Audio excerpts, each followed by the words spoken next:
Hello, my name is Lauren Atkins Booty, and I am the Director of Open Learning Initiatives at the University of Michigan Center for Academic Innovation.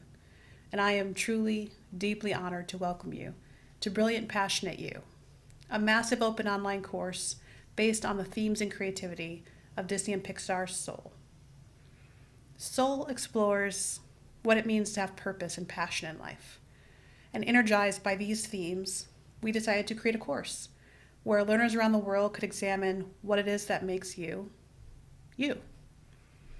In addition to inspiring the title of this course, the film also inspired us to ask the question, what if every day could be the best day of your life?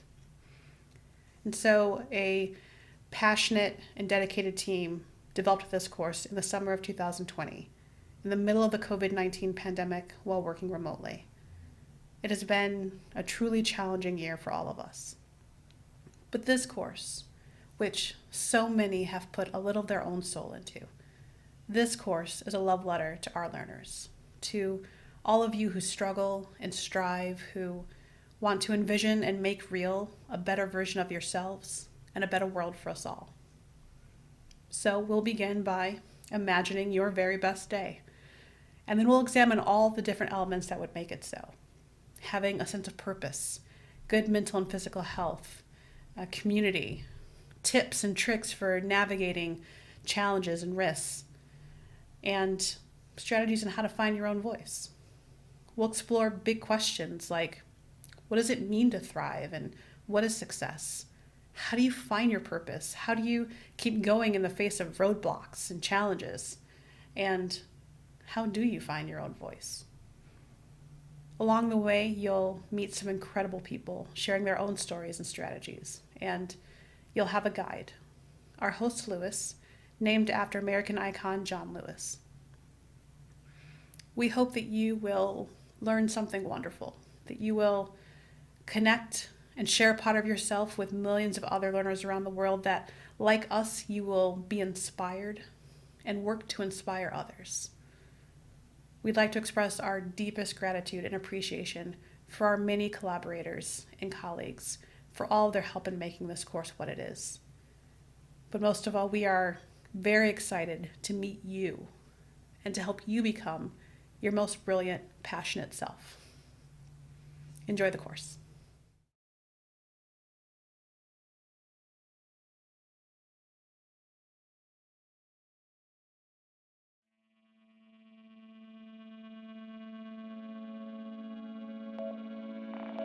The best day of my life. Hello there. My name's Lewis, and I'd like to welcome you to the Brilliant Passionate You. The course we are about to embark on is a very special one because, simply put, it's about you, your purpose, your communities, your stories. All these things that define who you are and who you can become. As we go through this course, we are going to ask how we can become our most brilliant, passionate selves, and how we can live every day like it's the best day of our lives. To answer these questions, we are going to meet a wide range of experts and community members who will share their thoughts from a variety of perspectives. As we engage with these people and ideas, I hope you will come to see this course as a community of fellow learners. And to help sustain this community, I hope you will find ways to contribute your voice and your story. In particular, as you discover your most brilliant, passionate self, I hope you will contribute your wonderful insights so that others may learn from you and with you. Now, with all that said, I think it's time to get started. We are so excited to meet the brilliant, passionate you.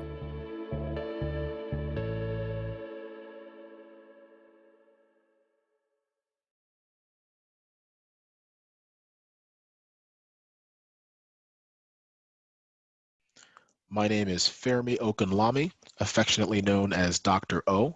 I'm an assistant professor of family medicine, physical medicine and rehabilitation, and urology at Michigan Medicine, and the Interim Director of Services for Students with Disabilities and the Director of Adaptive Sports and Fitness in the Division of Student Life at the University of Michigan. When I graduated high school in Deerfield Academy in Western Massachusetts, I was fortunate enough to be invited back to my elementary school, Stanley Clark School in South Bend, Indiana, to give the 8th grade graduation keynote address. During this keynote address, I talked about the little engine that could. The little engine that could used to say, I think I can, I think I can, I think I can. What I did in that lecture, in that graduation speech, I told people, rather than saying, I think I can, I wanted each of those 8th grade graduates to say, I know I can, I know I can. I also used a puzzle, and I talked about the fact that as they were graduating from 8th grade, they had been given a box that was a puzzle. Every single piece was in there. Everything they needed to be successful was in that puzzle box. All of the different pieces were going to fit together, even though some of the pieces were big, some of the pieces were small, were different colors and shapes and sizes. Each one of those pieces belonged. And they not only each had their individual puzzle pieces, but together they put each of their puzzles together to paint a picture that creates what their entire community was, what their entire world would be. And that each of them fit somewhere. I said this to a group of 8th graders because I wanted them to know that already at that point, they had everything that they needed to build upon to be their brilliant, passionate selves. I've continued this advice as I talk to college students and medical students. And what I tell people now is I want them to find and follow their passions, and as best as they can, make their passions their professions. Because if you truly love the work that you do, it no longer feels like work. Now, some say that's easier said than done. But I tell people, often people reference a glass being half full or half empty. And they encourage you to try to see the glass as half full. I even take it one step further and I tell people, even if there is just a drop of water in that glass, I encourage people to try to look at that as if there's a drop of water in the glass instead of thinking that the glass is empty. Because each of us can take whatever is there and we can build upon things. We can then make whatever is there amount to much more, even if people don't think it can amount to anything. Now, being your brilliant, passionate self will come with some hurdles. There will be difficult times where you doubt yourself, where others doubt you, where you think you can't do it, where others tell you you can't do it. Those are the times to then think back to that puzzle box and know that every single thing that you need is there. As a person of faith, I know that the Lord has given each of us a unique set of abilities and skills and tools to do whatever it is that we are set on this earth to do. And I know that to whom much is given, much is expected. And I personally feel as though I have been given an inordinate amount of gifts that I don't always deserve, but that my goal and my passion on this earth is to do everything I can to then pull everyone up and make sure everyone knows that they can be their brilliant, passionate self no matter what they look like. On July 4th, 2013, I dove into a pool and I broke my neck, which paralyzed me from my chest down and left me with very minimal use of my upper extremities. Prior to that point, I'd been an All-American Olympic level athlete at Stanford University. I went to medical school at the University of Michigan and became an orthopedic surgery resident at Yale. So up until that point, people felt as if I was becoming whatever it was that my brilliant, passionate self was going to be. Yet that roadblock, that hurdle, that pivot in the road led some people to believe that I wasn't going to be able to then be whatever it was that they thought I was supposed to be. And I'll admit, whatever it was that I thought I was supposed to be up to that point. It was difficult. There were times that I didn't know if I'd be able to continue being a physician.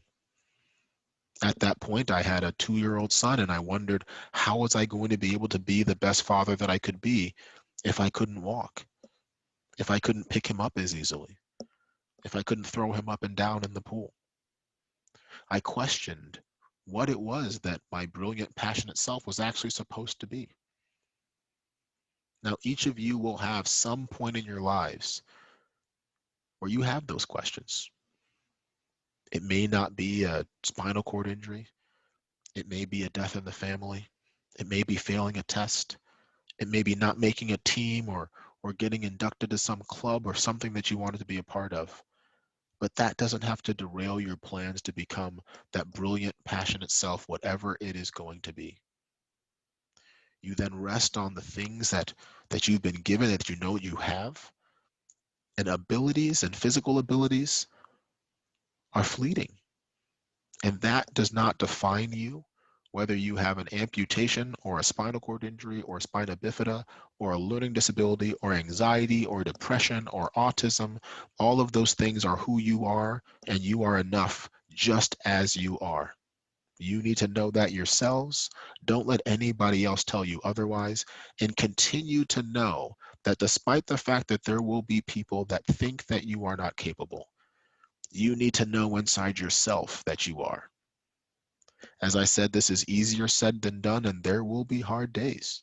So by no means is this to say that every single day is going to be perfect, but you can strive to live every day to be your brilliant, passionate self, and you can only control the energy that you put out into the world. Other people may not necessarily feel your energy. They may not understand your energy. They may not see why you have such energy, but you won't realize the impact that you're having on their lives by just continuing to be that self, continuing to push through whatever the obstacles and hurdles and barriers that are put in front of you, advocating for those that are around you, those that are in front of you, those that are behind you, demonstrating that equal access to whatever the resources are that you need should be a given, but understanding that even though you may not have equal access to all places, that doesn't mean that you should give up. That doesn't mean that you shouldn't continue to fight for what it is that you can do. And hopefully other people will see that looking at the pieces of the puzzle that you've had, looking at some of the jagged edges, looking at some of the misshapen pieces and how you've put them all together to make a beautiful mural of a puzzle, and you have connected with other people, because truly we are all interconnected in this world in a way that true independence is not possible.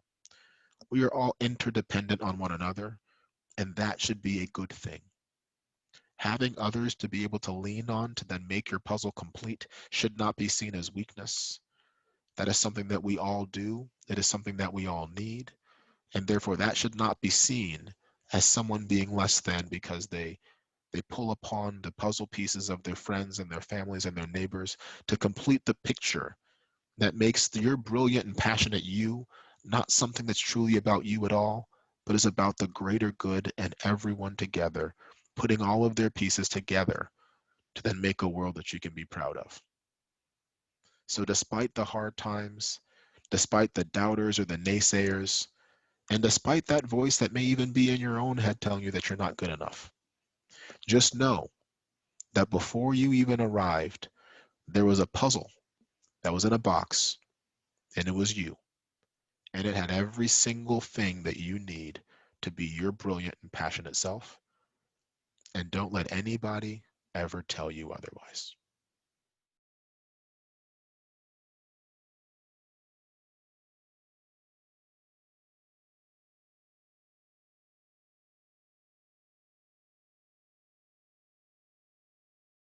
My name is Fermi Okunlami, affectionately known as Dr. O.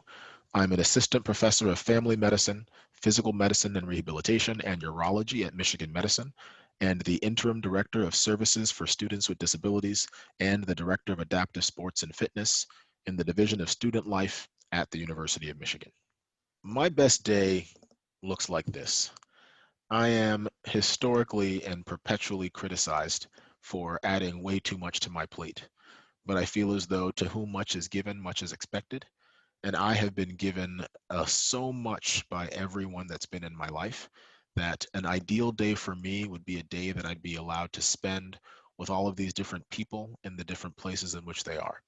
So I will give you a little taste of what my ideal day and what my best day would look like, and it might take us around the country and even around the globe.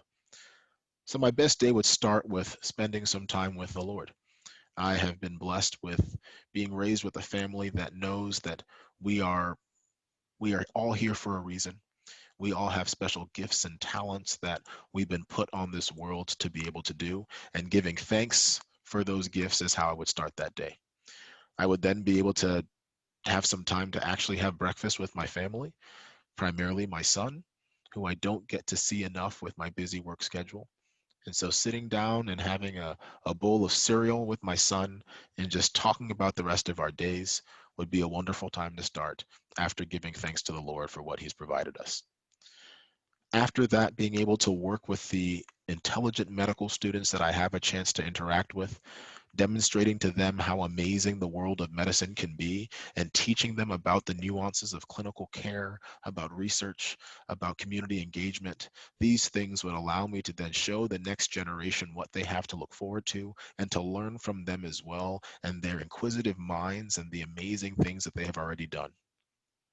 After that, I'd go to wheelchair tennis or wheelchair basketball practice, and watch these adaptive student athletes who are demonstrating physical feats beyond which most people can't understand, showing that disability is not inability by looking at them and performing in ways that most people don't think is possible.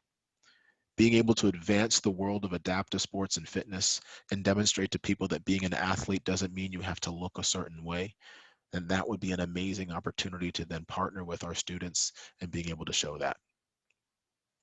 I would then love to be able to advocate for the entire world of individuals with disabilities, to demonstrate that not just in sports, but in academics and in research, and in anything that you would hope to be able to do, that creating accessibility for all, what that truly does is it gives people the opportunity to demonstrate what it is that they can do instead of being limited by what they cannot do.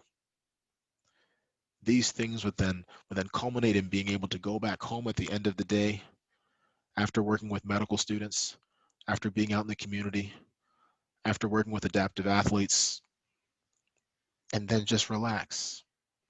Watch something on TV, listen to some music, dance a little bit in my house, or if this is during a time where it's safe to do so, go out somewhere and dance and listen to wonderful music.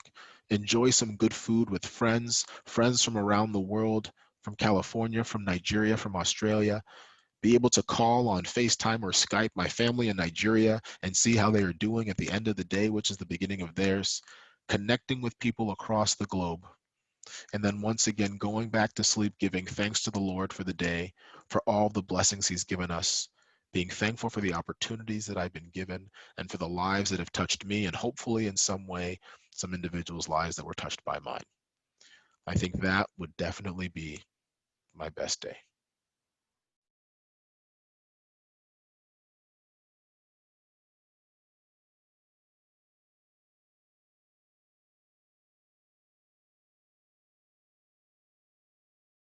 My name is Vivek Sankaran. I direct the Child Advocacy Law Clinic at the University of Michigan Law School, where I've been teaching on the faculty since 2005. So I'm excited to share what my perfect day is like, because for me, it gives me a chance to visualize and imagine what the future could look like, and then to think about what aspects of that could I incorporate right now or tomorrow or the next day to bring me closer to that perfect day. So I think my perfect day starts off with sleeping in a little bit. I love to sleep, followed by a cup of tea, hot tea, reading the New York Times at a slow, leisurely pace. One of the things that is important to me in my perfect day is just taking my time, not feeling like I'm in a rush. So followed by reading the newspaper, I would take a nice long walk with my dog in my neighborhood. It's one of the things I love to do, meet my neighbors, chat about the day, hear what's going on in their lives, watching kids playing outside. I'd probably come back and read, whether it's a book or something for work. I would certainly just enjoy reading and being by myself for a little while I think and journal and meditate. So one of the things that I think for me in a perfect day is are two things that I value. Is one, relationships, spending time with those I love, family, friends, animals, but also carving out time to be myself, going for a walk on my own, doing things in solitude, because for me that balance is such an important part of the day that I hope to create. There'd definitely be movement in my perfect day, whether it's working out, going for a run, shooting some hoops in the backyard. And then it would conclude with perhaps making a meal, making dinner with my family, and then spending some time just decompressing with my kids, my wife, playing a game, huddling around the TV and watching something, sharing some laughs. And it'll probably conclude with probably reading some more, going to bed at a decent hour, getting a good night's sleep. Just a nice, leisurely, relaxed day. For me, it's less about what I do than it is about who I'm with. And for me, family and friends are the core elements of any perfect day. So each of us, the beauty of this exercise is that each of us has our own version of this, our own perfect day. And I'm eager to hear what yours might be as you chart out what your future can look like.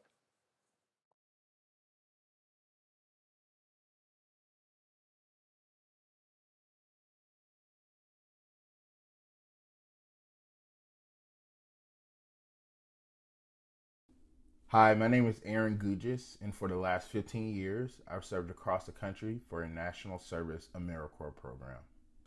So, how many of us have heard someone say, I don't know what I want to do with my life? How many times have you said that? It happens all the time. Growing up, our parents, or even our grandparents, or even our great grandparents, all worked in a job. They worked in one career for their life for the most part, and that was it. I realized back then they didn't have the options that we had. We live in a society, if we want to go somewhere, it's at our fingertips. If we want something to eat, it's at our fingertips. We live in an instant society.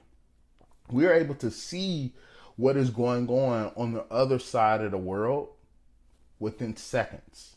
Like, we get an alert every 5 minutes about something breaking happening. That has contributed to our thought of needing to know at the moment what it is that we want to do. And that's fine, right? Life is a journey. Life is not your career. Life is not a month. It's a journey that we're on, and every day we're learning something new. Every day we're experiencing something new. Most of us are probably in careers that we did not go to school for. I myself went to culinary school. I work in education. Not really the same thing, but I'm happy. I realized that although I don't know what it is that I want to do, and I'm not doing what I thought it was that I was going to do, I can still show up every day and make an impact. There's this saying, right? You don't know what you don't know. And that's life, right? Every second, every minute is going to be different, right? Next week is going to be something new than what this week was. But while it is true you don't know what you don't know, you do know what you did, but you could plan to be the best version of yourself every day. And that is how you figure out what it is that you want to do. That is what you need to do. Show up, be the best version of yourself. Focus on building yourself, and that will cause these ripples that go out and make an impact in the world. And that's what we need. Just imagine if we all did a little bit more for each other. We cared a little bit more for each other. Be selfish in that way, maybe.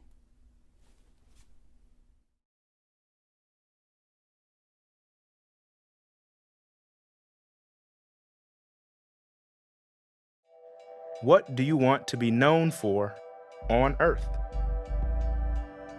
Hello, it's Lewis here again. Welcome to the second module of The Brilliant, Passionate You. In this module, we'll be talking about purpose. In particular, we'll be thinking about things like, what does it mean to have a life purpose? How do I find this purpose? Who am I at my best self? And what do I value in life? Now, I know these questions might sound big and daunting, and it's only the second module of the course to boot. But if we take it one step at a time, I hope we can discover happiness in our journey toward discovering a life purpose. And if we flip the script a little, I think we might also discover purpose in our journey toward discovering what makes us happy. So, let's get started.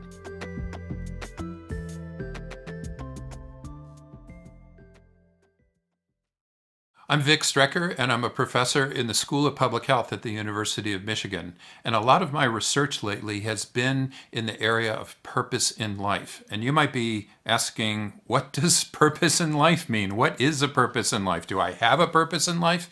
And I think about it pretty simply, actually. I think about a purpose as having a goal or set of goals around the things that matter most in your life. That's actually, if we unpack that a little bit, we might start with, what do I value in my life? You might go, well, I don't know, I suppose my family. Well, maybe I'll ask you, what's on the wallpaper of your smartphone? Is it your kids? Is it your partner or spouse? Is it your dog? Is it nature? Is it some beautiful work of art? That may be a starting point to just think about what I value the most. Setting a goal around that to be an amazing father or to support the local arts, that can become a purpose in your life. So that's what we're talking about. Also, part of purpose is who you are, what your self is. So it's a self-organizing life aim that you have. And in the way that it organizes your life, it helps you focus on the things that matter most. And at the same time, helps you kind of unfocus away from the things that don't matter a lot. And there are a lot of things that we're exposed to that don't really matter a lot. And if we could maybe rid ourselves of that focus or just that noise in our lives and focus on the things that matter most, especially right now during this crisis, it could help us a lot. So we know that people who have a strong purpose and direction in their lives are more productive in their lives. They're actually happier in their lives. They have less depressive symptoms over time. All of those things are super positive. So a life purpose doesn't mean that you have to keep this same purpose for your entire life. In fact, purposes often change, and they often change during crazy, tragic events. So people who have gone through earthquakes, through tsunamis, through cancer, through the loss of a loved one, often change their purpose. This is a perfect time to re-examine your life and ask yourself again, what matters most now? So many people are saying the things that matter most now are no longer things. It's not my car, it's not, some thing, it's people. It's the people who are very close to me. And so you could start building a purpose around those people who matter most.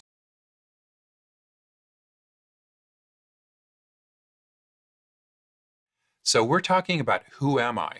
What is myself about? And I want to give you a little exercise related to who am I? And this is thinking about yourself when you're at your best.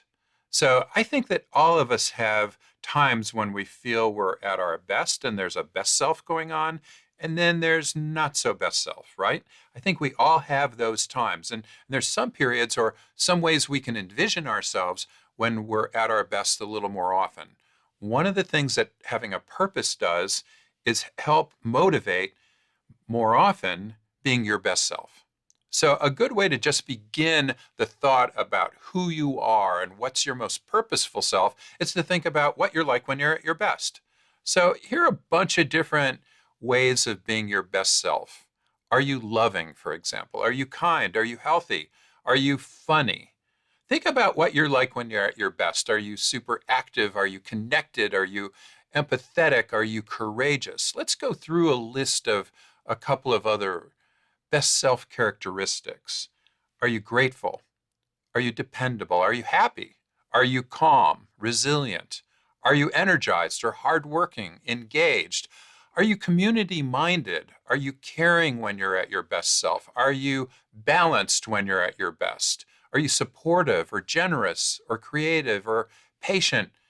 You can read these yourself. Are you growing or optimistic? Are you mindful? All of these things relate to what you might be when you're at your best. If you had to pick 2 of these, or 3 or so, what would you pick? What are you like when you're at your best? This often becomes kind of the beginning point for asking, who am I? because we don't want you to be who are you when you're at your worst. We want you to be who are you when you're at your best, because that's what your real self, your aspirational self could be. So I might pick, oh, when I'm at my best, I'm calm and I'm resilient. Now, by the way, if you're using the purposeful application, we do that for you. So if you want to download the purposeful application, start using it. We have this exact exercise for you to take. If you can start looking at what you're like when you're at your best, you can describe yourself when you're at your best. You can also look at what other people are like when they're at their best using a word cloud. So you can find out what they're like when they're at their best in life. You can also find out what they're like when they're at their best at work.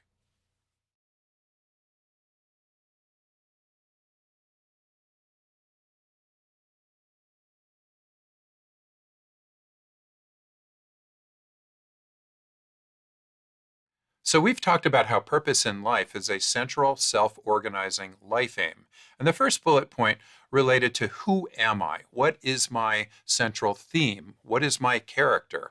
The second is really important in that it's looking at motivating intention to dedicate resources. And by resources, we're talking about your time, about your energy, maybe about your money or other things. It's basically devoting what you have to give to particular directions and toward particular goals.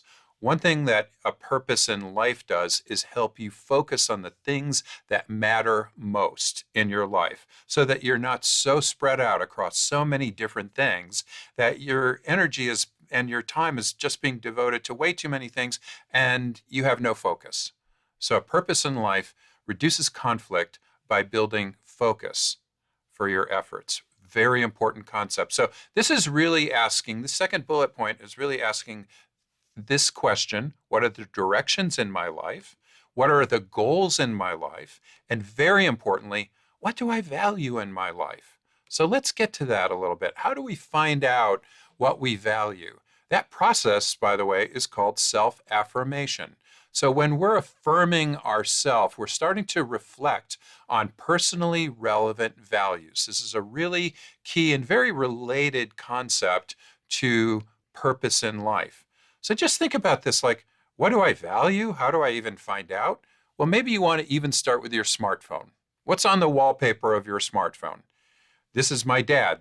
He has been on the wallpaper of my smartphone for a while because he's 88 years old and I love him a lot, and he's starting to get a little bit of dementia, and it's just a wonderful experience being able to spend some time with him now, some really high value, high quality time with him. So your dad might be on your smartphone, or your mother. Could be somebody who you've lost. This is my daughter, Julia. She's been on my smartphone a lot. It could be somebody else, like your granddaughter. This is my granddaughter, Madeline Julia. This is my daughter, Rachel's daughter. She's 4 now. This is my dog, Uncle Lenny. He's on my smartphone every once in a while. In other words, what I'm saying, these are the things that matter a lot to me in my life. It could be some entertaining experience. This is Jeff Daniels deciding to play the guitar with his band. And I thought, oh, what a great entertaining experience. I love entertaining experiences. I love joy and beauty and dancing and things like that. I've had a few wonderful experiences as a professor at the University of Michigan, where I've been an honorary captain of the football team. Or I've been out on the Great Wall of China and I thought, wow, I want to juggle on the Great Wall of China. I've wanted to do that since I was 10 years old. It was kind of a bucket list item, so that was important to me. Or maybe my colleagues who I care a lot about. It could be my students who I care a great deal about. It could be causes that I care a lot about. It could be dancing. I'm totally into dancing. And by the way, I'm into getting people out onto the dance floor, both physically, actually, in real life, as well as metaphorically. So that's part of my purpose, in fact. So just ask yourself, what is on your smartphone? That might be a great place to start thinking about what you value the most.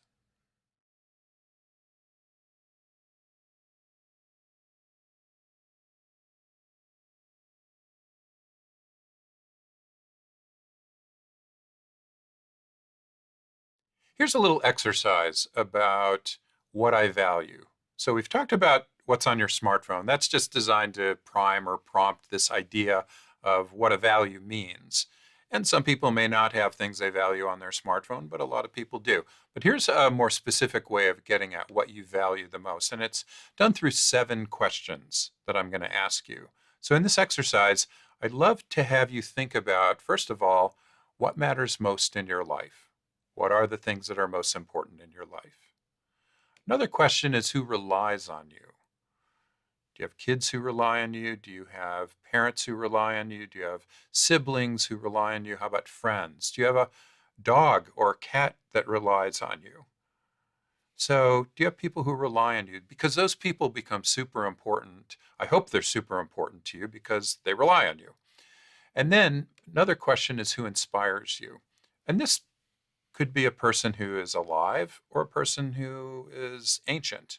Could be Aristotle inspires you. It could be George Washington or Abe Lincoln inspires you. But it also could be your mother or your father. It could be a brother or sister. It could be a friend or some public figure who inspires you. So think about who inspires you when you're thinking about what you value the most in your life. Again, we're trying to focus on the things that are most important in your life. Another might be, what causes do you care about? So think about now, whether it's some political cause or an environmental cause, or maybe a local cause. Maybe it's a cause related to the arts. So what are some causes that you care about? What are you grateful for? Who are the people that you're grateful for? What's the situation that you might be grateful for? Are you grateful for living where you are, for example? Another is, what gets you out of bed in the morning. When you're waking up, you might just want to sleep in because you have nothing that gets you out of bed. But when you are thinking about, oh, I have to get up and do this, what is that? Is that an important thing to you? Is it something that you value? What gets you out of bed? And finally, how do you want to be remembered? We're going to return to that pretty soon because how you want to be remembered is a super important one.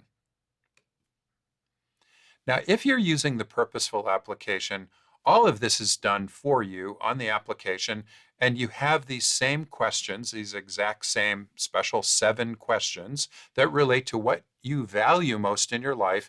And when you click on these, you actually get examples of what matters most. I actually talk about this a bit in the purposeful application, and then you're given a space to write in or dictate in what is mattering most to you and what is most important to your life.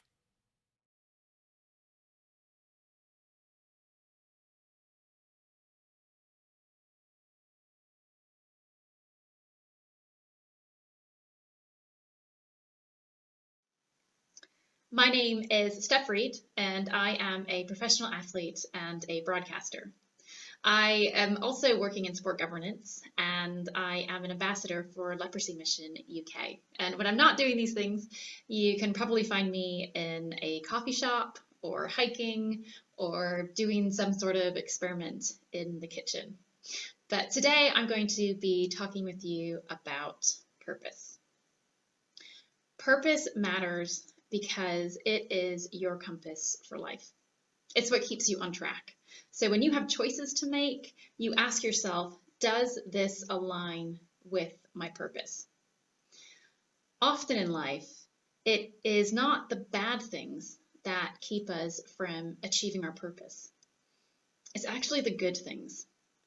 See, we fill our time with good things, so much so that we don't have room or space for the really excellent things.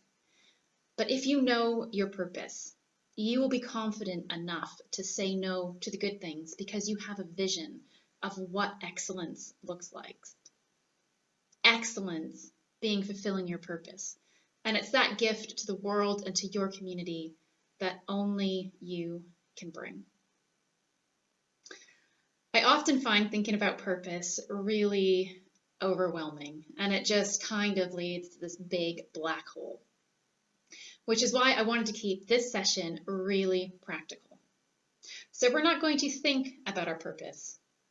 We are going to ask questions and we're going to observe, and then we're going to take action because our actions matter more than our thoughts.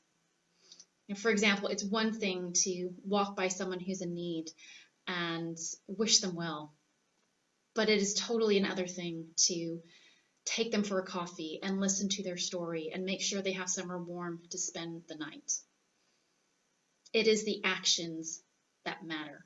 And the same goes for our purpose. So if you find yourself stuck, just start doing something.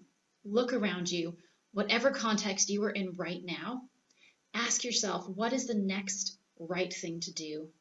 And then just do it. Get journeying. And if you get it wrong, that's okay. You reflect and you go again. But sometimes that first step is tough. So here are 3 questions to ask yourself to help you get started. Number 1, what scares you? Is there something that scares you or makes you nervous? And if so, don't walk away or shut it down. You should lean into it. Ask yourself why, because fear can often be a really important clue. I had a big decision to make when I was 22 years old. I needed to decide if I was going to pursue medical school or if I was going to pursue my dream of being a professional athlete, a long jumper and a sprinter. So now is probably a good time to mention that I only have one foot. I was in a boating accident when I was 15, and part of my right leg had to be amputated. So you can understand why it might seem a little bit ridiculous to many of my friends that I would consider setting aside a well-respected, secure career to pursue a crazy dream. And to be honest, they had a point. I mean, this was before most people even knew what disability sport was or knew that the Paralympics take place alongside the Olympics every 4 years. There was no obvious future in it. I mean, I didn't even know what the route would look like. There was no map. It was unknown. It was unsecure. And it was scary. And that is why I was drawn to it. I realized that the scariest thing about it was that I was going to have to back myself, believe in myself. I had to be strong enough to listen to the very reasonable voices around me telling me that medical school was a better option, and to choose to take on the risk anyways. Now, just to be clear, I advocate for sensible risks. I was 22. I didn't have a family. I didn't have kids.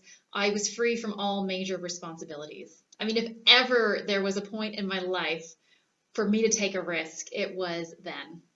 And the worst thing that would happen was that it wouldn't work out and I would end up graduating medical school a little bit older than everyone else.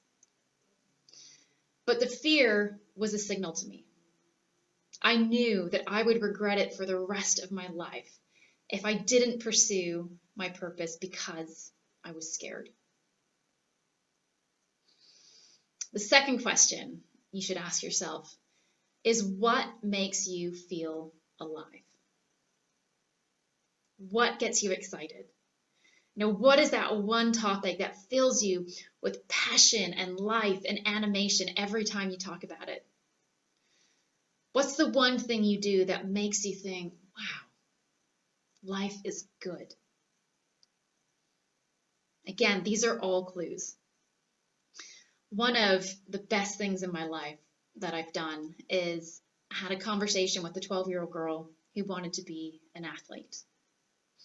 It was the day before a really big competition was taking place, and we were having a meet and greet with one of the local schools in London, England.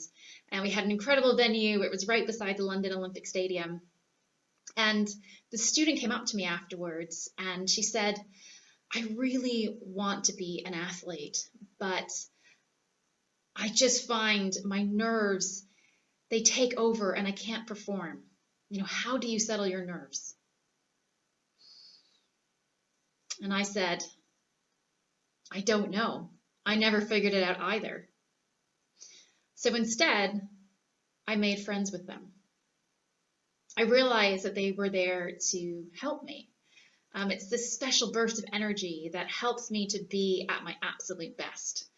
So when I'm on the start line and I feel those butterflies coming, I say, hey, thanks for showing up. Let's do this. The smile on her face, it made me feel alive. And I know that encouragement is always going to be part of my purpose. Now, the final question I have for you is, what do you want written on your gravestone? Now, I know that's kind of a morbid thing to think about, but it's really important to consider. What do you want people to say about you when you're gone? I was first asked this question by one of the top sport performance psychologists who knew after years of observing elite athletes that consistent performance requires someone to be really clear on what their values are. Now, as I thought about this question, I realized that who I am, the person that I become, is more important to me than what I do. I don't care if my gravestone lists off all of my achievements. I want it to say that I was someone who committed to excellence in everything that I did.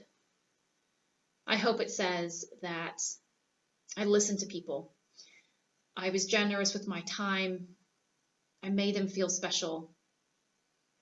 I loved them well. It also made me think that perhaps purpose isn't just about what we do, but it's also about who we become. And the great news is that you can practice who you want to be right now, in whatever context, whatever environment you find yourself in.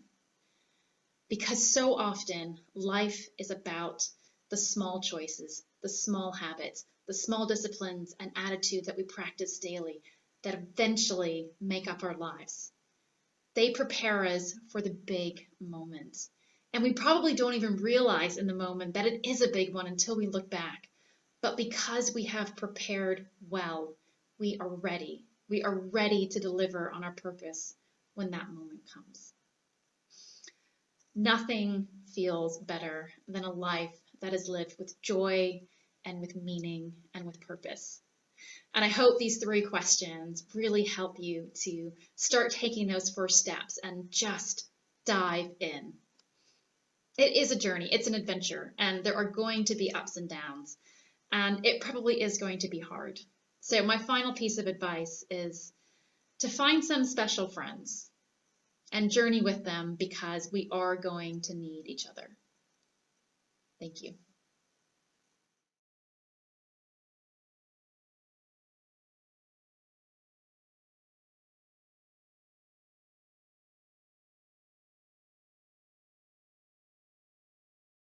Hi, my name is Bridget Carr. I'm a clinical professor at the University of Michigan Law School. I'm also the director of the Human Trafficking Clinic, where my students and I provide free and excellent legal services to survivors of human trafficking. I also wear another hat at the law school. I'm the Associate Dean for Strategic Initiatives. In that role, I get to teach a course called Designing Your Life in the Law, where I help students find what they want to do with their one brilliant, passionate life. I was born in northern rural Indiana, and none of my parents or any of my family had gone to college. I went to college and didn't love it, but got through it.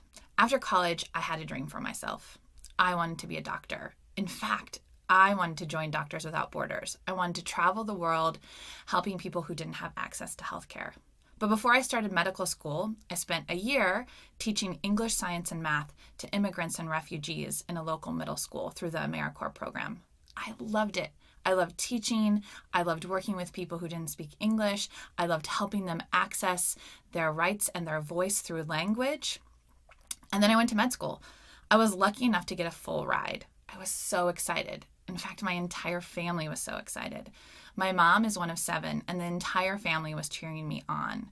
There's a white coat ceremony before you start medical school where you get your white coat, and that was super exciting for me.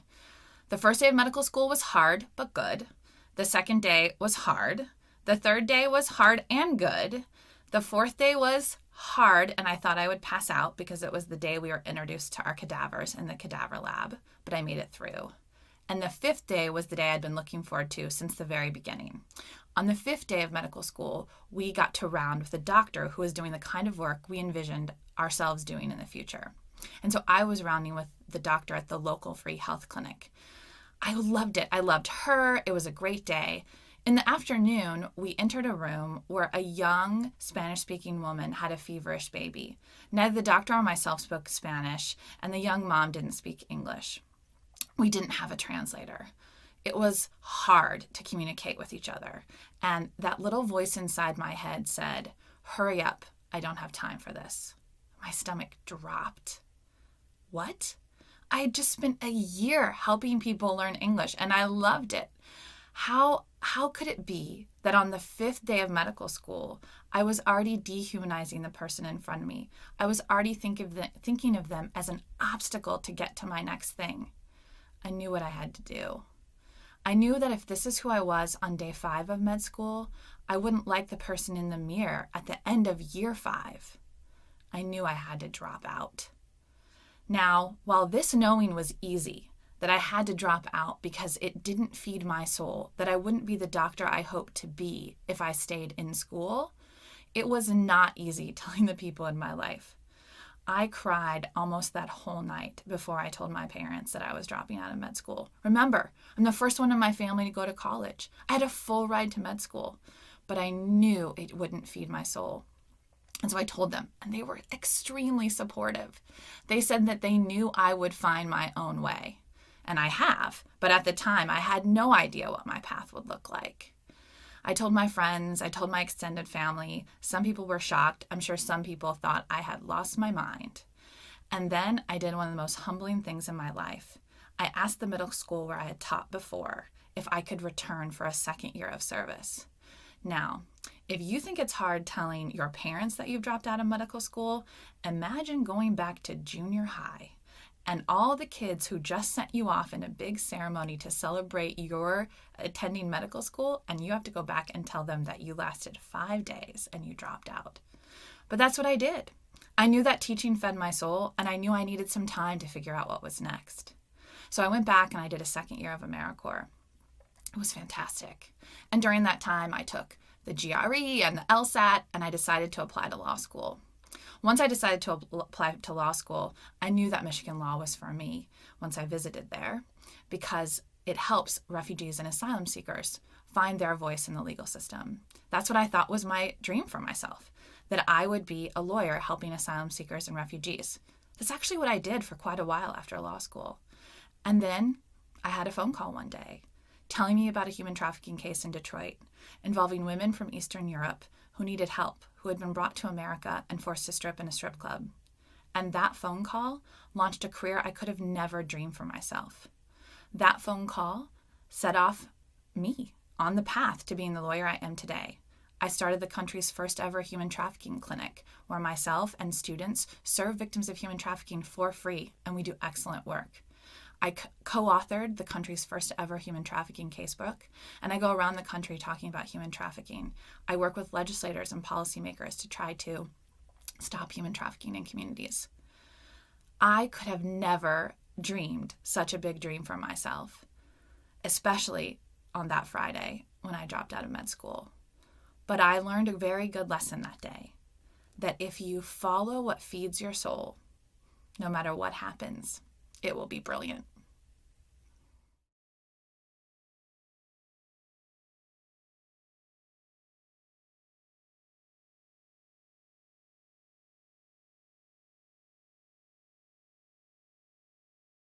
My name is Vivek Sankaran. I direct the Child Advocacy Law Clinic at the University of Michigan Law School, where I've been teaching on the faculty since 2005.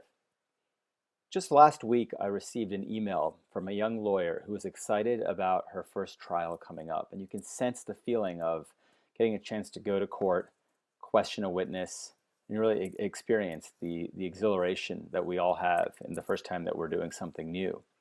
But what was remarkable about this story was that this young lawyer was a former client of mine, a child in the Washington, D.C. foster care system, who I got a chance to meet back in 2003 when I represented her as her lawyer. And what is remarkable about this now young woman, but a child when I knew her, was at the time that I knew her, her world was filled with adversity and trauma. She was raised by a mother who was addicted to drugs. She had a father in prison. But more than that, the world around her, time and time again, told her what she could not do. That she would not graduate from high school, that she would not go to college, that she would not go to graduate school.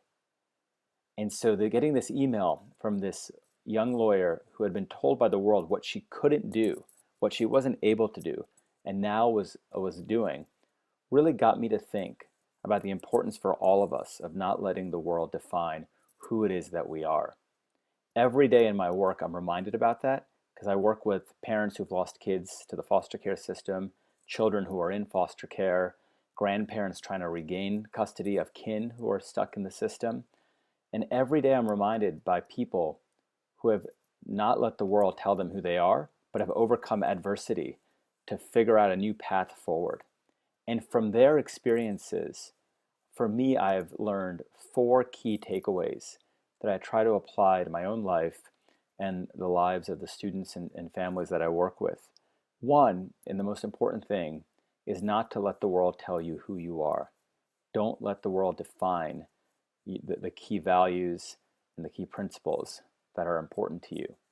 But 2, to get there, it's really, really important that each of us understand what the world might be telling us, the messages that we're hearing. And the way we do that is by creating some space and reflecting and thinking about what matters to us and what might be other things that people are telling us as they try to influence and manipulate the way we think about ourselves. And so an example is I have many clients who have experienced serious trauma in the world, and they're told over and over and over again that this is all you will be.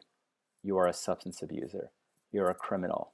You're a child who's not going to go anywhere.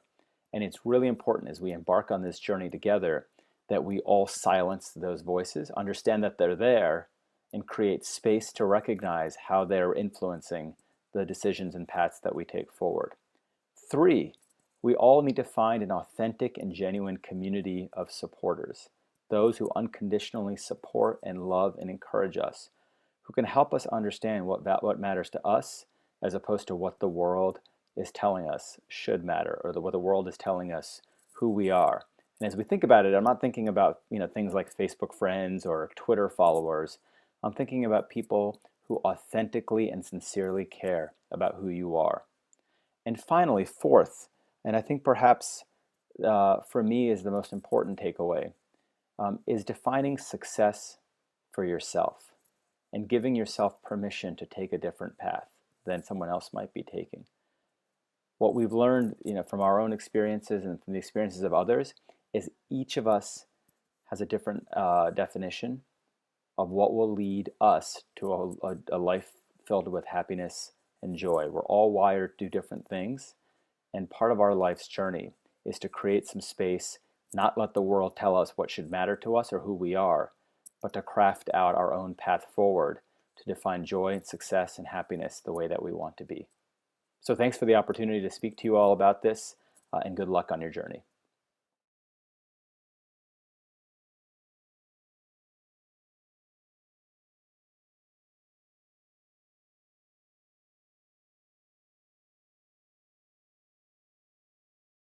Hi, everyone. My name is Laura Schramm, and I'm the Director of Professional and Academic Development at Rackham Graduate School.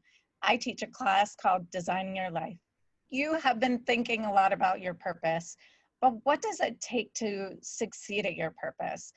How can you pursue opportunities, skills, or develop yourself in order to pursue your purpose? There's a really great and fun activity created by the authors of Designing Your Life, Bill Burnett and Dave Evans, to help you to discover how to succeed at your purpose. This activity is called the Odyssey Plan activity. You may be familiar with the term Odyssey. It means a quest or a journey. And in this activity, I want to invite you to think about 3 possible journeys that you could pursue to succeed at your purpose. So when you think about three distinct opportunities to pursue your purpose, oftentimes people might say, oh, well, I'm going to be a teacher. I'll teach in Michigan, or perhaps I'll teach in New Jersey, and they don't come up with three really different possibilities. What I want you to consider is that there are lots of things that you can do to fulfill your purpose. Life isn't one just set path in order to fulfill your given purpose. So think of three different opportunities in this way. In your first life plan, think about what is the life you're living right now, and what would it look like to be a smashing success in that life? For your second life, think about what if life one were just taken away from you due to reasons completely outside of your control. What's something else you would love to do?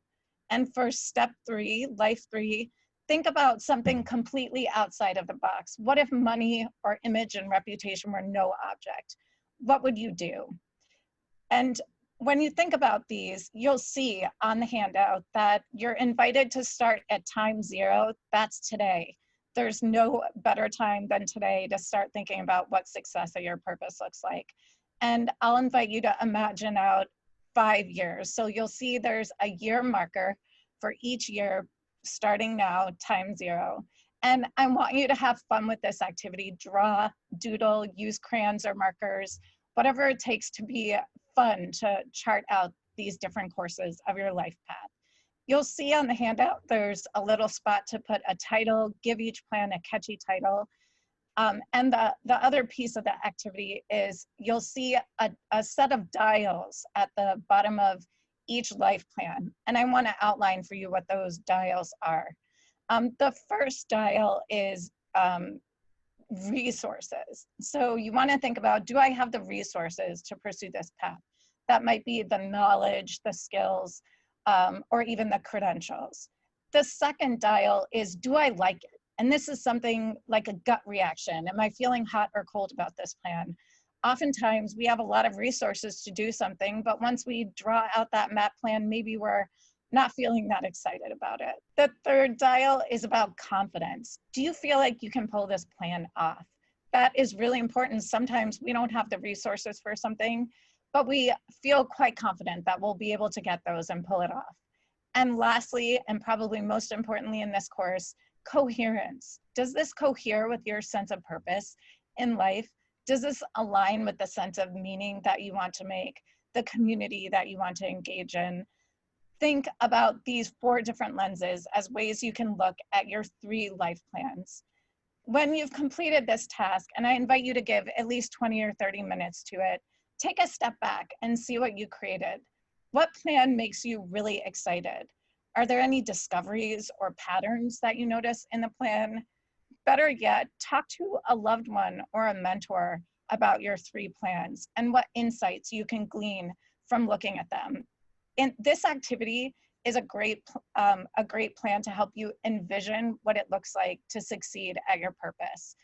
You can succeed in lots of different ways pursuing your purpose, and this design activity helps you realize the many possibilities that you can pursue and identify 1 or 2 next steps.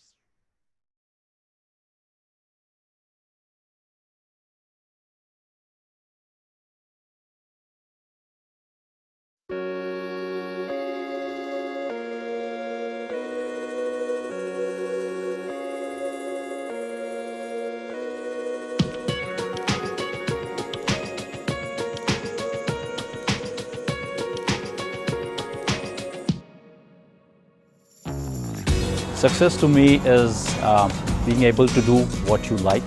Be able to make positive impact to the society. Accomplishing goals that you set for yourself. Doing what you want and feeling really good about it. Building useful relationships and networks. Being helpful with others. Be there for other people. Unconditional love. Trying your hardest to achieve something that might be personal to yourself or purposeful to someone around you. Being happy with yourself and where you are in your life, both professionally and personally. It's more selfless than selfish. At the end of the day, putting your head on the pillow and saying, I did good.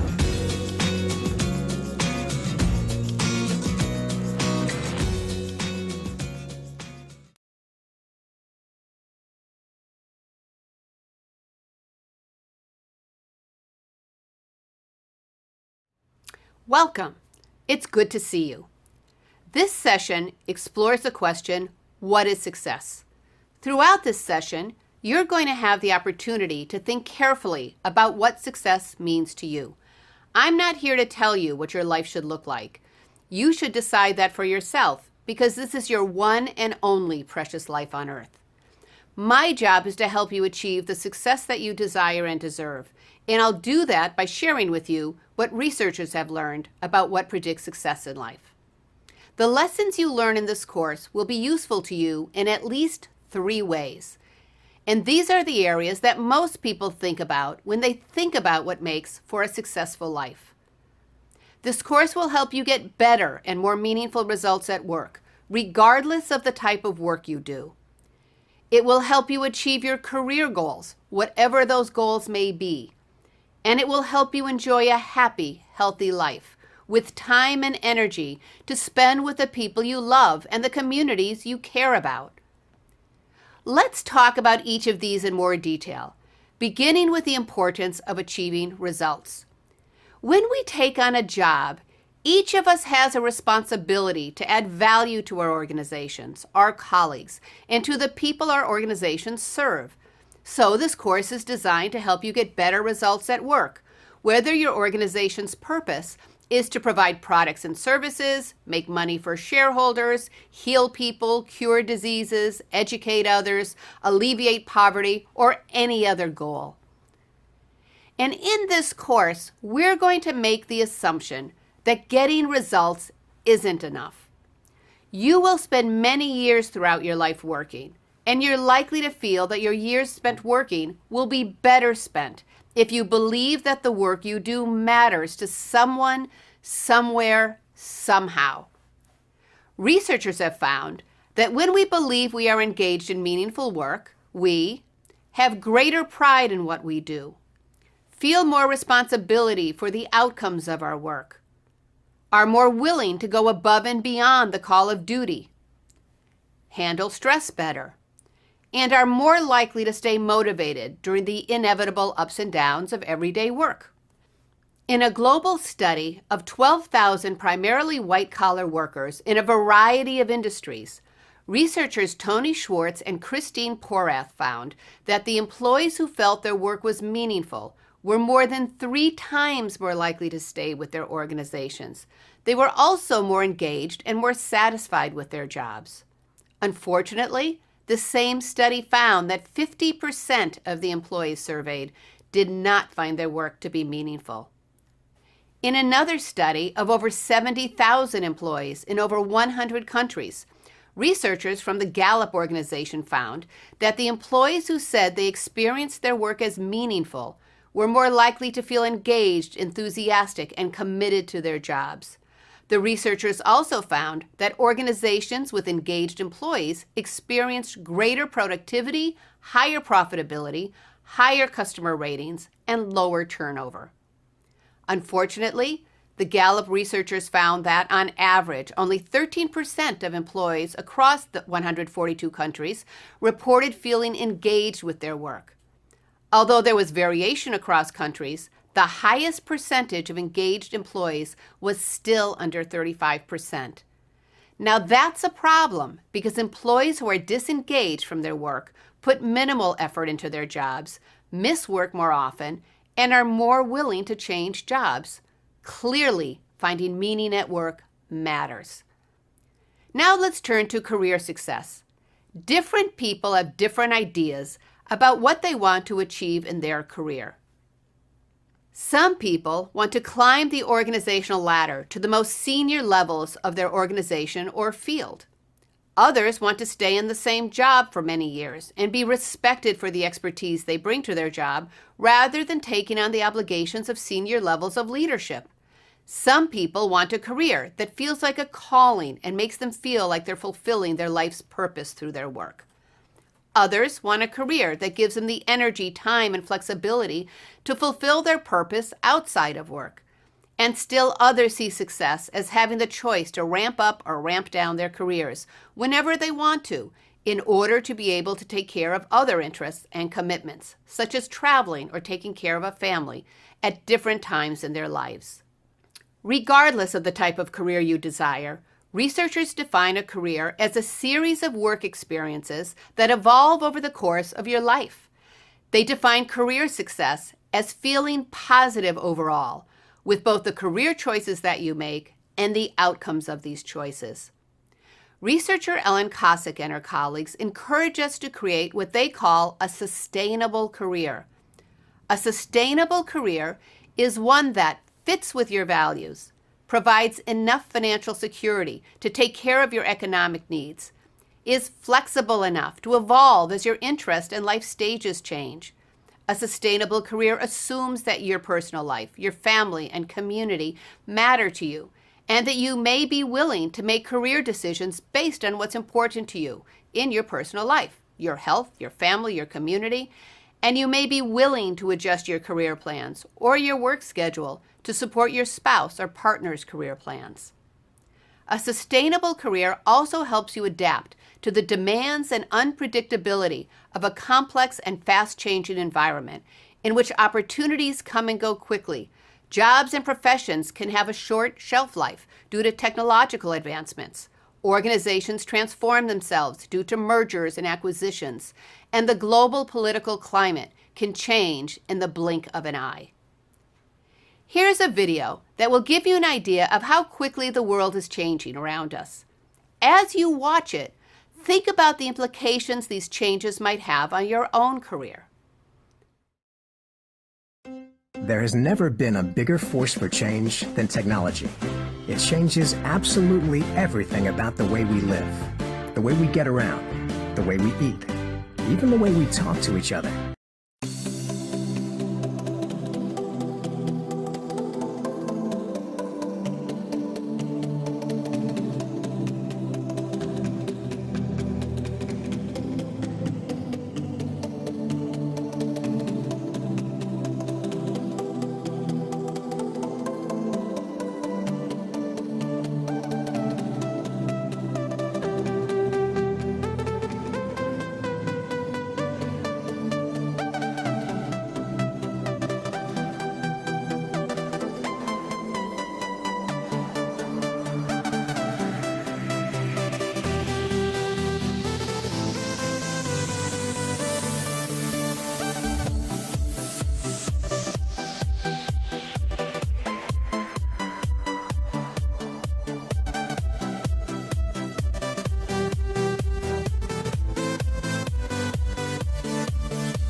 So here's the point.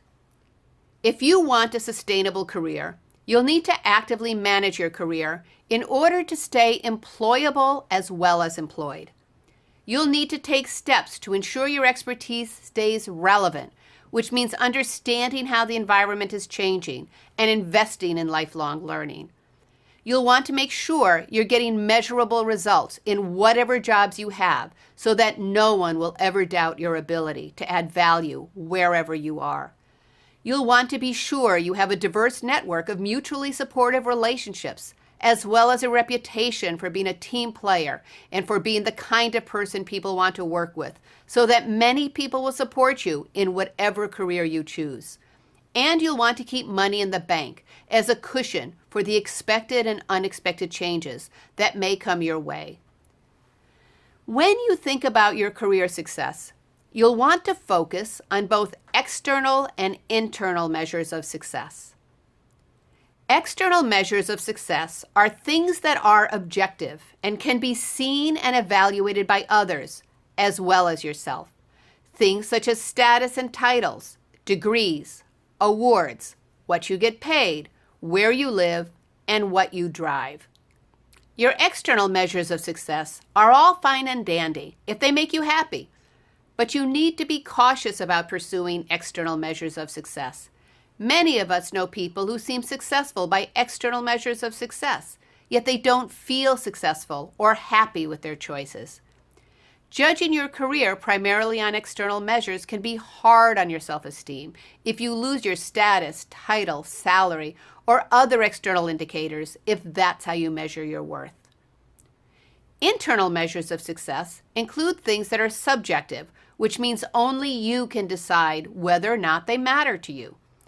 These are things like believing you're making a difference through your work, feeling as though your work is aligned with your values, taking pride in the day-to-day work that you do, appreciating the autonomy that comes with your job, enjoying your colleagues and the people you serve through your work, and being grateful for the opportunity to do what you do. So far, we've discussed two measures of success: achieving meaningful work results and attaining your career goals.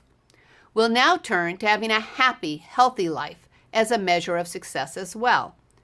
After all, is it worth it if you focus so much on your work and career that you don't take care of your health, die before your time, or never have time to spend with the people you love? As the old adage goes, no one ever says on their deathbed, "I wish I spent more time at the office." Now here's a 2-minute video that will give you some perspective on life outside of work. I'm giving you fair warning that some of you will need to have your tissues nearby. If you could have dinner with anyone, living or dead, who would you choose? Kylie Minogue. Oh. Marilyn Monroe. Oh God, I wouldn't have a clue. I know, straight up. Paul Hogan. Kim Kardashian. No. I'd like to have dinner with Justin Bieber. What? He's not coming to my house. I'd have Bob Hawke. Dave Hughes. Barry Humphries. Jimi Hendrix. People who have made a difference in the world, maybe Nelson Mandela at the dinner table. I don't know what he's going to say, I'm scared. If you could have dinner with anyone in the world, who would you choose? Probably our whole family, like a whole extended family. Mum and Dad. Mum and Dad. Does it have to be a celebrity? Could it be family? We love it. We talk about how school is. We asked Mum and Dad how their day was. Family. Yeah, Mum and Dad. Family. Who would you like to have dinner with? They just want to be with us while they're eating food, which is pretty cool. They see us above everything. I'm going to get... Yeah. Yeah. Bit of a message in it for me. Yeah.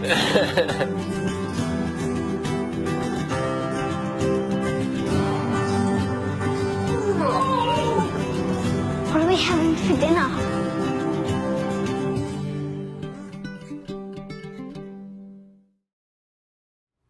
Despite the importance of our lives outside of work, people often put their personal lives last, often risking their personal relationships as well as their health and happiness. But researchers have found that people who take time off from their jobs are more satisfied with their work. They prioritize their work better, and they also make better decisions because during mental downtime, our brains stay quietly busy, making sense of recently learned information, reinforcing learning, and providing us with the unexpected flashes of light, all of which can help us use better judgment. People who take time off from work also experience more positive emotions and less stress, and they tend to have lower rates of depression. Researchers have found that consistently working too much overtime and not taking vacation time puts you at greater risk for cardiovascular disease, which means heart attacks and strokes. The increased risk could be from the stress of the job, but it also could be that people who work too many hours may not take time to exercise or eat well. Or they may put off seeing the doctor when they notice a health problem if they're too busy working. Overworked employees can negatively affect the organization's health as well as their own health, because overwork can lead to higher absenteeism and turnover, increased safety violations, and more errors due to poor judgment. Overwork can also lead to decreased productivity, in part because working excessive hours makes it harder to prioritize and easier to waste time on details that don't matter to the bottom line. Sarah Green Carmichael, Senior Associate Editor at the Harvard Business Review, says it best. In sum, she says, the story of overwork is literally a story of diminishing returns. Keep overworking, and you'll work progressively more stupidly on tasks that are increasingly meaningless. Despite the personal and organizational advantages of taking a break from work, many people don't take time off. Although some people don't have the option to take time off. Even when people do have that option, many people don't take the time off that they're entitled to. Several studies have shown that the average employee in the United States takes only about half of their available days off. Many people who do take time away from their job work on vacation, check their emails, or are contacted by people about work-related issues. One study found that almost half of all working adults in the U.S. check their work emails every day when on vacation, and 10% check them every hour. Another study of 1,000 workers found that 50% checked their email while in bed and 38% checked it during dinner. One thing is certain. You're going to have to figure out how to set boundaries between your work life and home life, because the organization is unlikely to do it for you. Now just think about it. What happens when you do a really good job for the organization? They give you more work, and they may say they love you and can't live without you at work. But as seductive as it is to hear that people at work love you and can't live without you, it's wise to remember that they're using those terms loosely because you most certainly can be replaced at work, and real love is found at home. Now that we've discussed success in terms of getting meaningful results, having the kind of career you want, and taking care of yourself and the people you love, it makes sense for you to write down what your ideal successful life would be, because you can then use what you learn in this course to achieve those goals. The best way to do this is to imagine you're 96 years old and you've led a very good life. Your loved ones ask you how you would define success, both personally and professionally. Looking back on your life, what would you say? Thanks for taking the time to think about what success means to you. I look forward to seeing you at our next session.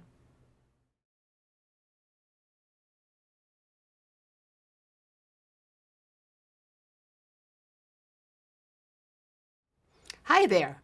You're looking marvelous today. In this session, you'll learn about the awesome power of your beliefs, particularly something called the growth mindset. After decades of studying how our beliefs affect us, researchers have found that our beliefs about ourselves, others, and how people become talented predict how high we set our goals and whether we succeed in achieving them. Now, our beliefs predict whether we seek out hard problems or whether we take the easy way out, whether we take risks or whether we play it safe, whether we admit our mistakes or whether we hide them, or whether we blame others for our mistakes, whether we ask for negative as well as positive feedback, and whether we handle our transitions well or whether we crumble. Our beliefs even predict whether we're more likely to cheat when given the opportunity to do so. For over 10 years, Stanford psychologist Carol Dweck and her colleagues have been studying how our unconscious beliefs about how people achieve success have profound effects on our choices, our behaviors, and ultimately our ability to achieve our goals. They have found that some people have what they call a fixed mindset, whereas others have what they call a growth mindset. And each mindset predicts how likely a person is to succeed at school, at work, in their career, and even in their personal relationships. These mindsets are described in this session.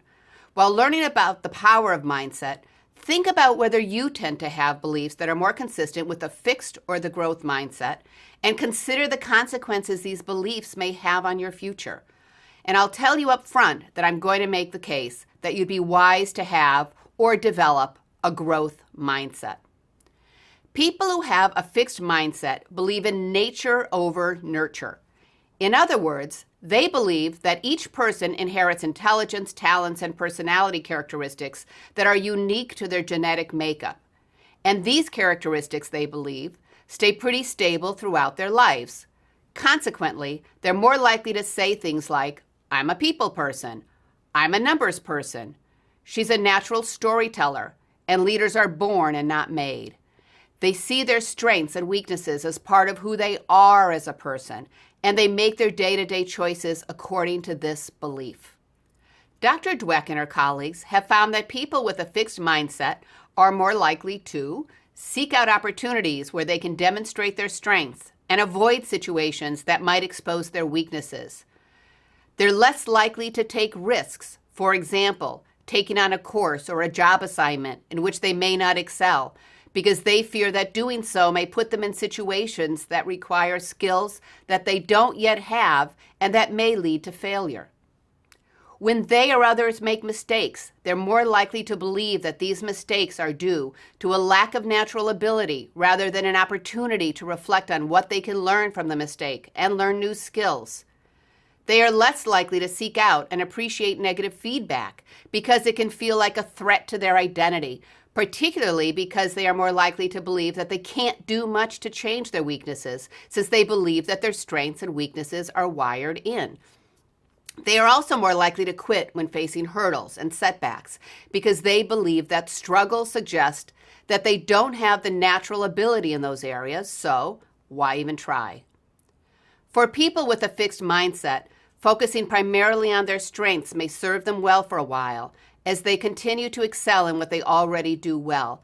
But as they continue to miss out on opportunities to take risks, learn, and grow, their strategy of focusing on their strengths can backfire in the long run because their strengths that helped them in the past may not help them in the future, especially if the environment changes and they don't change with it. In contrast, people who have a growth mindset believe more in nurture than in nature. They believe that intelligence, talents, and personality characteristics are learned and can change over time with effort and practice. They are more likely to say, "She worked hard to get where she is today. I can become a great speaker if I put my mind to it." And leaders are made, not born. They believe that effort, careful planning, and ongoing learning, more so than natural ability, predict people's ability to achieve success, and they make their day-to-day choices and pursue their goals according to this belief. Because they believe their strengths are the result of effort rather than innate abilities, they are more likely to take on projects in which they can learn things that they have not yet mastered, even if doing so highlights their current weaknesses. They are more likely to take risks because they are more interested in growth than in protecting themselves from the possibility of mistakes and failure. They are more likely to see mistakes as opportunities for learning rather than as signs of permanent personal flaws. They are more likely to seek out negative feedback, and persist when faced with hurdles and setbacks because they believe these are to be expected as they move step by step toward their goals. In fact, many people with a growth mindset find negative feedback, hurdles, and setbacks to be motivating rather than demoralizing, and they double up their efforts to improve their performance. The hallmark of people with a growth mindset is that they believe in the adage that the harder I work, the smarter I get. Day by day, they focus more on developing their future self than on validating and protecting their current self. They don't see the advantage of being the smartest person in the room, and they're not comfortable receiving only positive feedback. Now, here's another way that a growth mindset pays off. Because they start taking risks and learning from mistakes earlier in their careers, people who favor a growth mindset tend to be better prepared to handle the bigger problems, and they make fewer mistakes later in their career when the stakes are higher. Dr. Dweck and her colleagues have conducted and inspired over 10 years of research on the power of the growth mindset in predicting success. Now listen for yourself to Dr. Dweck talk about this research and the power of what she calls not yet. I hope you found Dr. Dweck's presentation to be useful. Here's what's really interesting about the growth mindset. A theme in this course is that small interventions can trigger big changes. And this is demonstrated in a study by Dweck and her colleagues.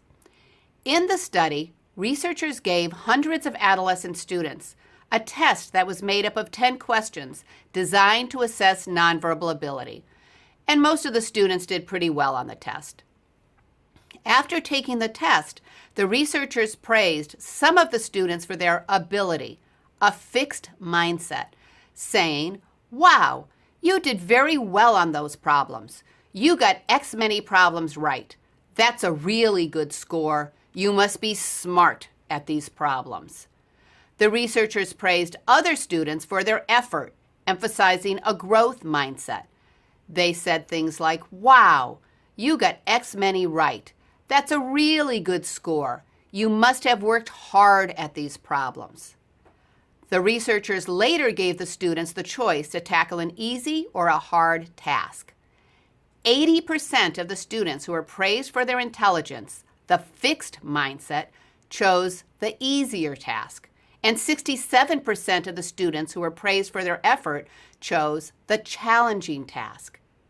Now, as part of the study, the researchers also asked the students to write a private letter to their peers discussing their experience with the study and revealing their scores on the test that they took for the study. Interestingly, 40% of the students who were told, "You must be really smart," lied and overstated their scores, compared to only 13% of the students who were praised for their effort. It seems that the students with a fixed mindset were more invested in demonstrating that they were smart, not only to themselves, but to others as well, even if that meant inflating their scores. In study after study, researchers have found similar results. For example, the growth mindset has been associated with academic performance in both underachieving and high-achieving students. It has been associated with adolescents' resilience in responding to peer exclusion and bullying, girls' test scores in math, community college students' grades in remedial math courses, medical students' grades, Hong Kong students' willingness to take classes to improve their English language skills, and managers' willingness to coach employees and their effectiveness in doing so. Let me tell you a personal story about the power of not yet. About 15 years ago, I was academic director of the part-time MBA program at the Ross School of Business at the University of Michigan. A student was trying to get admitted to the MBA program, even though he had a low score on the graduate management admissions test, a test that was required for admission to the MBA program, and it's supposed to be designed to assess one's ability to successfully tackle the rigors of an MBA program.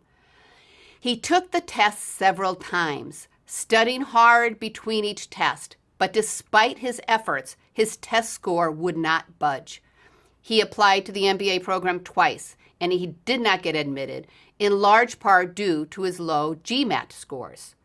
The third time he applied to the MBA program, he tried a different strategy. He visited the dean of the business school and made the dean a promise. He said that he was certain that he would get excellent grades if he was admitted to the MBA program, and he promised that if he did not get high grades, he would voluntarily leave the program. Based on that agreement, he was admitted to the program, where he indeed earned a very high grade point average by the time he graduated with his MBA. A few years later, I ran into him while I was teaching a leadership program at his place of work.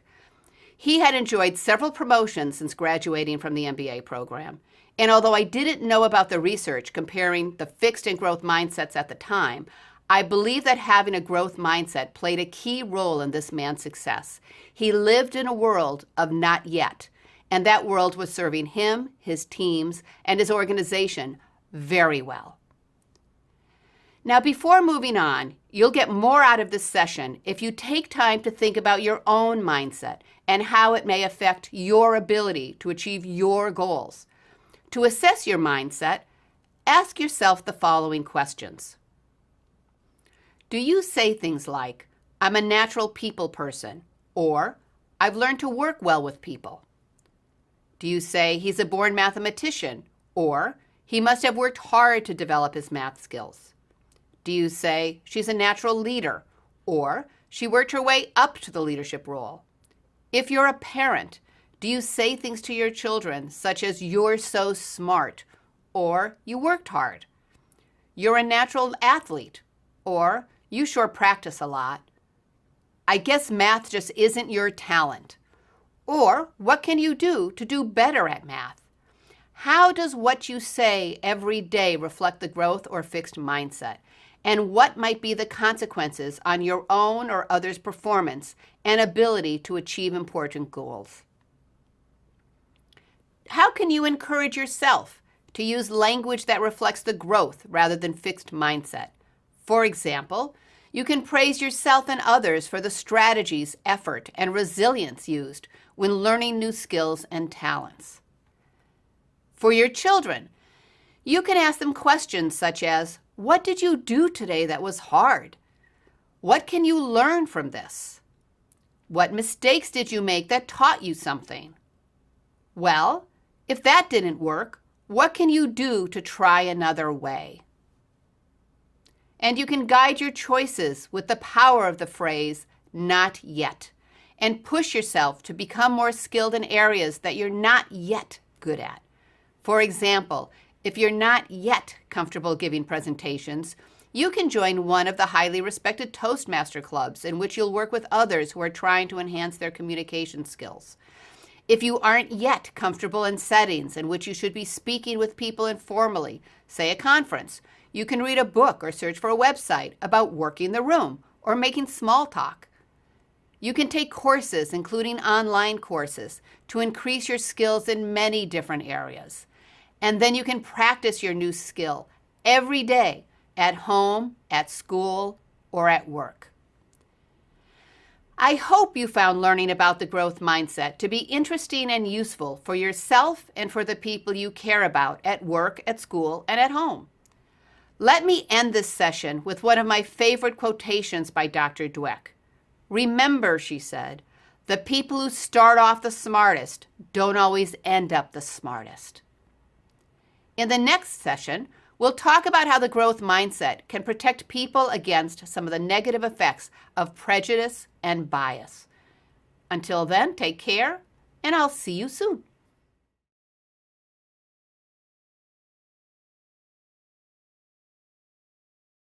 Hi, I'm Shanaz Brochek, and I am a professor at the Ross School of Business at University of Michigan, and I'm also an executive coach. And one of the things that I have found can be really challenging for people in the process of trying to figure out their sense of purpose is this thing that we call the inner critic. It's that inner critical voice that tells us that in some way, shape, or form, what we're doing is not good enough. There's something that, something about us or the way we're approaching a situation that makes us fall short. And we tend to think that that inner critic is just something that we struggle with. We think other people have it all together, but that somehow we're deficient.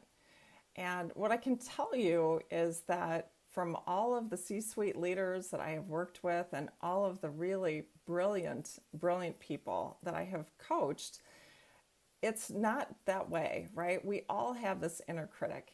And so while it might feel like they have it all together and we don't, the reality is they struggle too. And I thought I would share a very personal example of how this has shown up for me.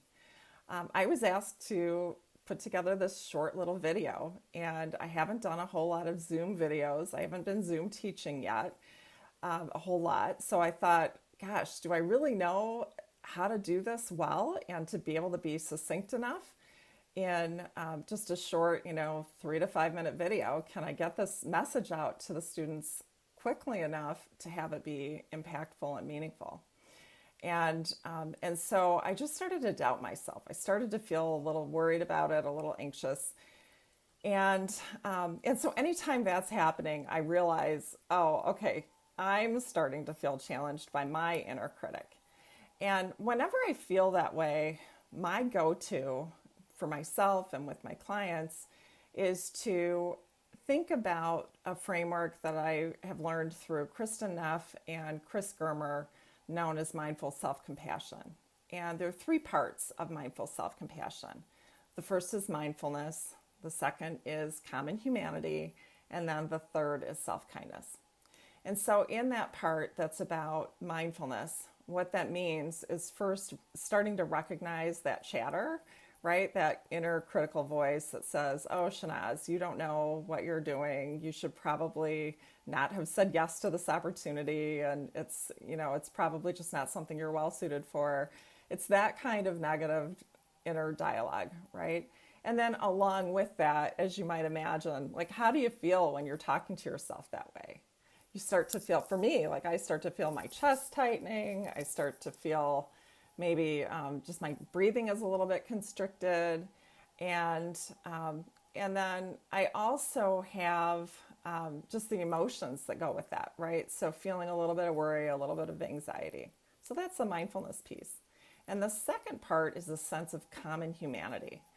And what I mean by that is that, just as I was describing before, we all have this inner critic. So even though I might be feeling it in these particular circumstances, I'm not alone in that human experience. Other people have this happen too. And it's just temporary, right? I'm not going to feel this way forever. I can get past it. It's not like I'm not going to do the video, right? And then the third part of this mindful self-compassion framework is self-kindness. And so self-kindness is about asking yourself in the situation, what is it that I could do that would actually be of service for me? How can I be kind to myself in my circumstances? And, there might be, and that's very individual, what you would actually do. For me, I reached out to a friend and just said, hey, could I just run this by you? This is what I'm thinking about. Here's sort of, what I'm working on. And got some reinforcement and encouragement from my friend. I also noticed the way I was talking to myself about it, right? So I chose very purposefully to say, listen, this is going to be fun. You're going to enjoy it. It might seem a little bit uncertain from the beginning, but just, spend some time thinking about it and it'll all come together. If you haven't tried this sort of approach before, I really want to encourage you to give it a chance. Sometimes we think that we need to be a little bit harder on ourselves, but it turns out that if we're actually a little bit kinder to ourselves, we can get the job done better and with more enjoyment and fulfillment. And so the 3 steps again are mindfulness, common humanity, and self-kindness. And, the truth is this kind of thing can come up, right? This inner critic can raise its ugly head in moments when we're trying something that's new to us. We might start to doubt ourselves, and that's just perfectly normal to go through. But if you let it control you, you might say no to some really great opportunities, right? So you want to make sure that even if you feel those moments of the inner critic, that you move past it, that you challenge yourself to step forward. You know, if I hadn't been willing to do that in this situation, you wouldn't be watching anything right now, or someone else would have been up here instead of me, right? And then I just want to encourage you to ask yourself, right, where is this showing up for you? Is there some place that inner critic is making you play small in your life, in your search for purpose right now? And if that's happening, just remind yourself that this is something that you can address. And I want to encourage you to recognize that you already have the skills within you to bring your very best forward, and just be kind to yourself in your journey. And I really want to just encourage you to play big as you look to find your sense of purpose.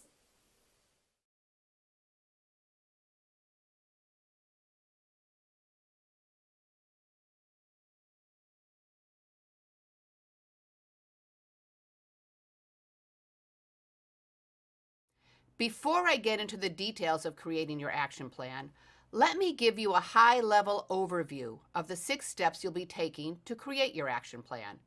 Your action plan will be most effective if you engage your heart, your head, and your hands. Steps 1 and 2 will be the heart of your action plan, because in these steps you will identify the parts of your life that matter most to you in your heart of hearts, as well as the specific goals you want to achieve in each of these life areas. Step 3 will be the head of your action plan, because in this step you will think carefully and select the one goal you will work on immediately to make progress toward the kind of success that you desire in life. Steps 4 and 5 will be the hands part of your action plan, because in these steps you will identify the specific actions you will take in the one area that you want to work on immediately. You'll also consider what you'll need to stop doing so that you'll have time to focus on what really matters to you.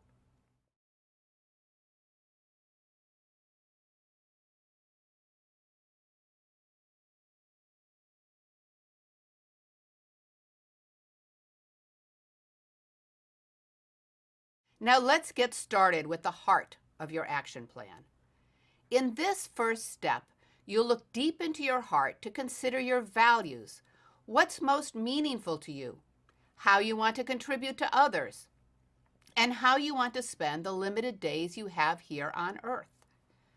For step 1, you will write down at least 3 parts of your life that are most important to you.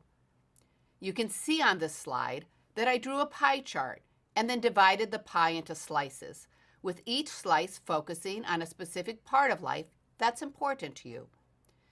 You may decide to make a list rather than create a pie chart, and do whatever works best for you. In this example, I focused on work, career, and well-being, but you will write down whatever areas are most important to you personally. You'll also write down why each of these parts of your life matters so much to you. Now, for step 2, you'll write down at least 3 goals for each of the important parts of your life that you identified. You can see on this slide that I divided each part of this pie chart into smaller slices, but you may want to simply create a list of your goals under each part of your life that you identified in step 1. For example, in the work part of your life, you might want to become an expert in a particular area, or you might want to develop negotiation or communication skills. If you have a career category, you might include goals such as getting promotions, earning salary increases, having job flexibility, or retiring at a specific age. If you have a well-being category, you might include goals such as becoming or staying healthy, participating in your faith, having time to engage in social justice activities, spending time with your friends and other people you love, or maybe finding someone to love. As tempting as it may be for you to strive for work-life balance, I recommend against using this as a goal, because balance, at least for most people, is elusive. Life simply doesn't fit into equal-sized categories that demand the same amount of time, effort, and attention at every stage of your life. Frankly, you may be able to achieve balance for a while, but then something is likely to happen that will throw your life out of balance, and it may not be easy or possible for you to get it back, at least not for a while. And if you spend all of your time trying to balance your life, you may not be able to appreciate the life you have, as imbalanced as it is. So instead of striving for balance, I recommend that you strive for a meaningful life, a life well lived, and a life for which you are grateful, as imbalanced as it may be. Now, once you've completed steps 1 and 2 of your action plan, in which you identified what's most important to you in your heart of hearts, you'll move to step 3. I call this next step the head part of your action plan because it requires thinking carefully about your priorities, what others need from you, the feasibility of the changes you want to make. For example, do you have the time and money needed to make certain changes? And the trade-offs that you're willing to make in the short term in order to achieve your longer-term goals. This is where you take personal responsibility for your choices, as well as for the trade-offs involved in just about any important choice. In this step, you'll choose only one of the goals that you listed to begin working on immediately.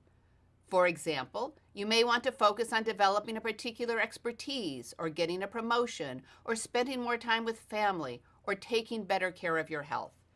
You'll also write down why you chose to invest in this one goal and what you expect to gain if you accomplish this goal. Keep in mind that the effort you put into one part of your life may provide advantages in other parts of your life as well.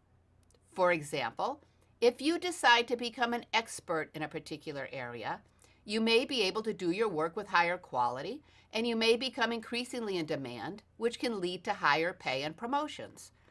If you decide to develop your negotiation skills, you will be in a better position to negotiate a higher salary or more job flexibility that will enable you to spend more time with your family. Once you've identified the one thing you want to work on, you're ready for step 4 of your action plan. This is the hands part of your action plan, where you'll write down the specific action steps you will take, when you will start each one, when you expect to finish each one, who you will tell about your plan, and how you will measure your success. It's important to tell someone about your plan because researchers have found that people are more likely to keep a commitment if they make it public. It's also important to put your action plan into writing because, as social psychologist Robert Cialdini found, people are more likely to live up to what they write down. Here's an example of an action plan that focuses on improving communication skills.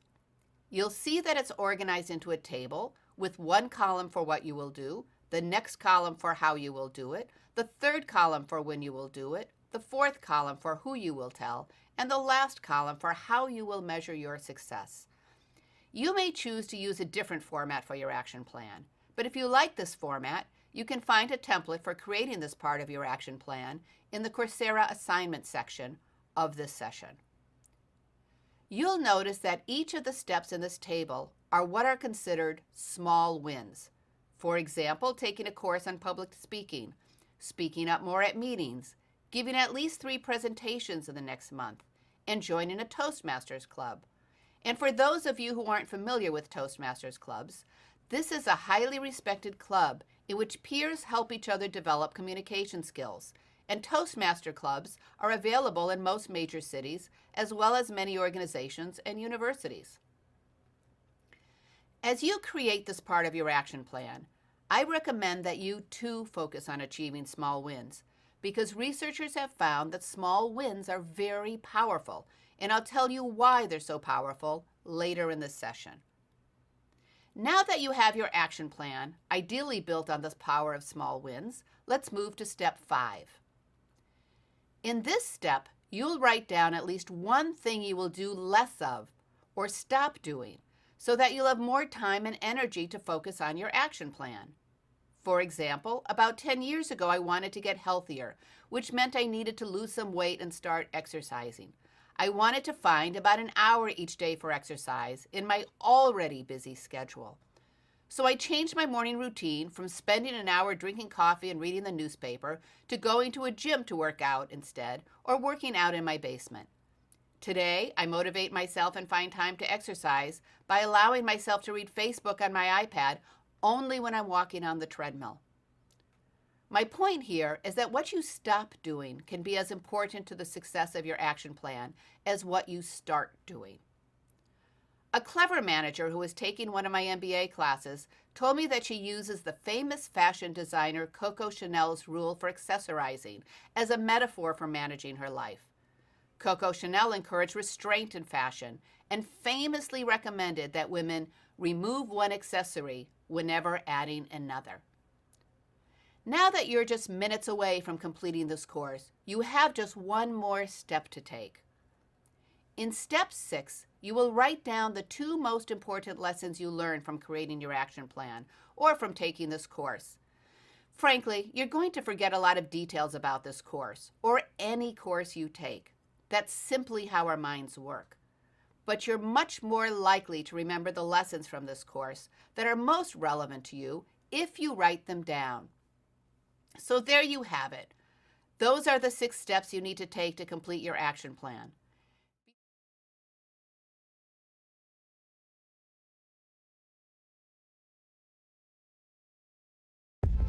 Feeling your best self. Hello. You've now made it to Module 3. Nice work. In this module, our conversations are going to shift towards physical and mental health. As we look at these topics, we will want to think about how physical and mental health allows us to be our most brilliant, passionate selves. I like to think of physical and mental health as the environment that surrounds us on a long hike.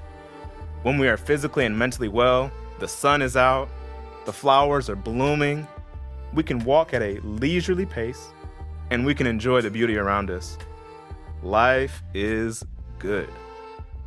When we are not doing well, our insecurities, anxieties, and negative thoughts become treacherous mountains and canyons that make our journey toward meaningful living difficult, if not impossible. As you go through this module, I hope you will let the lessons serve as inspirations for better living. And when you come to new understandings about physical and mental health, I hope you will share them with your fellow learners. So, let's get started.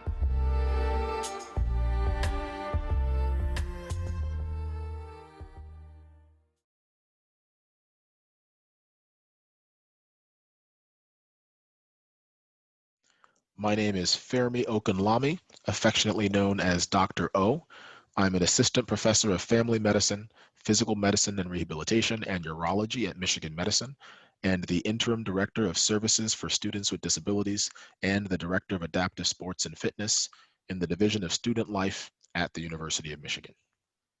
As an assistant professor of family medicine, physical medicine and rehabilitation, and urology, and the director of the Adaptive Sports and Fitness program at the University of Michigan, I want to make sure that everybody knows that being physically active is one of the most important things you can do for your life.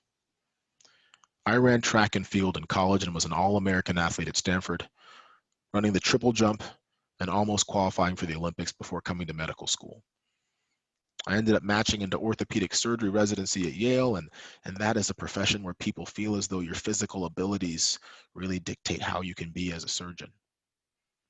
During that time, however, I experienced a spinal cord injury which then paralyzed me from my chest down and left me with very minimal use of my upper extremities. Now, many people ask after that, it's impossible to be an athlete anymore, correct? It's impossible to stay physically fit and active. Now, that's not true, because the world of adaptive sports is the opportunity that everyone has to be able to participate in sports together. The ability to play sports that use modified equipment to allow people of all physical abilities, whether you're an amputee, have a spinal cord injury, spina bifida, low vision, deaf or hard of hearing, sport and physical activity should be accessible to all, and the world of adaptive sports and fitness allows that. As a physician, we know the importance of regular physical activity. But unfortunately, not everywhere provides equal access to people with physical disabilities. But luckily, what we have been able to do is to demonstrate that individuals with physical disabilities have just as much of an interest, a desire, and a need for physical activity. And some of the things we've been working on are trying to show people how to do this. We've created something called Staying Fit While Staying Put, which came up during this COVID-19 pandemic because gyms across the country and world were closed. So whether you had a physical disability or not, it was difficult to get into some of the facilities you were used to and get physical activity. Now, these are barriers and hurdles that individuals with disabilities have had long before the COVID-19 pandemic. And what we did was we created a series of workouts that showed people how they could exactly stay fit while staying put. Whether that staying put means staying in your chair, staying in your home, and not going outside. And for people that have limited mobility or limited access to facilities, there's still things that you can do in your home to be able to stay fit. And so we tell people just being able to get some sort of vigorous physical activity, whether you're using a device that sits on your desk and you're pedaling with your arms, whether you use TheraBands in your house and attach them to fixed structures and are able to pull against them with some resistance, whether you're playing a video game that has one of the motion sensor devices that allows you to then be physically active with your family while playing games, all of these things are still some access and some ability to be physically fit. Now, if you have the opportunity to engage in some sort of outdoor activity or sport, do not let disability limit you. Wheelchair basketball, wheelchair tennis, seated volleyball, ambulatory track and field, bocce ball, goal ball. There's so many different adaptive sports and inclusive recreation initiatives that people can engage in to allow them to stay fit. And I think what's important for people to realize is that just because someone looks different than you doesn't mean that they do not have the same desires for competition. It doesn't mean that they don't like sports or want to play sports. But I also let people know that sports aren't the only way that one can stay physically active. There are activities you can do by yourself. There are things you can do with your family that really just get your heart rate up and keep your body moving. And those things are of the utmost importance, because not only does that provide you with physical wellness, but the ability to be physically active also contributes to your emotional wellness as well. And we all need to make sure that despite our busy lives, we are making time for our physical and our emotional health and wellness, because without those things, it's difficult to then focus on some of the things you need to do every day. So whether it's playing your favorite sport, whether it's engaging in a video game that keeps you active, whether it's going outside for a walk or a run or a hike, or it's playing with your dog, running around with your child, any of those things then will get your heart rate up, will get you active, and will show you that your physical and emotional health can benefit. The goal then is creating a society that creates that equal access, though, making sure that parks have accessible trails for individuals with wheelchairs, making sure that we are addressing the accessibility and accommodation needs of people with varying levels of ability. As I sit here in a wheelchair today with you, I am just one example of someone that needs access to be able to get the basic human rights that everyone else has. And I'm so very lucky to be able to partner with institutions and organizations that have made that access possible. And I look forward to seeing many other people creating that access to allow everyone to have physical fitness that they deserve.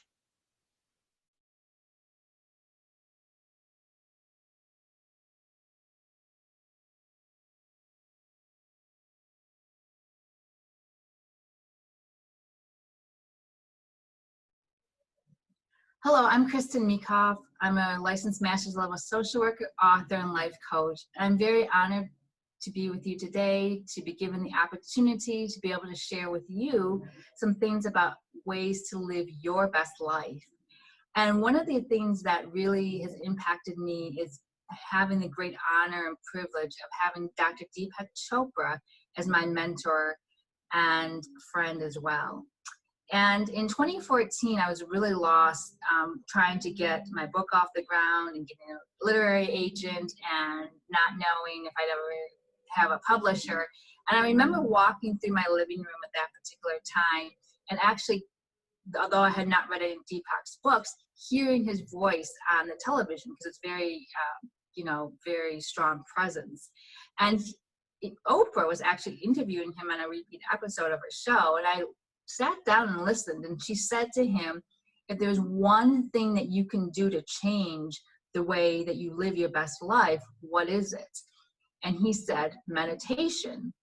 And she said, well, how does one start if you haven't done this before? And he said, start with Om, O-M.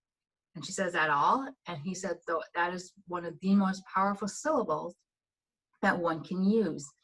So I thought to myself, he's not selling anything. I haven't read any of his books. There's nothing to download. I had nothing to lose.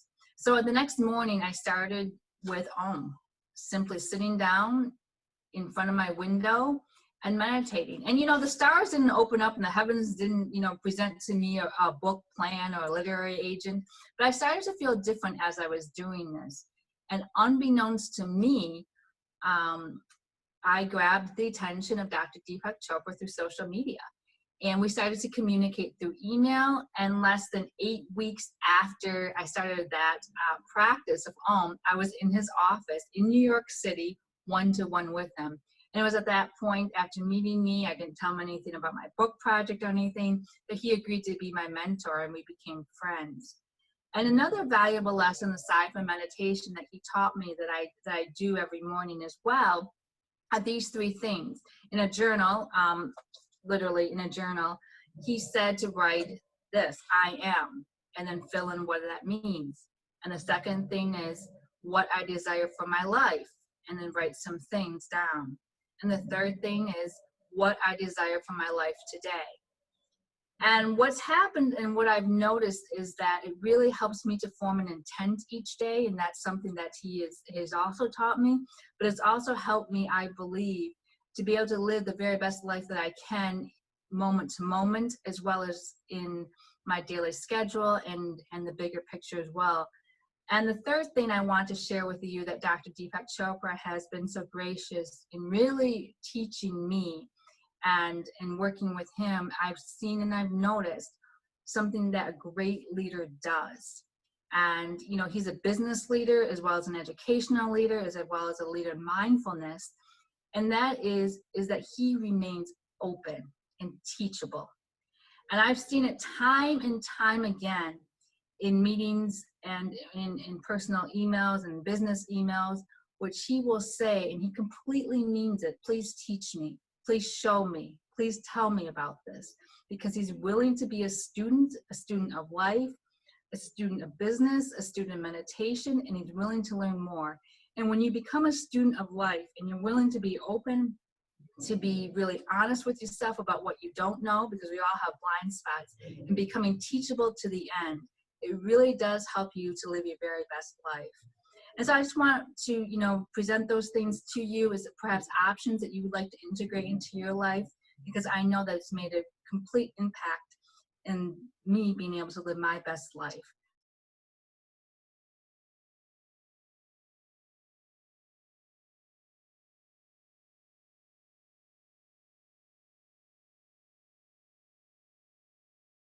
Hello, I'm Krista Mikoff. I'm the author, writer, life coach, and thrilled to be able to share with you some of my thoughts about gratitude. And one of the first things that I learned about gratitude is that it really opens you up to experiencing and seeing things through a completely different lens. In 2002, my husband, we hadn't been married at the time, suggested that we exchange gratitude journals through email since smartphones weren't a thing yet. And I was really reluctant because I didn't want to be able to be committed to an email, so to speak, each day. But I could see that he was very passionate about starting a gratitude list. And so I did, I acquiesced, and each day we began to exchange email lists via email. So I would write 5 to 10 things that I was grateful for. And what I noticed is that throughout the day, I was actually looking for things to put on my gratitude list. And so it made me more cognizant and aware to seek things out, whether it was a conversation I had with somebody or something that I noticed.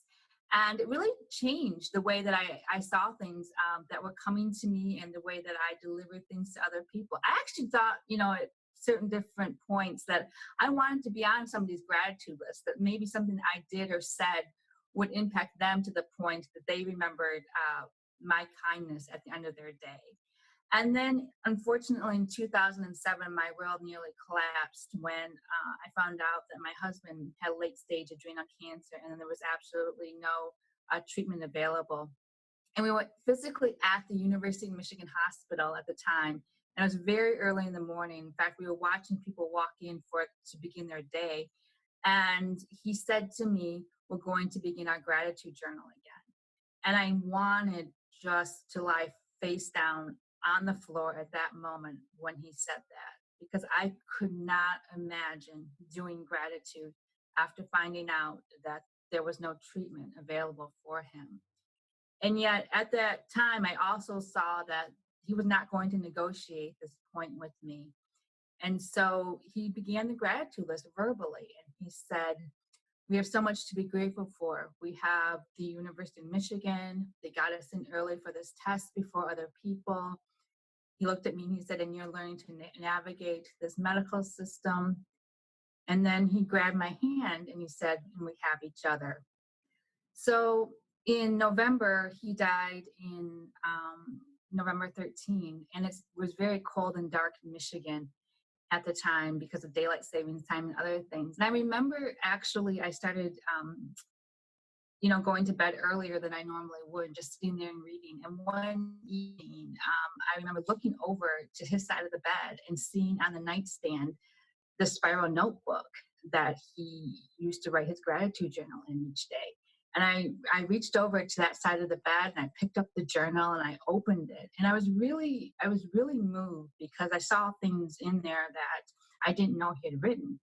And he had kept a journal almost until the day he entered hospice in our home.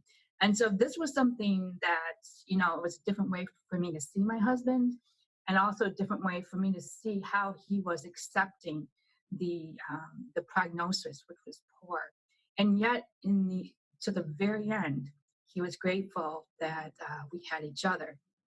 And so in that moment, I realized if there was one thing that I could do to get myself on the track of healing my grief, healing my world, healing myself, it was to begin to practice gratitude again. And so I started my own gratitude journal. I resumed it. And I really believe that is one of the pivot points in my healing, is that practicing gratitude, while it wasn't able to bring my husband back, I learned from reading his gratitude journal that is the answer to nearly every question. So I want to thank you for watching this video, and I hope that perhaps you'll consider your own gratitude journal, whether it's something formal that you write down in a notebook, or something that you keep track of, taking pictures on your cell phone, or perhaps just saying thank you to someone who made a difference in your journey today. Thank you.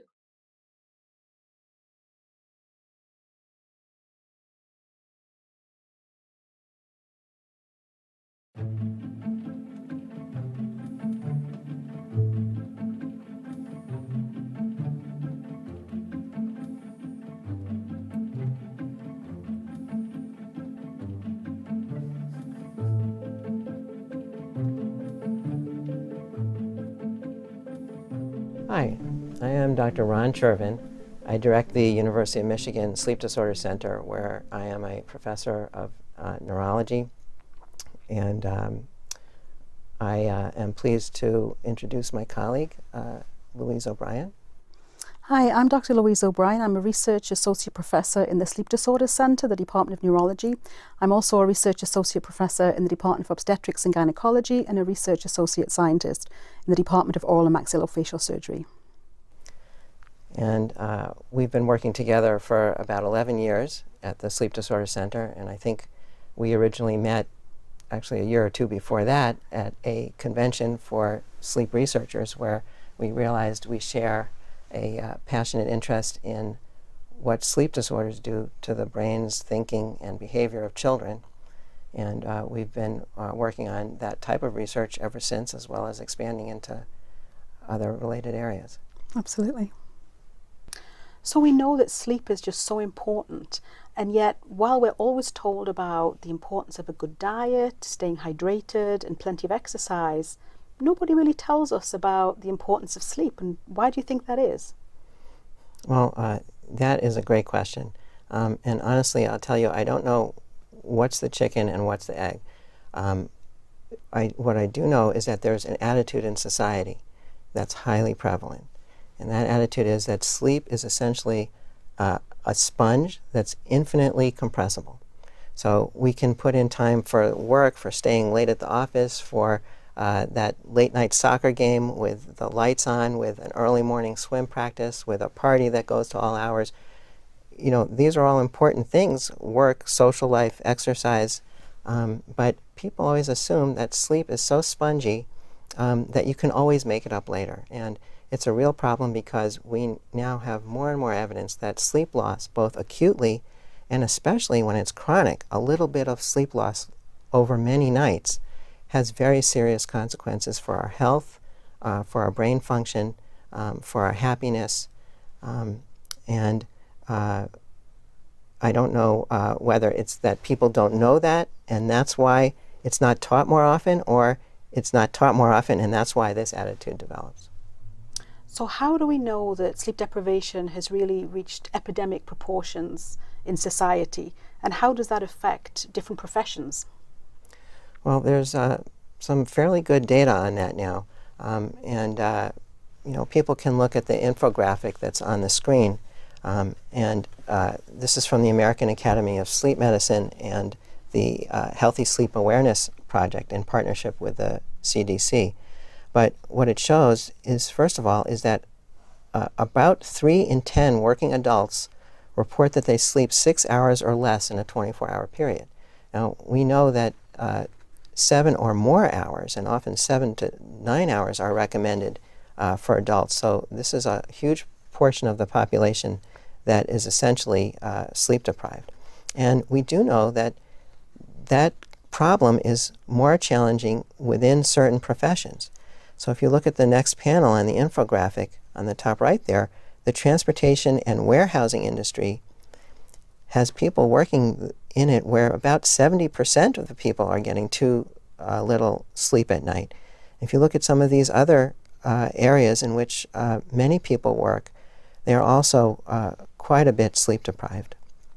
And if you look at the rest of the infographic, you'll see not only what consequences may be, but what some of the signs for sleep deprivation can be.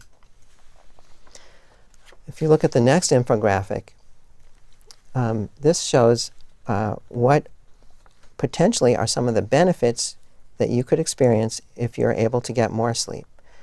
First of all, you might look better. Now, this infographic was made to appeal towards teens especially, but I think it applies to everyone. You can actually look better. People see that you look more well rested. You perform better. You'll feel better inside, and that'll affect your mood in a positive way. You'll be able to learn more. As we mentioned, your brain will work better if you've had adequate sleep. And finally, we think you will have more fun in your daily life. So can you tell us a little bit about what the benefit to society as a whole would be if we really worked hard to combat this sleep deprivation epidemic? Well, that's a great question. People estimate that billions of dollars in economic activity, for example, would be realized, and we'd have such a huge amount of improvement if we did succeed to obtain better sleep of good quality and good duration. It's interesting because few other interventions that we could make could have such inexpensive and cost-effective impact on our quality of life, our productivity, on happiness, and our health. Hi, welcome back.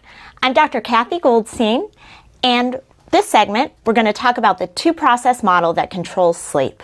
So why is this important? We really can't determine what's negatively impacting our sleep and even strategize how to fix it until we understand how sleep is controlled. So there's two processes that control sleep: the homeostatic sleep drive, which I like to think of as the hourglass or sleep hunger, and the circadian rhythm, our internal clock. So the homeostatic sleep drive builds and builds and builds the longer you're awake and dissipates with sleep. It's mediated by neural substances called somnogens. And these substances accumulate with wakefulness, and then they act on the brain to promote sleep. The somnogen that we know the most about is one called adenosine. Adenosine is interesting because coffee and other products with caffeine are adenosine receptor antagonists. So these are going to interfere with the effect of adenosine on the brain and make it harder to sleep, as well as making you more alert when you need to be. Now, if our body just ran on the homeostatic sleep drive to control our sleep, we would sleep in multiple bouts throughout a 24-hour day. And that's obviously not a very adaptive way to sleep. So we have our internal clock, or circadian rhythm. Circadian rhythms are the endogenous, inherent, near 24-hour processes that allow all organisms on Earth to react appropriately at the appropriate time based on the 24-hour solar light dark cycle that's due to the Earth rotating on its axis. There's circadian rhythms of all different processes throughout the body. But in humans, one of the most obvious is the sleep-wake cycle. The circadian rhythm promotes sleep during the environmental night and wake during the environmental day when the sun is out.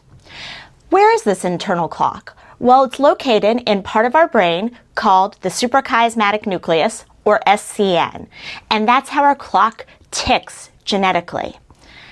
The interesting thing about the circadian clock is even though it's inherent, even though it's endogenous, it's not a reaction to the light-dark cycle, it can be modified. And it's modified by things called circadian time givers or Zeitgebers. And the biggest, most strong circadian Zeitgeber is light. Now, the effect of light on the circadian clock is dependent to which time it's received. So, if you think about somebody's natural sleep period. Now, this isn't when you'd like to sleep. This is when your body truly wants to sleep. And in most individuals, that's going to be a sleep onset of around 11 p.m. and a wake time of around 7 a.m. or so. So, if you get bright light in the evening time at the beginning of this habitual sleep period, it's going to push the clock later. You're going to become more of a night owl. You're going to have a harder time falling asleep or waking up. Now, we see the opposite is true with morning light. Light that either occurs at the end of the sleep period or immediately after your natural wake time.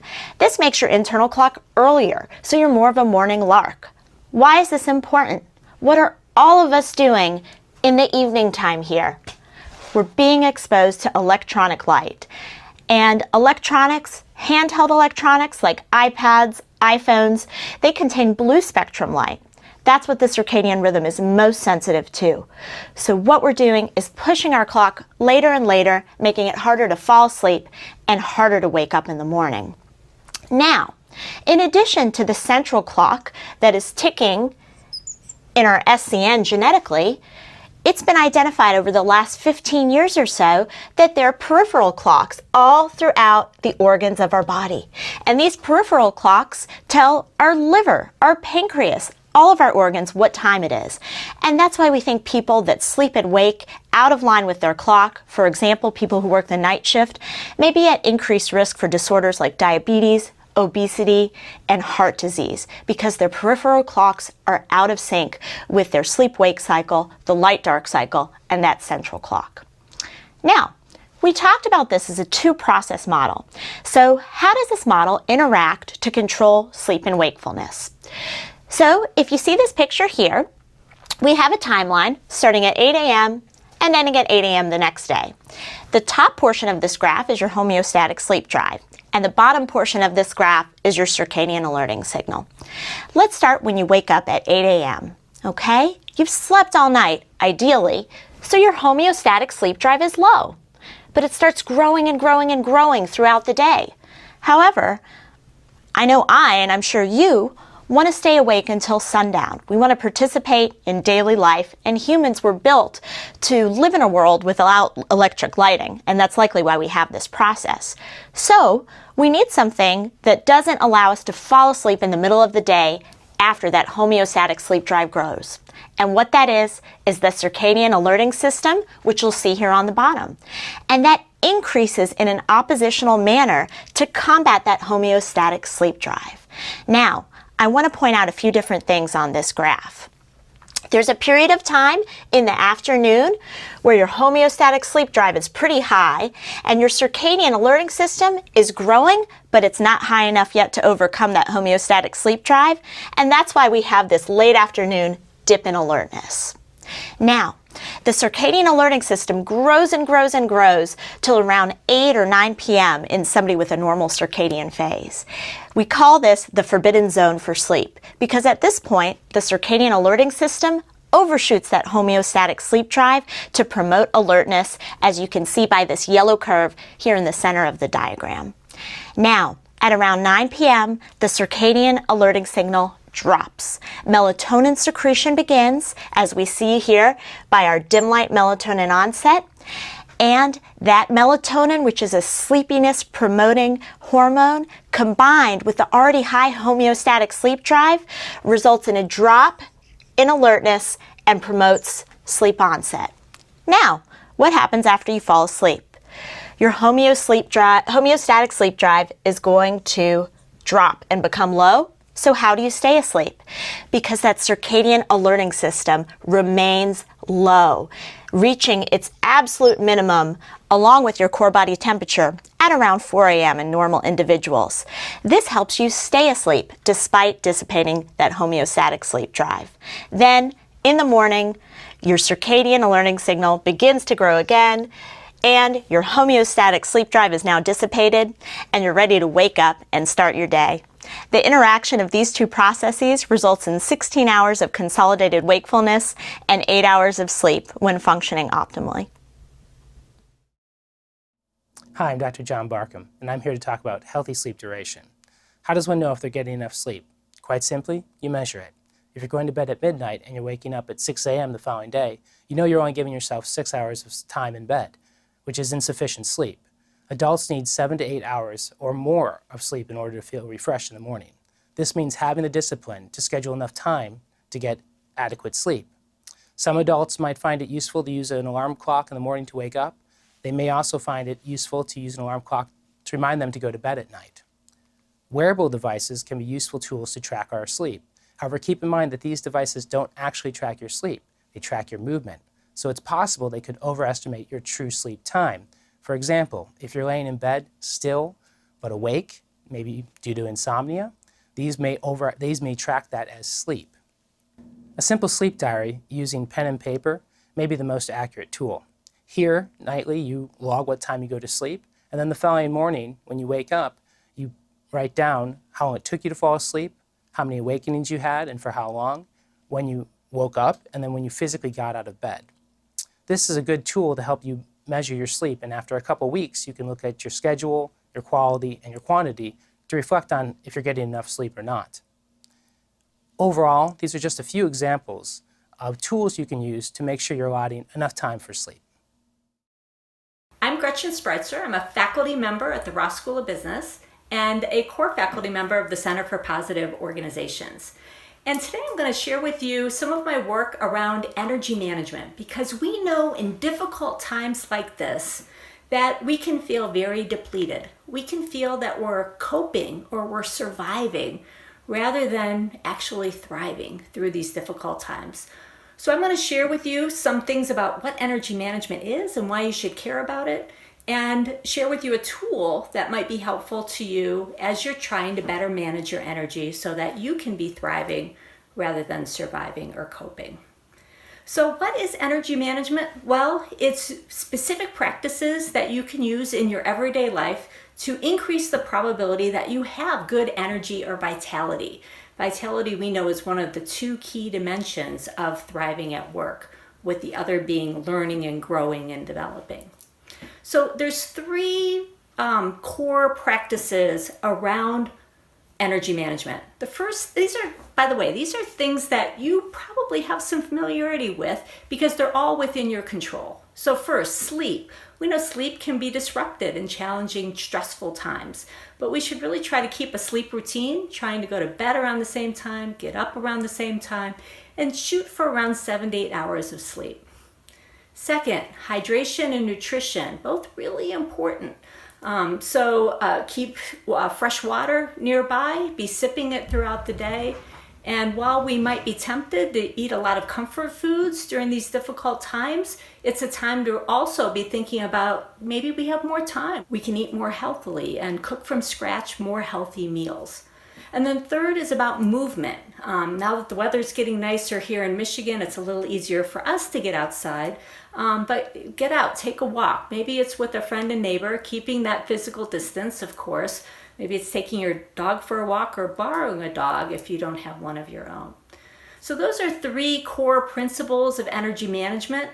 Now let me share with you a quick tool that we've developed at the Center for Positive Organizations with Tracy Grant to better help you manage your energy. And basically with this tool, we ask people to rate their energy across each hour of the day. So for example, if I get up at 7 a.m. and I'm eating breakfast, I would write down 7 a.m., eating breakfast, and my energy level on a scale from 1 to 10. Maybe I'm just getting going as a 5. At 8 a.m., I'm going to rate my energy again on a scale from 1 to 10. Maybe I'm doing email now and my energy's gone up a little bit. At the end of the day, then we ask people to create what we call an energy profile, where they're plotting what their energy looks like over the course of the day. So along the bottom, you've got the time of day. On the y-axis, we have what your energy level is, and you can begin to see where some of the peaks and valleys are, the highs and lows. What are the kind of things I'm doing most often when I've got low energy? Maybe that's when I'm doing something very routine or boring. What are the peaks? What are the kind of things I'm doing when my energy level is very high? Maybe I'm learning that those are times where I'm interacting with other people. So it's a tool that can help you understand the highs and lows of your energy management and help you increase those times when your energy is high, the kind of things that are enabling that to happen, and find ways to mitigate or reduce those activities that create depletion or low energy. So I hope this tool is helpful to you as you're trying to best manage your energy during these difficult times so that you also can thrive or be more likely to thrive rather than cope or survive in these difficult situations.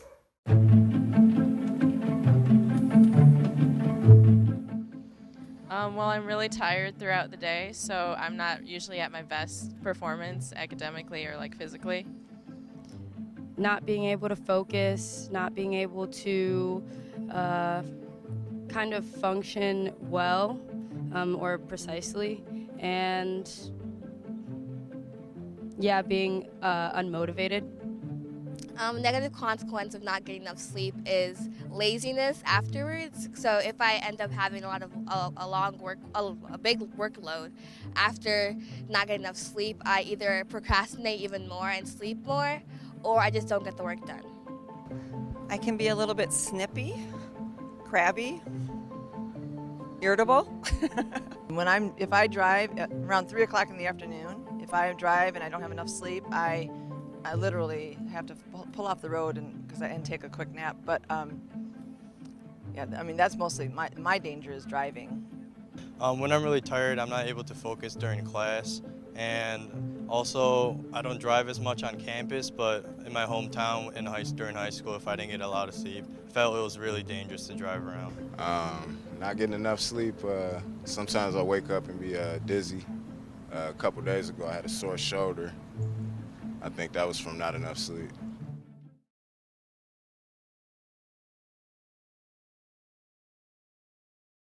Hello, my name is Maria Music. I'm a professor of psychiatry and obstetrics and gynecology here at the Department of Psychiatry at Michigan Medicine in Ann Arbor, Michigan. And I would like to talk with you today about well-being and health.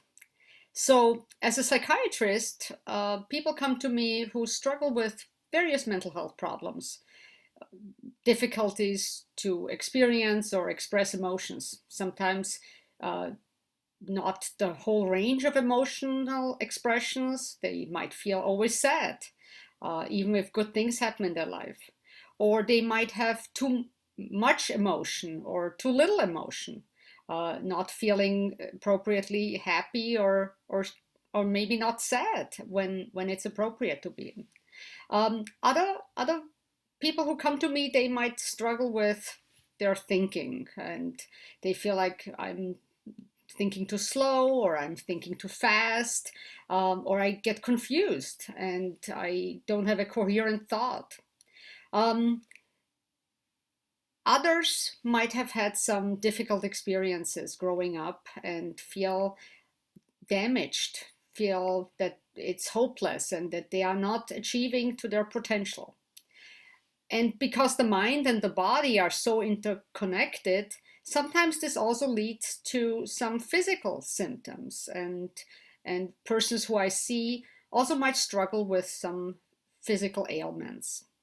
So in general, as a psychiatrist, I see a lot of different people with different, a wide range of, and a rich, colorful spectrum of behavioral, emotional problems, and challenges and suffering. But what is important is that in my experience, everybody also comes with strength and resilience, even if in the face of many other maybe difficulties. And so I think it's important to understand that neither past adversity that you might have encountered, or the mental fight that one person might be fighting, or when the person feels low in any given moment, none of this really defines who this person is. And nothing is stagnant. There's always flow, and there's always hope for change. That's actually one truth that I have learned in the many years working and kind of gaining my clinical wisdom. Nothing stays ever the same. And there's always hope, because with the right help and with the right support, change is possible. Change towards a better state of mind, towards a better me, and towards a more fulfilling life in the here and now. So part of my work as a psychiatrist is to help the people who come to me, to give them the tools and the supports they need to manage the challenges and the adversities, and to give them the confidence and the hope to make those changes, to make this change and change the course of action. Both hope and confidence might get lost when somebody feels low and is struggling with emotional problems. So my job as a psychiatrist is to instill these key ingredients in a person and help them towards a journey of healing. And I deeply believe that everyone has the inner capacity for growth and change, and that often this capacity for healing is underutilized, particularly when you feel low and struggle.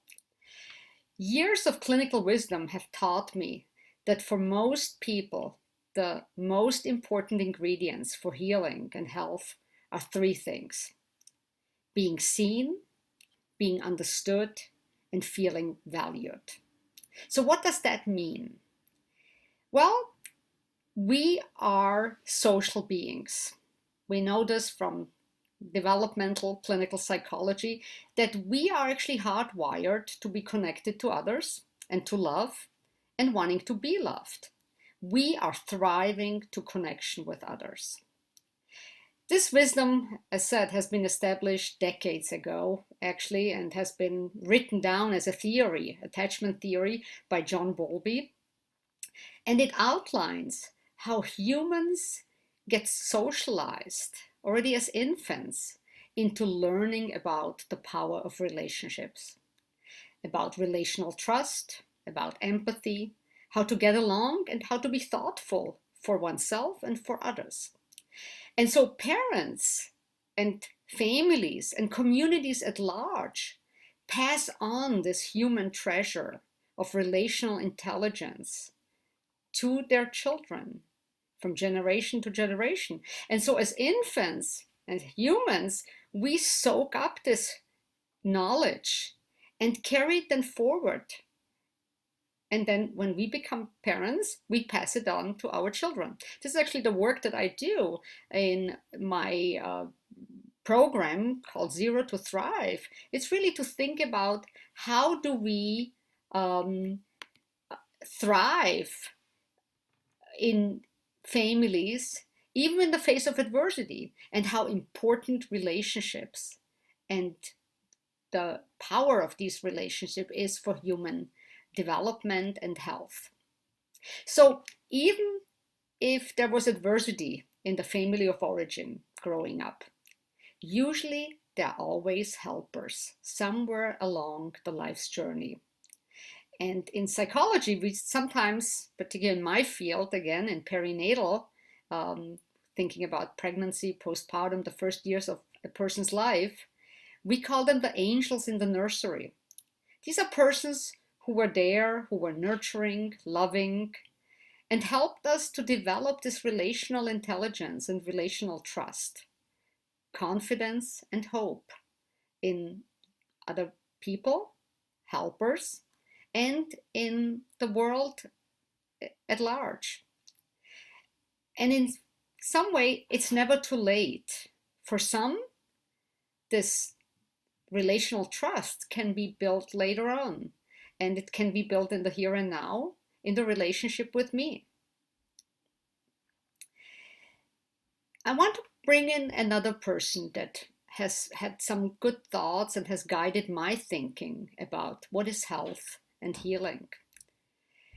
Sigmund Freud, a psychiatrist, psychoanalyst, scientist, in the turn of the 20th century in Vienna, Austria, where I'm actually also from, described one's ability to love and work as the two ingredients that are basically making life satisfaction and happiness in life. He actually said, love and work, work and love. This is what it is. That's all what it is. And these are the cornerstones of humanness. Well, frankly, I think he got it right in part. And in part he was wrong, because while love, and that's the relationships that I just talked about, is important, and work is important, and I want to talk about this in a minute, he failed to see, and later actually he self-corrected, so I have to give him credit, that play is also very important for happiness. So what are these ingredients? We already talked about love. Love is the ability to be seen, to be understood, and to feel valued, and to experience that, and then also to pass it on to others. And having relationships that are satisfying, trustworthy, trusting, nurturing. In these relationships, we develop empathy, compassion, and feel good. So love, relationships. What about play? What is play? Well, play is leisure activities. It's activities that are a common source of flow and are predictors of satisfaction in our life. We know that. In play we can find passion, and we can pursue our passions. Play is unstructured, creative. It's joyful. It's unscripted, flexible. It can be silly. It can be something you do on your own, with your own mind, with your own body. It can be in relation with others. In some way, play is improvisation. It's creativity. And it's activity that does not have an end point other than pleasure. In that regard, play is very important because that is partially where we get our life source, or we then also express our energy and life source. So how is it different to work? Well, work is important too, because we are also hardwired.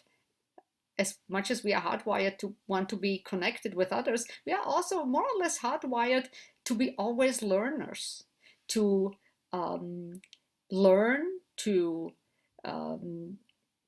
explore, to seek out knowledge, and want to practice and get good at something, and to achieve. It gives us pleasure. But in contrast to play, work is something that is effort driven. It can be pleasurable, but there is effort and it has an end goal. So at the end of the day, well-being is really a balance of our ability to keep a nice, comfortable equilibrium between those three qualities: work, play, and love. I think it's in the moment where there's imbalance, and that could be if we are studying, when we are in college, or just working hard in adult life, and just doing one or the other. So with the pressures of academia or in school, work can overshadow, and both play and love can be less prominent. And I think I see this all the time. Some of my patients have really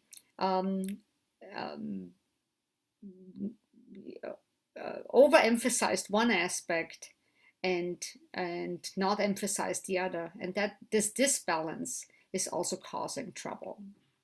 So what I want to end with is kind of the call for balance.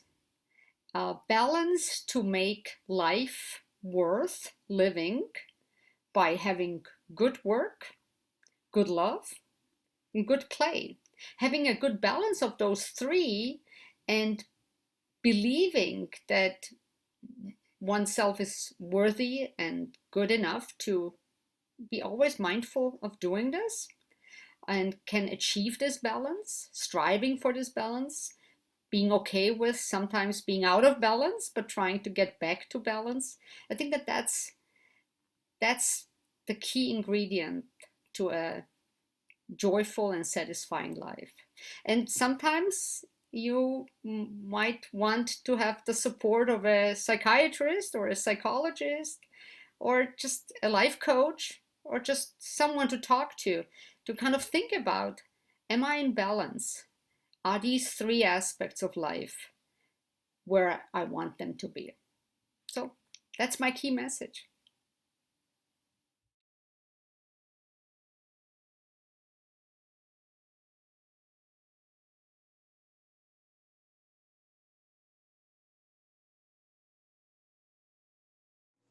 Hello, I'm Elizabeth James, and I work for the Department of Afro-American and African Studies at the University of Michigan.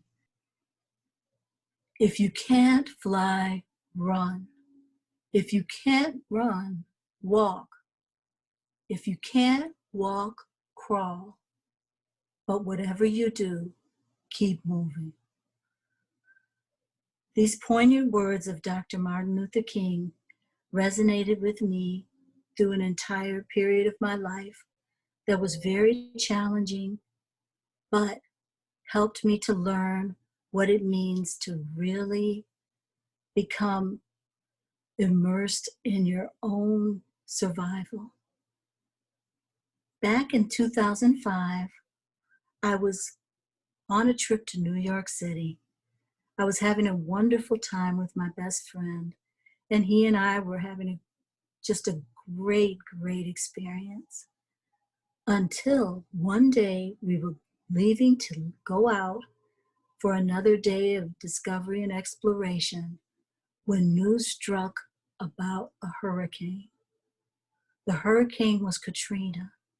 Since both his and my families were from that area, We dropped to the bed and sat in silence, hugging each other and wondering what was about to happen.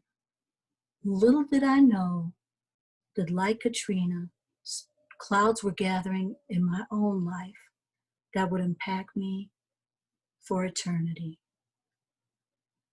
I returned back after the trip and began a new semester at the University of Michigan.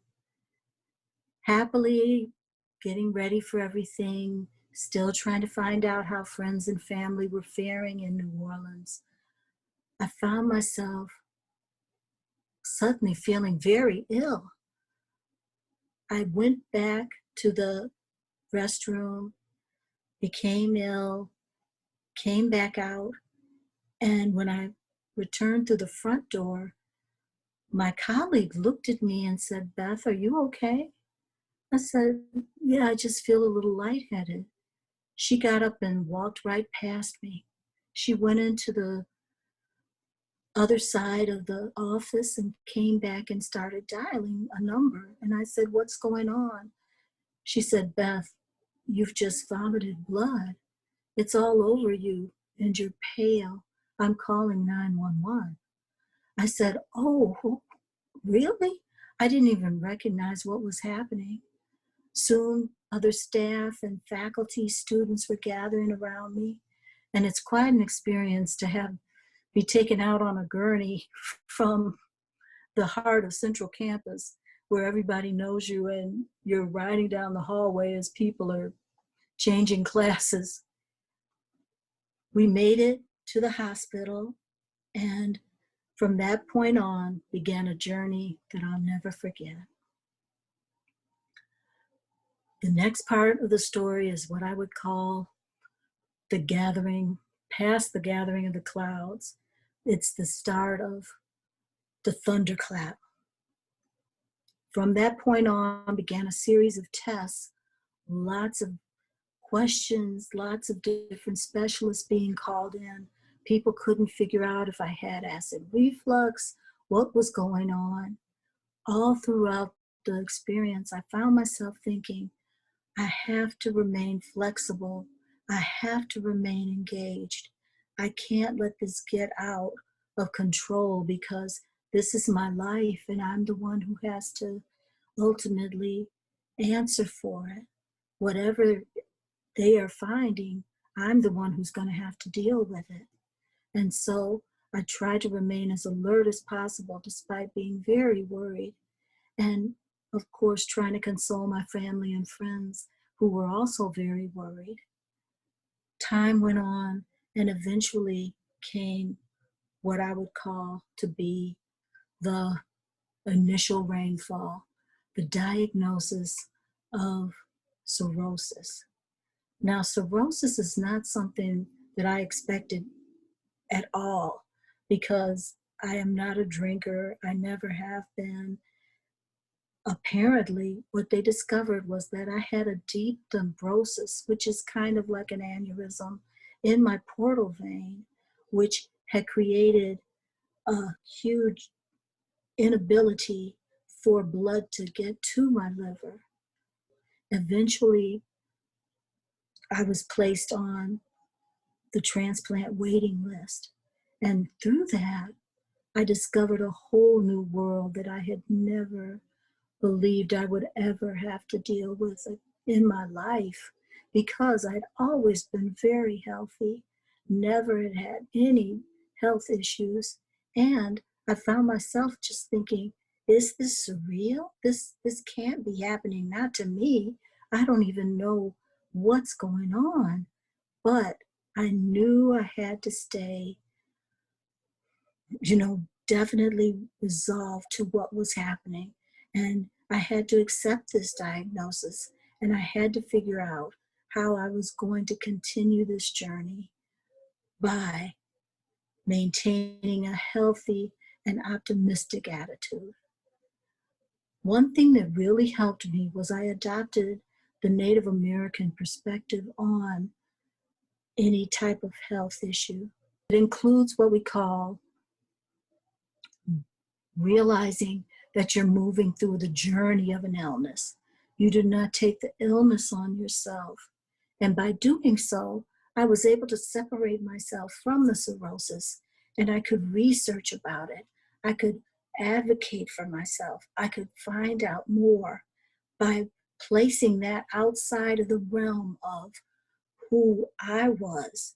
I was not my liver, but my liver was a part of me.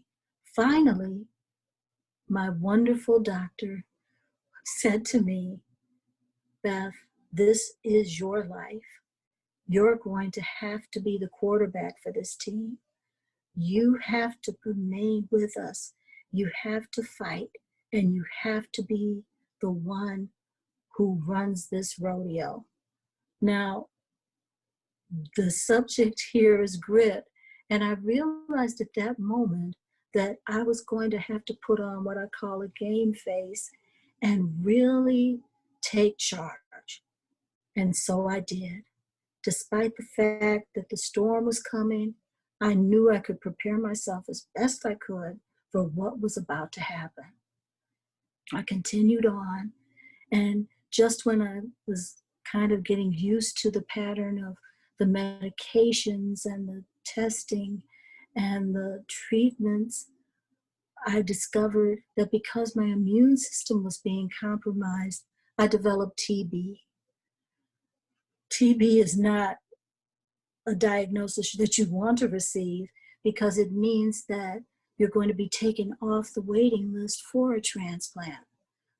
However, again, summoning up that courage to meet with the infectious disease doctor, he offered me treatment and said if I really worked hard and tried to sustain the level of the medications that he would give me, I could make it through. Even though I was very nauseous, even though sometimes I felt so tired and just worn out, I realized that there was something more in all of this, and that the Buddhist description of suffering as a way of learning about yourself was certainly true. I discovered more about myself during this journey than I had ever thought I would. Finally came the word that they had located a liver in Chicago. I considered that the surge. That was the moment when the resident flew over in survival flight, the helicopter that the U of M hospital has for organ donation, and brought it back over to me. Then came what I call the eye of the storm. I totally surrendered. They took me into the operating room, and I could feel the cold, hard steel against my back. They said, "Are you with us?" And the anesthesia hadn't taken over yet. I looked up, and all of a sudden, something happened that I can only call a miracle. I smelled my mother's perfume, and I smiled, and they said, "My goodness, she looks so happy." And with that, I went under. Some hours later, I awakened to find myself in the ICU, strung up like the Bride of Frankenstein, and feeling very much like it, since I was wrapped very much from head to toe. But deep down inside, I kept remembering who I was and that I could do it. I could make it. I was on the other side now of the storm, and I could wait and feel the sun on my face and know I was alive, because it's not always the case that you survive a transplant. There's a lot of real tests that go into making sure you can even sustain. The people around me really made the difference, whether it be the maintenance man who came in each day to sweep my floor and give me a smile, though I had infections and things recurring all throughout my recovery. Even learning how to walk again was a major step. But throughout it all, I could feel my ancestors at my back, and I felt the strength of those who had come before me, who had sustained so much more than I had ever endured. And it made me aware how blessed I was to be in the world, to live another day, and to experience it. And so, after that, began what I call the rainbow, the aftermath. Waking up and finally hearing the words that I was going home sounded like the most beautiful lullaby I'd ever heard in my life. When I walked out, I vowed that I would find some way to give back because I had been given the gift of life, a second chance. And so I began volunteering for Camp Michitanki, which is the U of M Transplant Center's camp for children. There I found myself among my new tribe, the tribe I wouldn't have chosen, but I found myself a member of. All of the kids wanted me to show them my scar. I hadn't shown it to anyone until that time. I lifted my shirt and shyly showed them what the kids like to call a hockey stick. They smiled and showed me theirs. I learned that there were different crews. The kidneys were the cuts, the heart transplants were the zippers, and the livers, we were the hockey pucks. The hockey sticks. And from that point on, I started to realize that there was something very, very important that I had to learn from this whole experience. And that was to take each day as something special and not take it for granted. And this year I've celebrated my 9th anniversary. Those 3,285 extra days that I received for being here has given me nothing but joy and lots of strength. And so I believe that it's very important to believe that miracles can happen, and that it's important, once you've been given that miracle, to always give it back.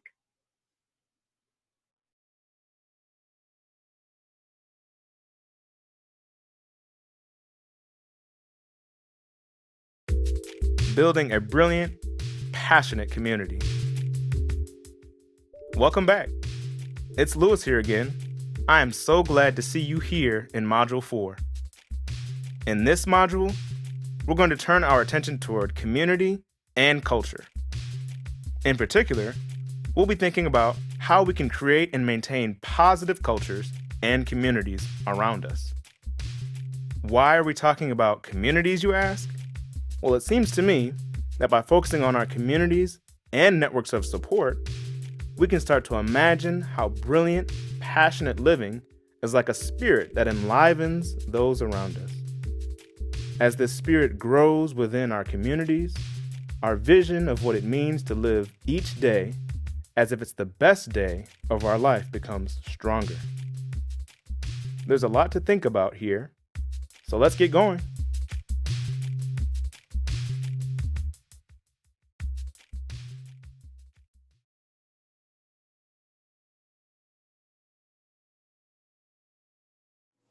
Hello, I'm Elizabeth James, and I work for the Department of Afro-American and African Studies at the University of Michigan. Today, I'll be talking about community. If you want to go fast, go alone.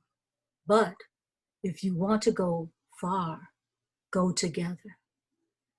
This West African proverb is something that resonates deeply with me, because I've always felt as though community is something that is important to everyone as a human being. We are social creatures, and from the onset of our humanity, we have found ways to live together in order to survive as well as to thrive. Gathering together to hunt and gather, we found that we were able to make a way out of no way. People grew in their families, and the families grew into towns, and the towns grew into villages, and the villages grew into cities. We found that together we could do so much more than we could if we tried to strike out on our own. This I discovered at an early age because my parents had both been very deeply involved in public service. My father was a mail carrier and was very proud of how he would help others to get the mail that they needed in order to make it every day. My mother was a public librarian, and she took great pride in the work that she did serving the community through locating and finding books. These two people, along with my grandmother, really influenced me and made me think about how important it was to be a part of something greater than myself. And at an early age, my grandmother changed my life by taking me to an event that ultimately I realized set me on the path of my calling. We attended the March to Freedom in Detroit. It was a huge affair, a march that went down Woodward Avenue in this part of the city. The hundreds of thousands of people attended, including Reverend Dr. Martin Luther King, Reverend C.L. Franklin, Aretha's father, Grace and Jimmy Boggs, the great activists, and many others who gathered together to march for civil rights and for better resources for all Americans. That was a powerful day, and although I don't remember anything that was said, I do remember the way it made me feel. The warmth, the camaraderie, the joy and the laughter, the people helping one another as they walked along, singing songs and holding signs. All of these things were deeply immersed in my memory. And I never forgot the way that I felt at that event. Later, as a Girl Scout, I discovered the joy that came from bringing the cookies to folks who had ordered from me and my troop. It was a wonderful feeling to be able to use some of those monies to give back and do community service. The same was true later as I grew into high school and went on to college. I continued to do volunteer service for different groups in the community. And I never forget how often I felt as though the things that I was doing to help others were actually benefiting me. I would feel so worthwhile after attending an event and having worked hard. It was a very special feeling because I knew that I belonged to somebody and I was a part of something that was greater than myself. Later, as a children's librarian, following in my mother's footsteps, I got an opportunity to do even more, working with community activists, helping people organize neighborhood watches, attending workshops and seeing how people would use our library not only for tax returns and other types of activities such as obtaining their GED to learn to read and to get their high school equivalency degree, but also working with the children, whether it be storytelling or having special activities like writing, for example, to Dr. Seuss.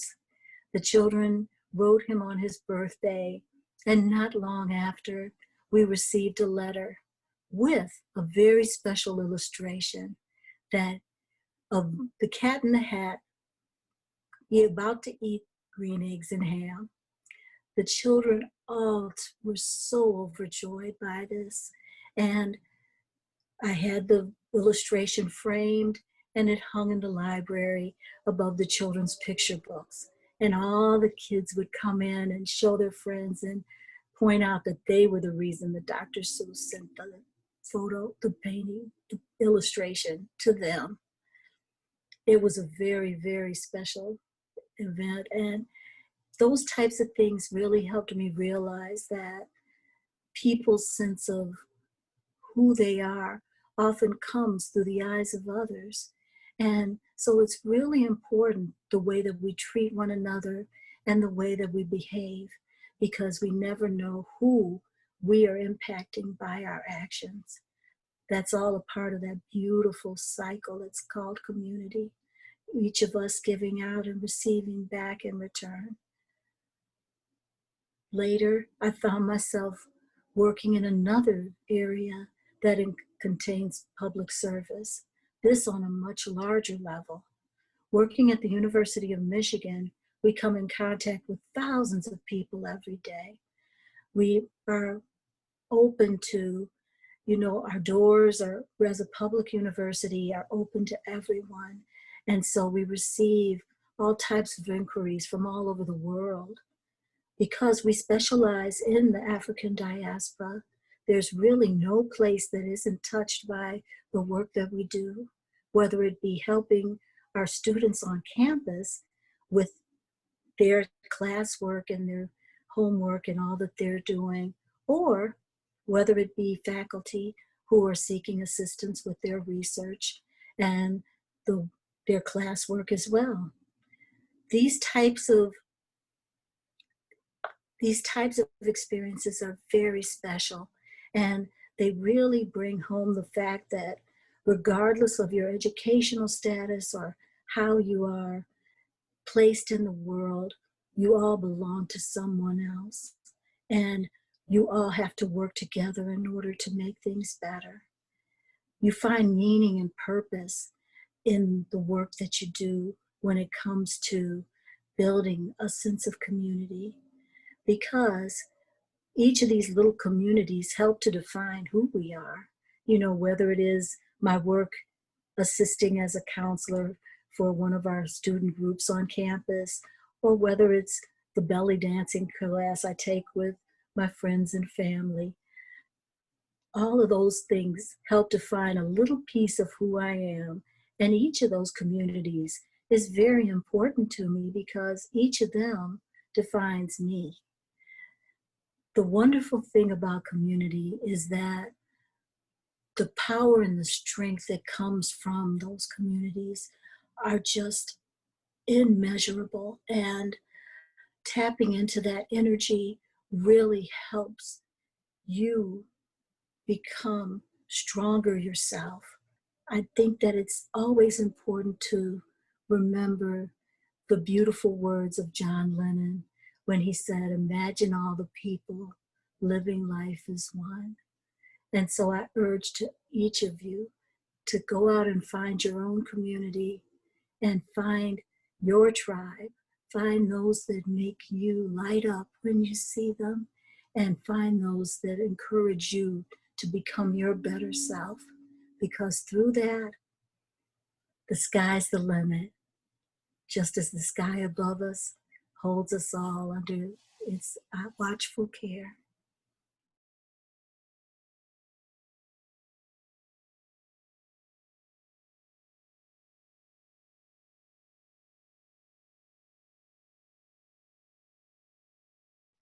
Hello, my name is Dr. Shalonda Reeves, and I'm a learning experience designer here at the Center of Academic Innovation.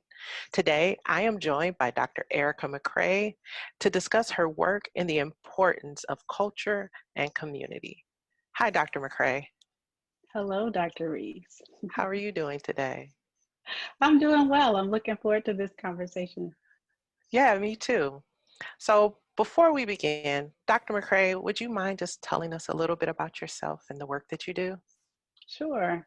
As you said, I'm Erica McCray, and I'm a faculty member in special education at the University of Florida. I've also recently taken on additional responsibilities as a department level administrator, but I'm always a teacher at heart. I started out as a special education teacher in elementary and middle schools, primarily in schools identified as high poverty. And they were just great learning opportunities for me as a teacher, as a mom, and as a community member. And so your work, how has it related to community and culture as you see it? Well, it goes back to my early days in the classroom. My first teaching opportunity was as a long-term substitute teacher. And if you've ever had a substitute teacher, you know those are not easy experiences because students test them at every opportunity that they get. They want to see how long they'll stay, how much they actually know about teaching, how much they actually know about managing the classroom and keeping order. And so I had to learn pretty quickly about community at a number of levels. I had to think about creating community in the classroom so that students were working together and they saw me as a co-conspirator along with them. I had to learn about the community that the schools were in. As I mentioned, I worked in schools that were identified as high poverty. And so there were a number of factors that I needed to be understanding of and clear about in terms of the communities and neighborhoods that my students came from. And then even for me as a beginning teacher, once I moved into a more permanent position, creating community with my colleagues was absolutely essential. As a special education teacher, we're interfacing with general education teachers, other specialists like speech language pathologists and school psychologists and administrators. And it was just critical to create norms and ways of interacting so that we could all do a good job for the kids. That was what it was always about for me. What does it take to make sure my kids get what they need? Yeah, I can definitely understand that. I was a former teacher as well. And so when you think about that time, and then even now as a researcher, how are you creating community on a more larger scale, or a larger community, to say the least? So I think community now for me is, again, it's thinking about it on multiple levels. So I think about the community that I've developed in the college. I think about the community in my discipline in special education. And more recently, I've been thinking even in a more interdisciplinary way. And in some non-traditional ways, like I have a community on Twitter that I've never met in person, but they share resources and they push my thinking. And it's a great opportunity for me to be a part of a community that comes from every corner of the earth, with very different experiences and perspectives. And sometimes it hurts a little bit, but they push my thinking and make me suspend judgment in some instances. And I feel like I'm a better teacher, I'm a better researcher because of that. Some of the theoretical and conceptual frameworks that I've used recently, I learned more about them by engaging with people on Twitter who were in other disciplines. And so thinking about our human experience requires different perspectives, different areas of expertise, different lived experiences, and all of those layers of community, I feel like make me better at my job. Yeah, I definitely understand how social media has really changed how people view communities. And so if you think about how people engage on Twitter and Facebook, why do you think community is so important now?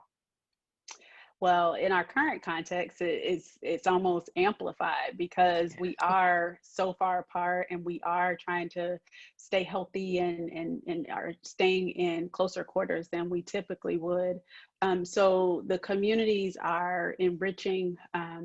There's some dissonance that I'm noticing that causes people to retreat into enclaves, which is helpful. It's helpful and healthy in some ways, but in other ways, I think we miss the opportunity to hear from others. Sometimes the others' perspectives that we learn about will make us more confident in our own beliefs, but in other instances, it gives us a sense of empathy and understanding of how people are experiencing the world differently. And our cultures that we interact within. So, you know, one person, culture is dynamic. It's ever evolving. It's fluid. No one person belongs to only one culture or one cultural group. And so creating a meta culture almost of understanding how to agree and disagree peacefully and respectfully. I feel like social media can help with that. And I also think social media is helping close the gap on some experiences that we might not be able to have otherwise, especially in real time. I tend to, people like one platform over another for different reasons. And some of that I think is cultural. I think about my family and they're more in tune on Facebook. My professional colleagues, they are more in tune on Twitter. And folks that I have other sort of more artistic connections to in terms of activities, like I teach bar. So I have a bar community that meets on Instagram and a yoga community that I meet with on Instagram. And so I think the different cultures that are created among and across are enriching, and we have access to them in ways that we wouldn't have had 10 years ago even. How would you encourage someone to create a more diverse community? What would be like first 2 or 3 things they should be able to do to help them kind of diversify, to say the least, their community? I think about it like double dutch. If you've ever jumped double dutch, I cannot. I'll just put that out there. I cannot jump double dutch, but I'm always fascinated when I see people do it and do it really well. With double dutch, if you've never experienced it, it's 2 turners of 2 ropes, turning in opposite directions. And so they're creating this rhythm. And the person who's going to jump double dutch has to be in tune to the rhythm that the other 2 have created. They have to get their balance. They have to focus. And they have to be willing to join in something that's already happening. And so I see that as a way to diversify your community. You want to listen, you know, look for the rhythm. You want to pay attention to the interaction styles, the patterns, so that you can stay safe, because that's the other part of it. If you don't jump in double dutch at the right point on the right beat and stay in tune to that, you will get hurt. Those ropes hurt. I do know that, and because I know that I cannot jump double dutch. That's why. But I think there's some humility that has to go into that. I think we have to recognize that just because I have these experiences and these vantage points and these strongly held beliefs, someone else might have the same beliefs. They might have very different beliefs. They might be polar opposite. But if we are going to grow and join into community and enrich our experiences collectively, we have to take that care in entering those spaces or welcoming other people in. I think there's also value in knowing how to invite others into spaces so that they feel that they're valued and they're welcomed and that they are going to be respected regardless of what they believe, as long as they're respectful in that same way. Yeah, that makes a lot of sense. And as an avid double dutcher when I was a kid, I definitely know those ropes do hurt. I'm jealous. You might have to teach me. Yeah, so it took me a very long time to learn and many rope slashes to figure it out. Well, I think that continues the metaphor, right? You've got to be persistent. It's not going to necessarily just be handed over to you. You aren't going to necessarily be welcomed in. But if you're persistent and committed to learning and growing and developing skill and enriching your experience, it's worth it. It's worth it. You got to be intentional. Exactly. Yeah. So thank you so much, Dr. McCray. This conversation has definitely been enlightening, and I would just want to thank you for taking the time to speak to us about how to develop community and how to be intentional about diversifying our communities as well. Well, thank you for the opportunity.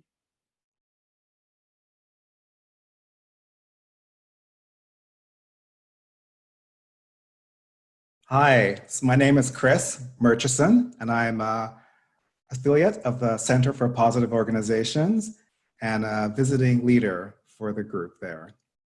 And I've been working with CPO for about 6 years and come to campus regularly to meet with students and to talk about various aspects of organization culture and the kind of practices that really support an organization thriving. I'm also a consultant, and so I've had the opportunity to work with a huge variety of organizations, for-profit, nonprofit, and philanthropic, and see their organizations in practice and how they demonstrate their values, the things that they struggle with, the things that they do well. It's given me such interesting perspective on culture and kind of what seems to work to support positive culture, and what are the things that get in the way of culture as well, those kind of tensions and negative things that can actually bring an organization down as well. So through all of that, I've come to see that organization culture is a very important part of any organization. And when you see a positive culture in action, it's incredible. The results that you see are exciting. You see people joyful, happy, engaged, collaborating well. You just see so many positive outcomes of a positive culture that just lead you easily to believe that working to create practices that generate those kinds of outcomes must be important. And in fact, it is. I think those kinds of practices are even more important now in the face of the coronavirus.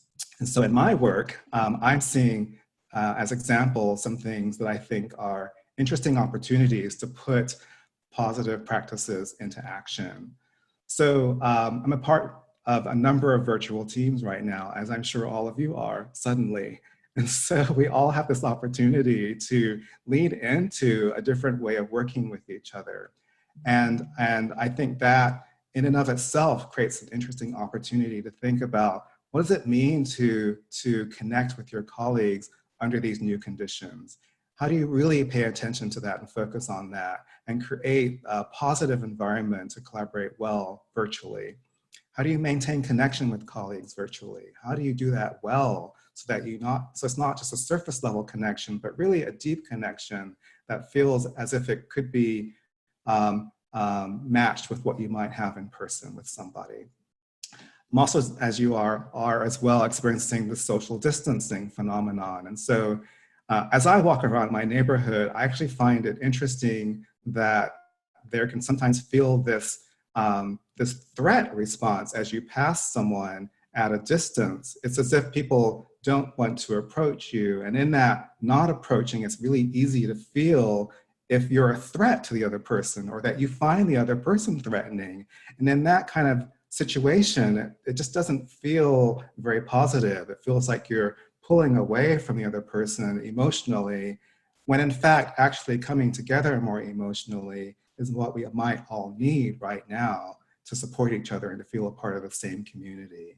And so again, thinking about social distancing and the impact of that on us as human beings, but also as employees, feels really important. So how do we maintain connection in the face of something like social distancing? It's the kind of question that I think positive organization psychology puts right in front of us.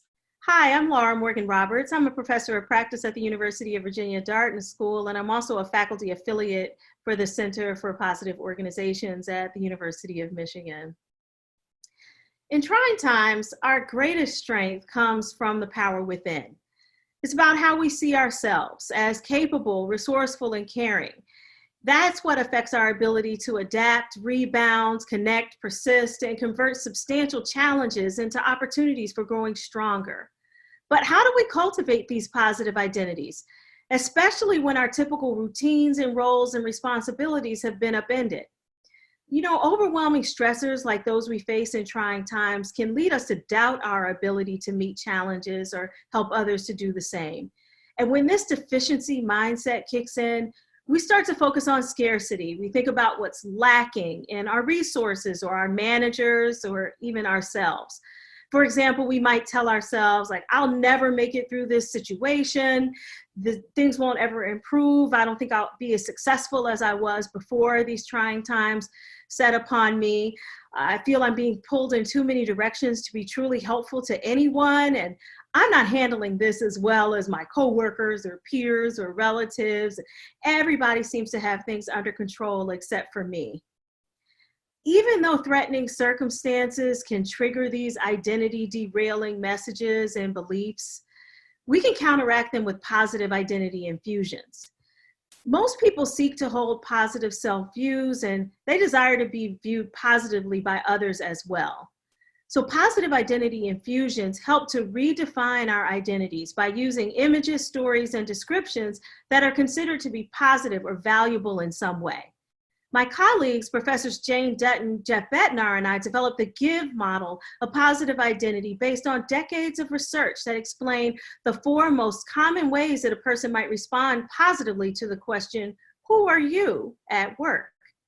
And so in trying times, the GIVE model highlights 4 pathways for cultivating and sustaining positive work identities. G is for growing, I is for integrating, V is for virtuous action, and E is for elevating self-worth. So here are some positive messages that you can say to yourself to affirm and cultivate positive identities. You can also use these prompts as ways to help your coworkers and people in your community or your family to cultivate and sustain their positive identities in trying times as well. First, ask yourself, how am I growing through this experience? Think about ways that you're making progress, sometimes gradually and other times maybe rapidly. How are you learning new skills or developing better habits? Think about ways that you're becoming stronger through these trying times and how others in your work organization and community are also growing, learning, and becoming stronger. Second, how are you integrating in trying times?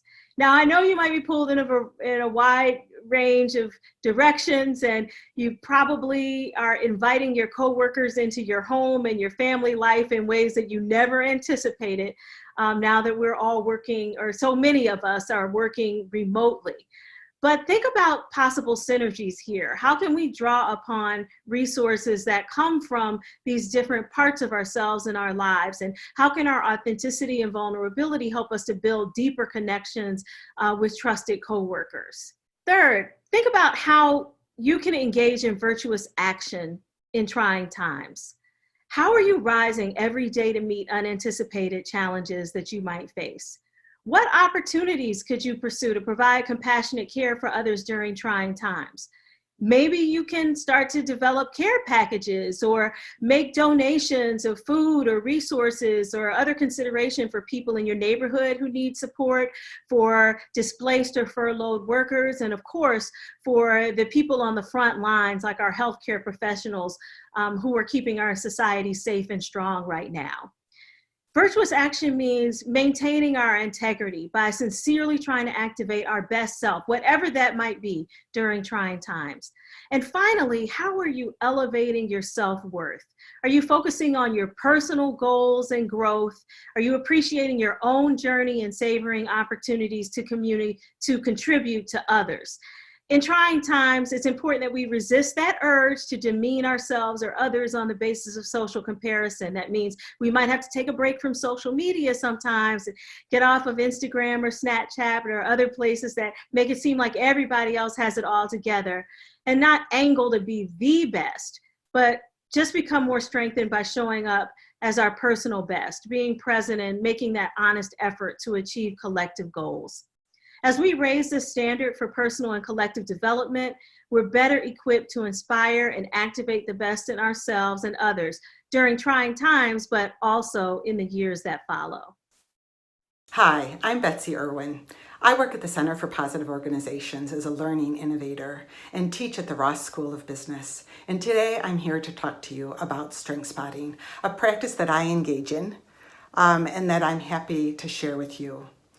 To start, being able to name, value, and use your own strengths is powerful.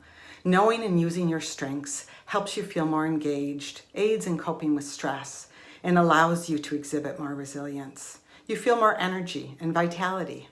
But the real value in employing a strength-based lens is seeing strengths in others. So that's what we're going to talk about today. I'd like to share with you the techniques we teach our students called strength spotting. What is strength spotting? Simply put, it begins with a careful observation of others, being on the lookout for uses of strengths by people you're connected to in your communities and organizations, as well as role models and others you admire. Strength spotting begins with observation or seeing strengths in action. The second step is naming the strengths you see in use. The act of naming a strength requires you to build a robust, specific, and meaningful strengths vocabulary. It isn't enough to recognize that someone is using strengths. You need to specifically label the strengths being used. To do this, my students are introduced to the 24 VIA character strengths identified by U of M professor Chris Peterson and his colleague from the University of Pennsylvania, Marty Seligman. VIA strengths like humor, zest, gratitude, and perseverance are important and accessible to my students. Your list could be the same, or you could create strengths like agility, helpfulness, playfulness during this time of crisis. And finally, an essential step in the development of a strength spotting practice is to share the strength you witnessed with the person you observed using it. Reflecting back to the person the strength you saw and why its use mattered is essential to the development of a strength-based practice. These techniques help you grow and flex your ability to spot and call out what's the best in others. And it's also a powerful way to boost your own strengths by seeing them used and modeled in others. It becomes a reference point for you to use later. Strength spotting also helps build more positive connections. It increases positive regard, mutual understanding, and confidence in one another. It increases the specificity of appreciative feedback to further enhance thriving. Instead of telling a colleague that their presentation knocked it out of the park, consider telling them that their creative use of interactive tools on Zoom helped bring their presentation to life and brought the client across the finish line. Do you see the difference between those two pieces of feedback? Strength spotting has long been part of my regular rotation of thriving practices. My 2 young adult children, Claire and Will, are 24 miles from home, and during this crisis, we've been staying in touch through Zoom and FaceTime. These moments of connection are a perfect time for me to strength spot. They're both experiencing abrupt uncertainty in their lives and careers. I've made a point of seeing, naming, and appreciating strengths. Just yesterday, Claire demonstrated her bravery by initiating a challenging conversation with her roommates about how they handled their cleaning chores and household responsibilities during the lockdown. I made sure to let Claire know that I saw it and I appreciate it. I've also made a point of recognizing the strengths of my team. We were deep into a strategic plan and laser focused on creating metrics for that plan. But today I noticed them for their ability to adapt quickly to emerging priorities and opportunities, like teaching this teach out. There are 3 easy steps for you to begin your strength practice. First, you need to develop a strengths vocabulary that's specific and meaningful to you, and make sure it's easily available. Have it near your phone, near your computer, or your home office. Practice strength spotting when you listen to a webinar, watch a TED Talk, or even a movie on Netflix. Name specific strengths you have observed and how they've been used. Begin strength spotting with your friends, family, and colleagues. But this time be sure to identify the strength that you saw and why it mattered to the person whose strengths you spotted. Identify and name the strengths in the moment, or follow up with an email or a handwritten note. I encourage you to add strength spotting to your thriving practice toolkit. Happy strength spotting. Hi everybody, my name's Mandy O'Neill and I'm an Associate Professor of Management at George Mason University and a Senior Scientist at the school's Center for the Advancement of Wellbeing. My research focuses on positive emotional culture. Positive is in some ways the opposite of negative, but it's not just pleasantness, it's also what can help an organization survive and thrive. And we need to think about that now, especially during crisis times. The second piece is organizational culture. Organizational culture is the values, the artifacts, the assumptions that comprise an organization and that help people give meaning to their experience. It's stable over time, it's often shared across people, although there are sometimes pockets of disagreement. And if you put the two together, you have positive emotional culture, which has to do with the positive emotions that are expressed and regulated in an organization. So what do we mean by positive? That sounds very, abstract. There are actually 135 discrete emotions that can be recognized, and about 40 or 50% of them are positive. So these include emotions like one that I've spent the past decade studying, which is companionate love, and that's affection, caring, compassion, and tenderness. Another emotion that I've spent several years studying is joviality, which is kind of humor. And joviality, merriment, has little aspects of enthusiasm and excitement in it too. And then another emotion that certainly has been all the rage for some time is gratitude. So this is, feelings of appreciation when someone did something helpful or kind or beneficial to you. But it turns out there are so many other emotions that are important at this time too, including awe. So awe is this experience of the small self, amazement and wonder. And some of you might be feeling it when you go on your walk, to the extent that you have tall trees in your backyard. When you're staring up at them, you might be experiencing awe. So there's so many emotions that we can pick and choose from during this crisis time. And it's very important at this time because it's very easy to slip into negative emotions. I find this in organizations, I find this in families, I find this in friendships. It's very easy for people to generate automatically times when they were feeling the plethora of negative emotions, including anger or anxiety or fear or guilt or shame. These are emotions that are part of the big palette that can comprise an emotional culture and certainly our own experiences of fleeting emotions, but they're ones that seem to really come to the surface quickly during times of crisis. And so it's more important than ever during times of crisis to think about those positive emotions that can serve as helper emotions in some cases, or they can really serve as amplifiers of other positive emotions. To give you an example, when there's a lot of anxiety, it's really tempting to fight or flight, to freeze, to dig your feet in the sand or to hide.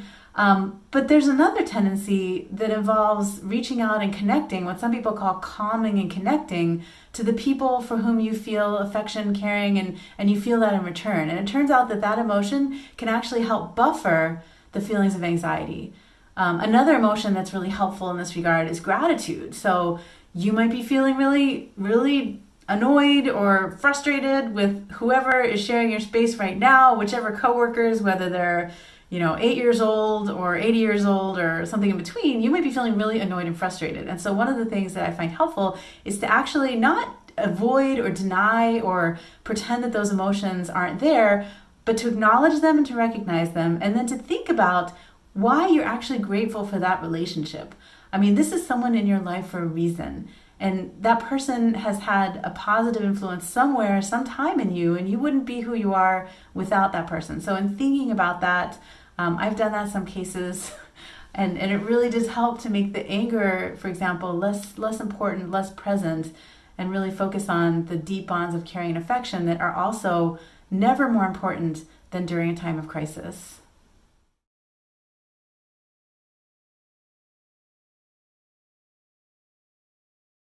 My name is Vivek Sankaran. I direct the Child Advocacy Law Clinic at the University of Michigan Law School, where I've been teaching on the faculty since 2005. When people hear that I'm a lawyer and a law professor who works with children and families in the foster care system, the first reaction they often give me is that my clients must be so lucky to have the help of me and my students to solve some of the problems that they're experiencing. But after doing this for nearly 20 years now, I have a much different take on it, which is that I have gotten so much more out of my work with my clients than I've ever given them. And in fact, I've learned more about myself and what matters to me than I have given anybody else through my work. I think Father Greg Boyle, who's the executive director of Homeboy Industry, gets it best when he says that we go to the margins so that those on the margins can make us different. And certainly my experience has borne that out to be true. For my clients, I've learned the importance of things like resilience and perseverance and hope.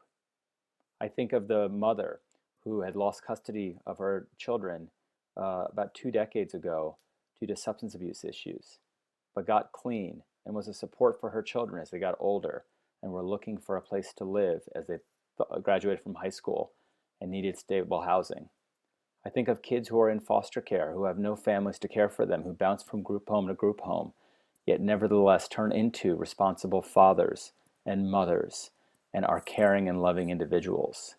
I think of grandparents who fight for custody of their children, who, despite obstacles and barriers and roadblocks, just don't give up. To me, they exemplify and they have taught me the values that I want to have in my life. But more than that, they've also led me to understand what are the principles that, and what do I value? And one of the key takeaways I have for all of you is that we cannot think of happiness as an individual pursuit, because oftentimes it takes a community of people and life experiences to teach us what it is that we value and what it is that we need to do moving forward.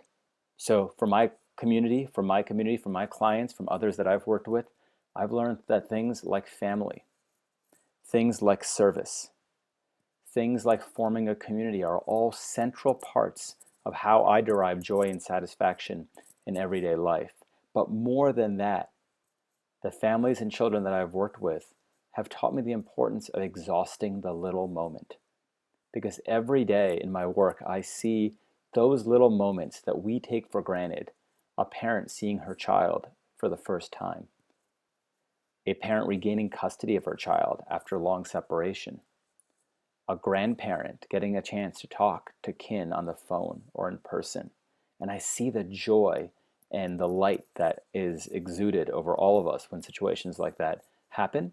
And that to me reminds me every single day that I need to cherish and value these moments that we're so quick to gloss over. And so as you take these steps in figuring out how to have a joy-filled and happy life, one of the most important things that you can take away that I have is that don't do it by yourself. Figure out who your community are, figure out who your friends are, who your family are, and learn from them. Pay attention. Help them teach you through your experiences that what are the things that you value most in your own life. Thank you.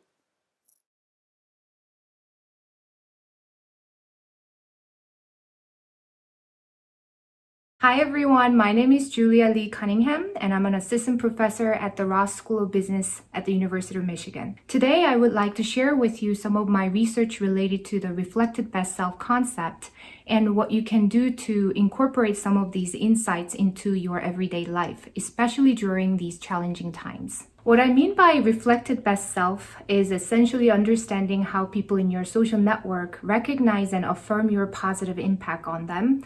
There is this fundamental human motivation to feel socially valued and appreciated. My research is about how we can affirm your social worth by actively bringing in other people's narratives about you. Imagine that your close relationships, your family, friends, and coworkers are holding up a mirror for you, and you can see how you are adding value to your social network in this way. Doing this tends to make people realize what they have been missing out, which we call positive blind spots. These are certain behaviors that are picked up by others, but in your mind, you do this naturally because that is just part of who you are. But to others, this particular behavior is something that they remember about you. So when you collect these stories from others that highlight who you are when you are at your best, you realize that you are a valued contributor across many social contexts in your relationship with others. So in this way, reflected best self has important consequences for thriving and human sustainability because it helps people see themselves as a valued contributor. Specifically, my research demonstrated that this reduces both emotional exhaustion and the stress that comes from worrying about being socially excluded, which allows people to be emotionally resilient. Coincidentally, many years ago, I actually conducted an experiment that placed senior executives studying at the Harvard Kennedy School of Government into a crisis situation, so much like what's happening right now because of COVID-19. In fact, it was a crisis simulation about a pandemic that involved a respiratory disease. These executives were put into emergency response teams to come up with the best recommendations for the governor, but we made an important change. Some teams were given something at the very beginning that was slightly different. One group of teams had the opportunity to receive stories of their own best self from their close relationships before this crisis simulation began, whereas the other teams did not have the same opportunity. In this study, we found that the teams that received the stories of their best self from others prior to crisis simulation performed better than the teams that did not. So this research suggests that there is something very special about seeing yourself as a valued contributor. And our follow-up studies found that team members who internalized this identity of being a valued contributor were much more likely to share their unique expertise and perspectives, which ended up helping the teams function better. Although I recognize that most of us are not currently advising governors, all of us can be heroes in small ways to other people. This is particularly true during this current real-world global crisis. My research found that your best self does not have to be your most extraordinary best self, because people in your life tend to remember the small things that you do or say every day. So being kind to one another and providing support for those who are in need of help can be part of your best self narratives during this very real and scary pandemic. I think constructing and internalizing this identity as a valued contributor comes in many forms. One thing that you can start doing right now is to collect these best self stories of yourself from others. For example, since I started teaching at the University of Michigan, I have kept all the thank you notes I received from my students. And you may begin by searching your inbox for messages you have received that highlight your unique strengths and contributions. You can print them out and make them accessible so that you can go back to these reminders of your best self whenever you would like. Pay close attention to all the specific ways in which you are making a difference in their lives. Reach out to your social network. People are very open to connection right now that they are stuck in their homes. What are the moments that people tend to remember and cherish? Who are these people who lift you up and energize you? What are the stories that you hear over and over? And what are the patterns of your personal qualities that best capture who you are at your very best? Again, the goal here is to actively use other people's stories as your own resources for thriving. So start today. You will be surprised at how powerful it can be and how it can make you a more effective leader. Navigating challenges and risks when leading a passionate life. Welcome back. I am so glad to see you are joining us for Module 5 of The Brilliant, Passionate You. In this module, we are going to talk about challenges and how we can navigate them. This is an important topic because in our pursuit of living a brilliant, passionate life, the obstacles we face won't always be easy. And to handle these challenges effectively, we will need to have strategies in place so that our path toward better living isn't derailed. As we go through this module, I hope you will think about how you have navigated challenges in your life. And I hope you will contribute those reflections to the community of learners in this course.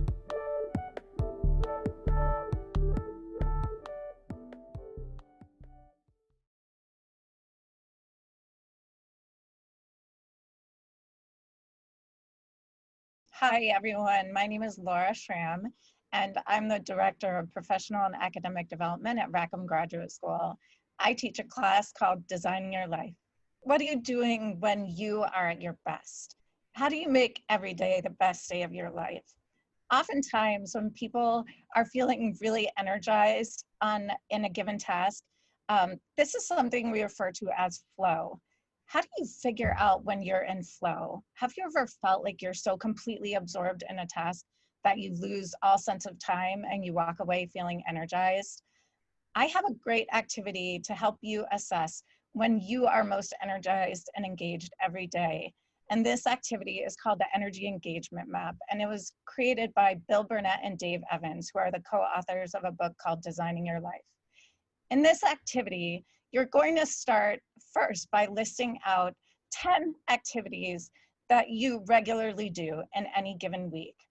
And then you're going to plot those out on, as you'll see in the slide, a y-axis and x-axis, with x being time over the course of your average week, and the y-axis being how energy giving or energy draining any activity is. So in step 2, you're going to plot on the graph your 10 activities, how they happen over the course of a week. And the bigger the bar on the y-axis, the more energy giving or energy draining that particular activity is. For step 3, you're going to reflect on your map.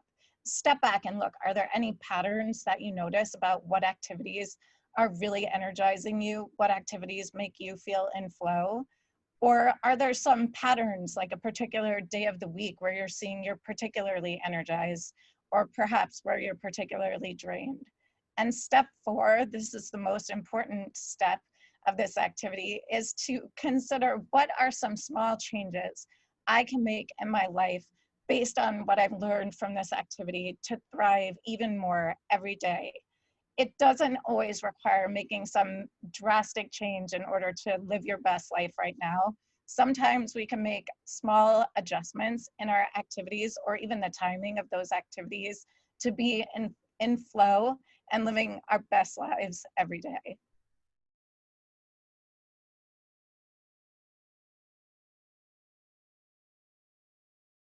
My name is Jane Dutton. I'm on the faculty of the Ross School of Business in the Management and Organizations area, and I'm also co-founder of the Center for Positive Organizations.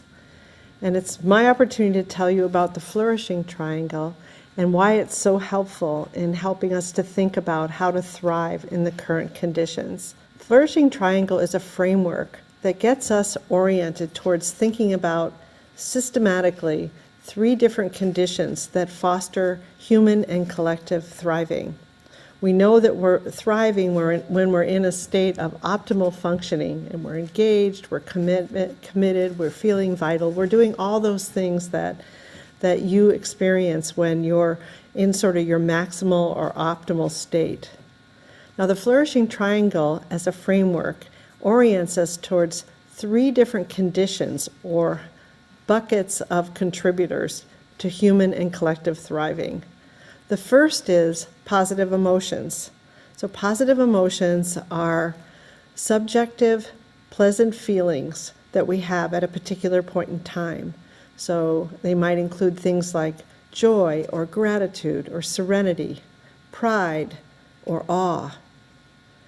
A second side of the triangle, a second set of conditions that are so important to human and collective thriving are what we call positive connections or high quality connections. Those are moments of interaction, so they can be really small, in which we feel deeply alive. So we feel at the moment when we're interacting, either virtually or really interacting, we feel a sense of vitality, a sense of positive regard, so the way that we're experiencing each other, and mutuality. And mutuality just says that in the moment we feel like either one of us could participate in the connection. So the second part of the Flourishing Triangle gets us oriented towards looking at human interrelating. The third and sort of final part of the Flourishing Triangle focuses us on the power of positive meaning to enhance thriving. Now, it turns out we're very active interpreters of everything in our world. We interpret ourselves, we interpret other people, we interpret groups, and we interpret communities. And positive meaning gets us to focus on the power that we have if we interpret any one of those things with a sense of value, of worth, or significance. So again, let's review the 3 sides of the Flourishing Triangle. Let's think about what we can do to cultivate human thriving and collective thriving by fostering positive emotions, positive connections, or positive meaning. Now, the beauty of the triangle from a sort of a conceptual point of view is it's simple. It gets us to, there's so many things we could think about to cultivate thriving, but this gets us to bet on these 3 different buckets. While it's simple, it's also very rich, because in each one of those buckets of contributors, there's lots of different ways that we could enhance those conditions. And in these times when we've got so much uncertainty, so many things coming at us that cause fear, cause anxiety, sometimes despair about what we can do, what the Flourishing Triangle orients us to is to bet on these different conditions as enablers of our optimal state of functioning. They give us hope. They open up possibilities. It's, I hope, what you will find to be a very generative framework that unlocks all kinds of possibilities for each one of us and for the organizations that we're a part of.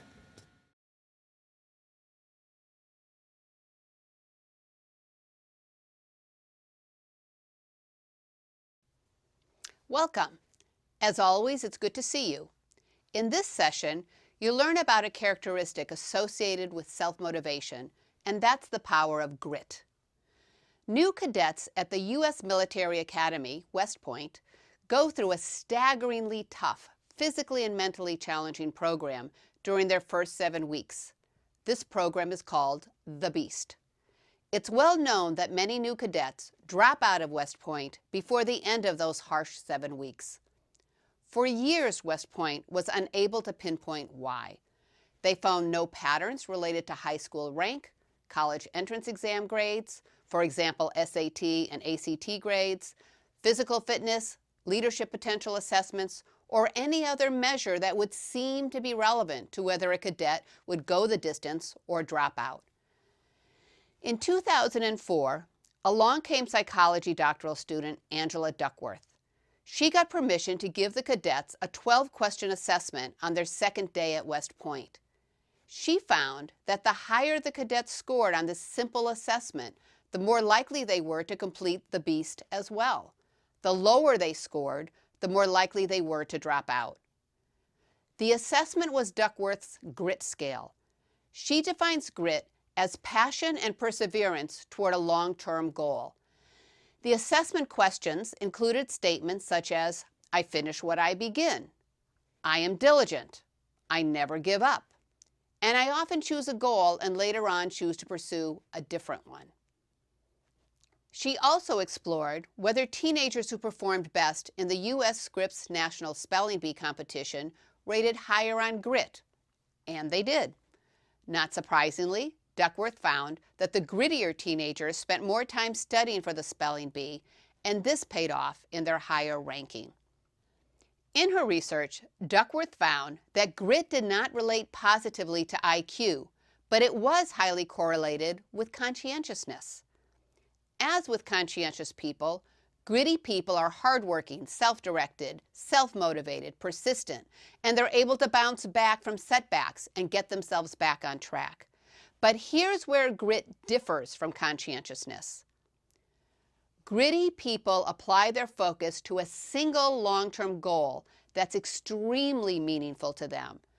For example, a person can be conscientious in their everyday life and fulfill their everyday work responsibilities to a very high standard, yet they may not be focused on achieving a particular long-term goal that's very important to them. Gritty people stay focused on that one important goal.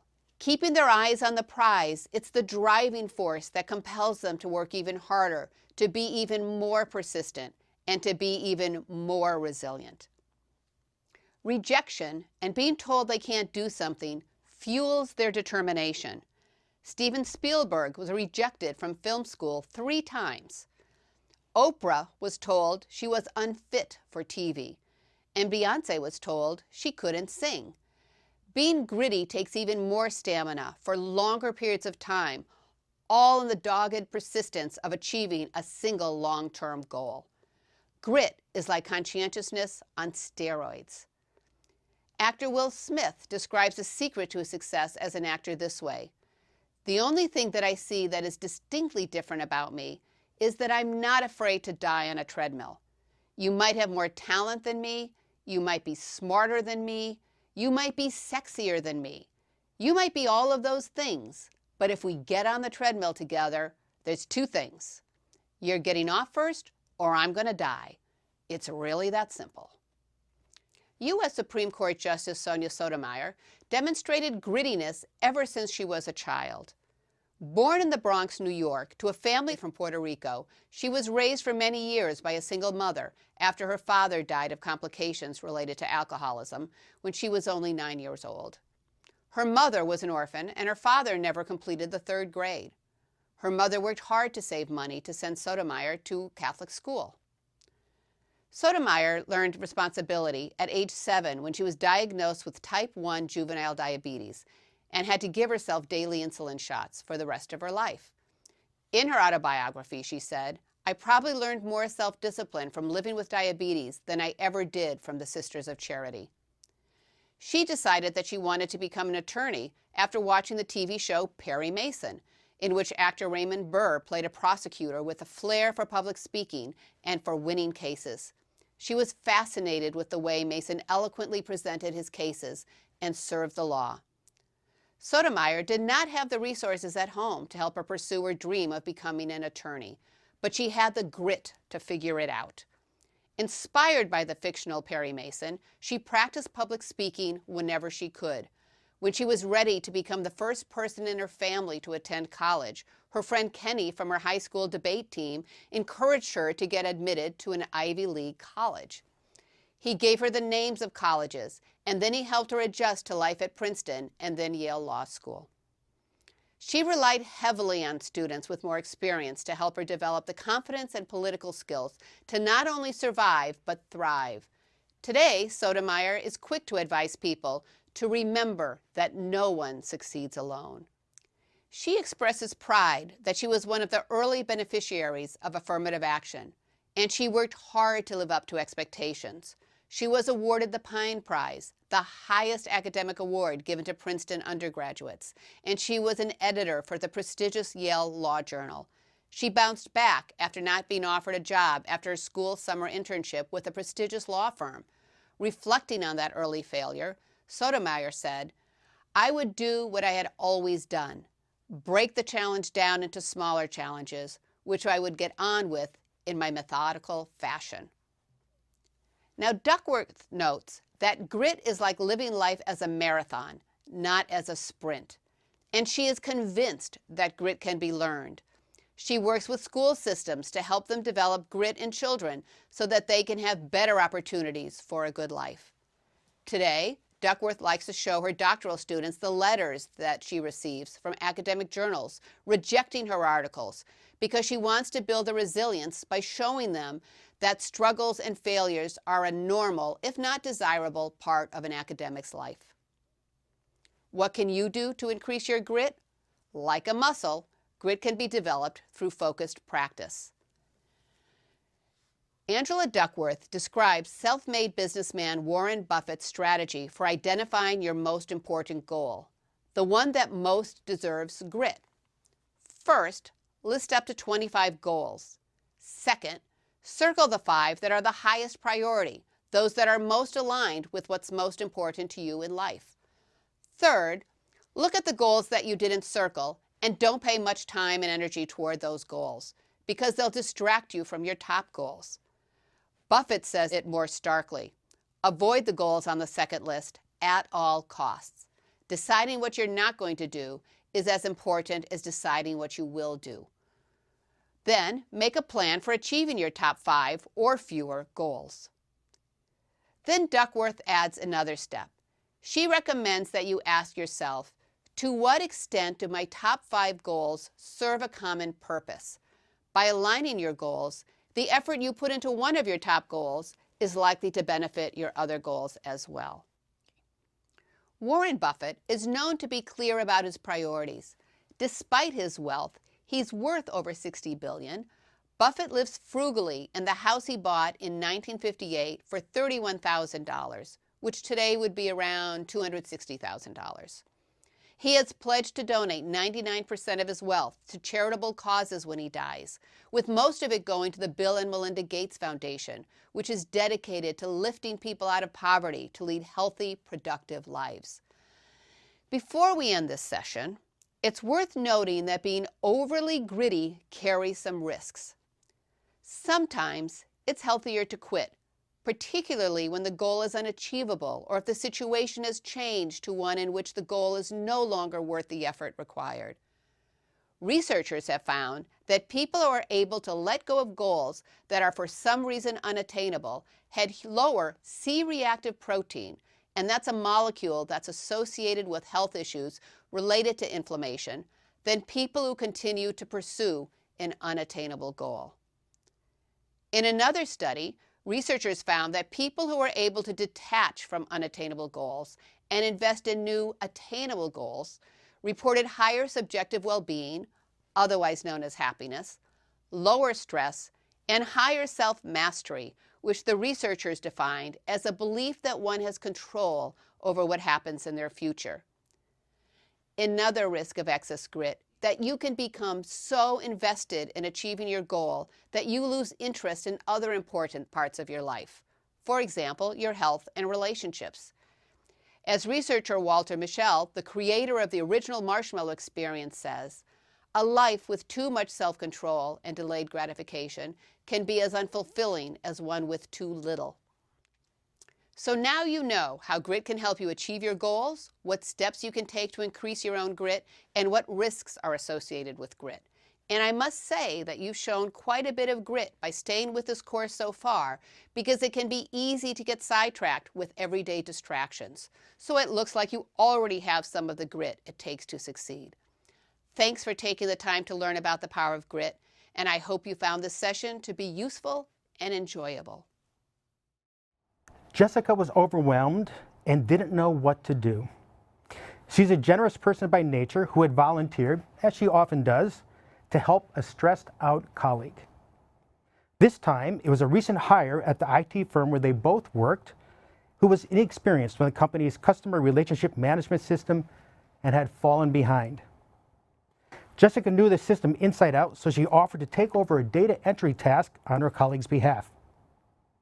But what soon started as a simple favor for a colleague in distress grew into a colossal headache for Jessica.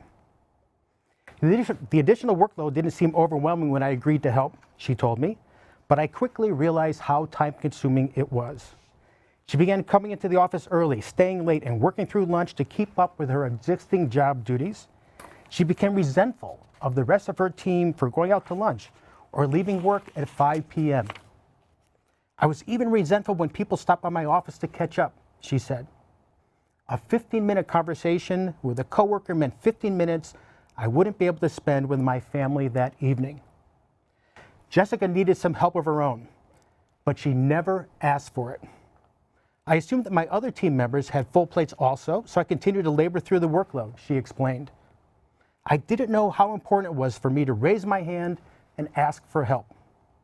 I assumed that it was the responsibility of my manager or coworkers to notice how much extra work I was doing and offer to help shoulder the load. As Jessica's desperation grew, she saw only one solution: quit. And that's what she did. Looking back on her situation, she realized that the problem was never her job or her employer. It was her own failure to ask for the help she needed to get her work done. I will never make that mistake again, she said. A true story. The only thing I changed was the name. Jessica is an example of what we call an overly generous giver. Someone who freely gives, who freely helps, but doesn't ask for what she needs. Now, I know it sounds like heresy to say that it's possible to be too generous, but it is. If you're so generous that you get burned out, you become de-energized, you compromise your resources or your ability to help other people to live up to your commitments, then you're an overly generous giver. The solution is to put boundaries around your generosity and to ask for the help that you need. Now, the opposite is the selfish taker. The selfish taker is someone who takes it all in, who asks and never gives. I mentioned this once to a friend of mine who used to work for IBM Consulting, and he said, oh yeah, we call them sponges because they just suck everything in and they don't let it drop back out. The third type is the lone wolf, and in some ways it's the most tragic of all the types because they're disengaged. They got their head down, doing their work, they don't give, they don't ask. The best place to be is the giver-requester.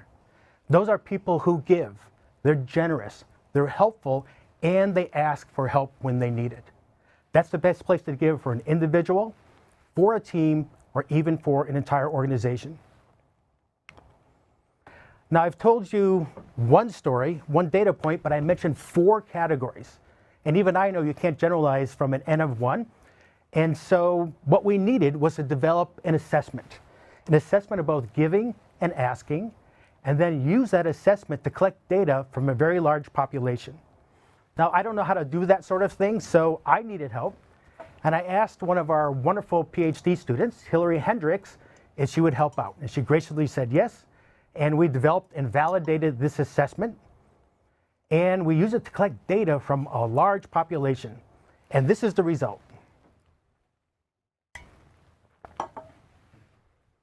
All right, so what do we have here? We have here on the vertical dimension, giving, rarely, giving often. On the horizontal, we have asking, from very seldom to often over here. The dark blue line has been superimposed on this graph. That's where there's a balance between those two. And you can see that almost everyone is above the 45-degree line. Almost everyone is up in that generous giver category, and some people are way up there, just like Jessica. Now, fortunately, we don't see a lot of selfish takers down here, although there are some. We do see quite a few lone wolves. People don't ask much or give much. And about 10 or 15% would be up here in the giver requester category. Now, you may wonder, are there differences by gender, for example? And surprisingly, there are no differences, or very, very small differences. So men and women are very similar in this same tendency. I also want to point out, in addition to Hillary Hendricks, we needed help in terms of getting this into a Qualtrics survey that we could administer to a large population, and I want to acknowledge Lillian Chen for helping us in that regard. This assessment is available for you if you would like to take it. Go to the website. All you have to do is ask.com and /assess, and you'll be able to take the assessment yourself. So here's the dilemma. Most people are willing to help. 70 to 90% of the help that is given in the workplace is in response to requests for help. But most people don't ask for what they need. And therefore, most of the time, nothing happens. And all the answers and all of the resources just sit out there, wasted and unused. Now, I first noticed this when 21 years ago, Cheryl Baker and I developed the Reciprocity Ring activity. So this is a facilitated process where people ask for something they need, they make a request. The request is the ticket of admission, everyone has to do it. But they spend most of the time helping other people meet their requests. Perhaps they've got the answer and the resource, or they can tap their network and make a connection or make a referral. Now back then, I started the activity every time the same way. I would say, okay, you gotta be generous, you have to be helpful, you have to give. But that was never the problem. People were incredibly generous with their help. But many people struggled with making a request for what they needed. A lot of reasons why we don't make requests, and we're gonna get there in a moment. But it's important to know that that really is the key to the entire process.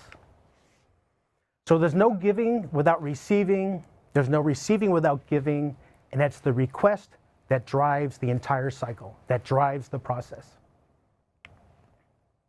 So when do you ask?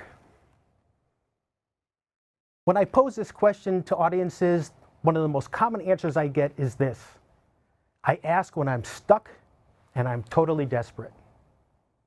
That might be the same for you. So why is it so difficult to ask for what we need? Why would my dad never ask for directions? He would have loved Google Maps. Well, there's a lot of reasons why we don't ask, and here's a list, 8 of them in fact.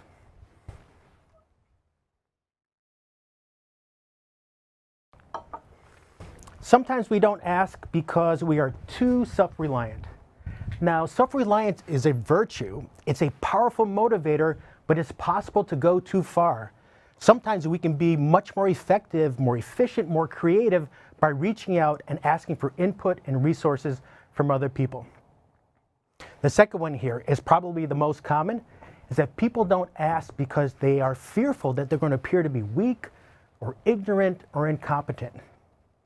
The research here is very helpful. We need to update that belief because the research shows that as long as you make a thoughtful request, people will think you are more competent, not less. So lack of psychological safety is another. The reason that the tools I'm going to introduce to you this afternoon work is because they make it a safer environment. It's just a lot easier if you know that everyone has to make a request and you spend most of your time helping other people. Number 4, we often don't ask because we figure no one can help us. Many times people will take me aside and they'll say, you know, I'm not going to ask for what I really need because I know no one can help me. My answer is always the same. You never know what people know or who they know until you ask. All right, so I've mentioned the importance of making a thoughtful request, and there's some steps to that. And I want to review that, and then I'm going to want you to actually go through this process. At the end, I'm going to give you an opportunity to actually make a request while you spend most of your time helping other people. So it starts here with the goal. You want to be thoughtful, you want to be prepared, you want to think about, well, what is it I'm trying to achieve? What's the destination I'm trying to get to? What do I want to accomplish? Once I know what that is, then I figure out what's the resource that I need. And here you want to think broadly. It can be information, financial resources, a connection, expert advice, materials, whatever. It could be a whole variety of things. But once you're clear with that is, then you want to be able to make an effective request. I have criteria for that effective request. And then finally, who do you ask? So I'll go through that process. So there are 3 methods that have been developed that enable you to figure out what you need. What's the goal and the resource that you need? There's the quick start. That's the one we're going to use today. Goal articulation takes it a little bit longer to do. It involves delineating goals in different domains and working through a process to figure out what you actually need. And then visioning is the most powerful, but it takes the longest to do. That's where you write a narrative of that positive, inspiring future that you want to have for yourself. And in that vision are all kinds of goals that you're going to need help on. All right, so the quick start is a series of incomplete sentences that you need to complete. So I'm going to go through them quickly here, but we have a PDF that you could download on the website, which you could print out and you could fill this in at your leisure. So I'm currently working on, and I could use help too. I am struggling to, and I would benefit from. And finally, my biggest hope is to, and I need. If you take a little time and you fill in those blanks, you will have gone a long way in figuring out what's the goal, what's the destination, and what's the resource that you need to help you get there. So I'm going to invite you to do that at the end of the talk and to actually then make that request in the platform I'm going to show you. All right, so how do you make an effective request? You've got the goal, you've got the destination, you've got the resource that you have in mind. You want to make an effective, empowering request. And so the criteria are SMART criteria, but these are a little bit different than SMART criteria for goals, especially the M. So the S is for specific. You want to ask for something specific to be done. A specific request triggers people's memories of what they know and who they know. Those are the 2 ways they can help. Probably the most general request I ever heard was from an executive from the Netherlands who said, "My request is for information." And that was it. And I said, "Well, can you elaborate?" And he said, "No, it's confidential. I can't say anything more." Well, he got no help that day. He was very generous. He helped a lot of other people, but he didn't get any help. The M is for meaningful. Now, for SMART goals, the M is for measurable, and measurability is nice, but here it's meaningful. It's the why of the request. And often I've found that people will leave this out. It's the most important part of the SMART criteria. Why do you need that particular resource? What are you trying to achieve? The A is for action. You ask for something to be done.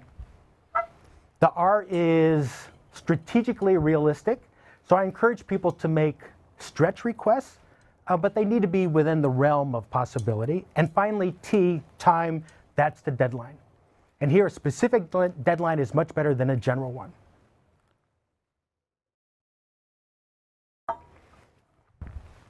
All right, you've got the goal, you've got the research you have in mind, you formulate it as a SMART request. Now, who do you ask? Well, we always think of the usual suspects, and sometimes in the beginning you do know who you need to ask. Maybe it's the boss, or somebody in your family, or somebody in your community.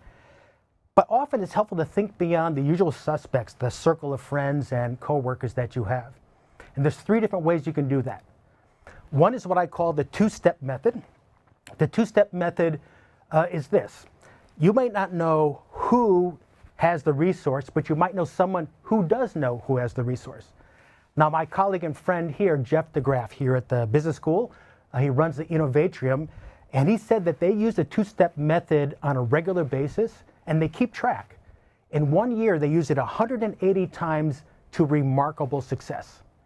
So you think about, well, I don't know who the expert is, but I know someone who probably does know, and you can ask that first person in the chain. A dormant tie.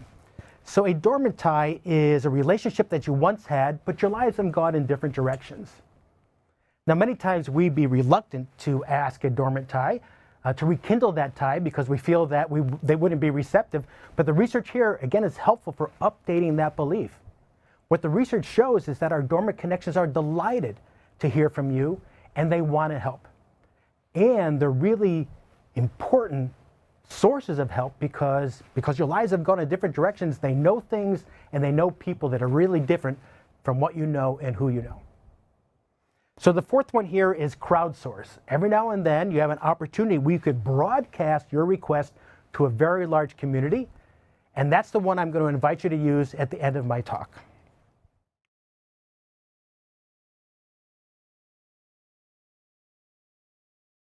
Hello, my name is Oscar Ibarra, and I'm a faculty member in the College of Literature, Science, and Arts at the University of Michigan, and also a faculty member at the Ross School of Business. I will be sharing with you what I have learned about what an opportunity is based on my research, my teaching, my experiences running a research lab, and my experiences starting a company. The word opportunity suggests something positive, an event that will allow you to move forward, to learn, and make your life more rewarding and satisfying. But what exactly is an opportunity? I will go over 4 aspects that can help you answer what an opportunity is, where to look for opportunities, and how to decide if an opportunity is promising. First of all, opportunities are many times about other people's problems or needs. Although it's natural to think about an opportunity as something that's good for you, opportunities many times are tied to other people, such as helping others with a problem they're facing or a need that they have. By helping someone else solve a problem, you are providing value to them. If this is something that involves one person or a couple of individuals, the opportunity is that you can develop a relationship with them, create trust, and develop reciprocity. If the problem or need you're helping with involves many individuals, like creating a product that will help people get better work done, the value you get in return, for example, could be a source of revenue.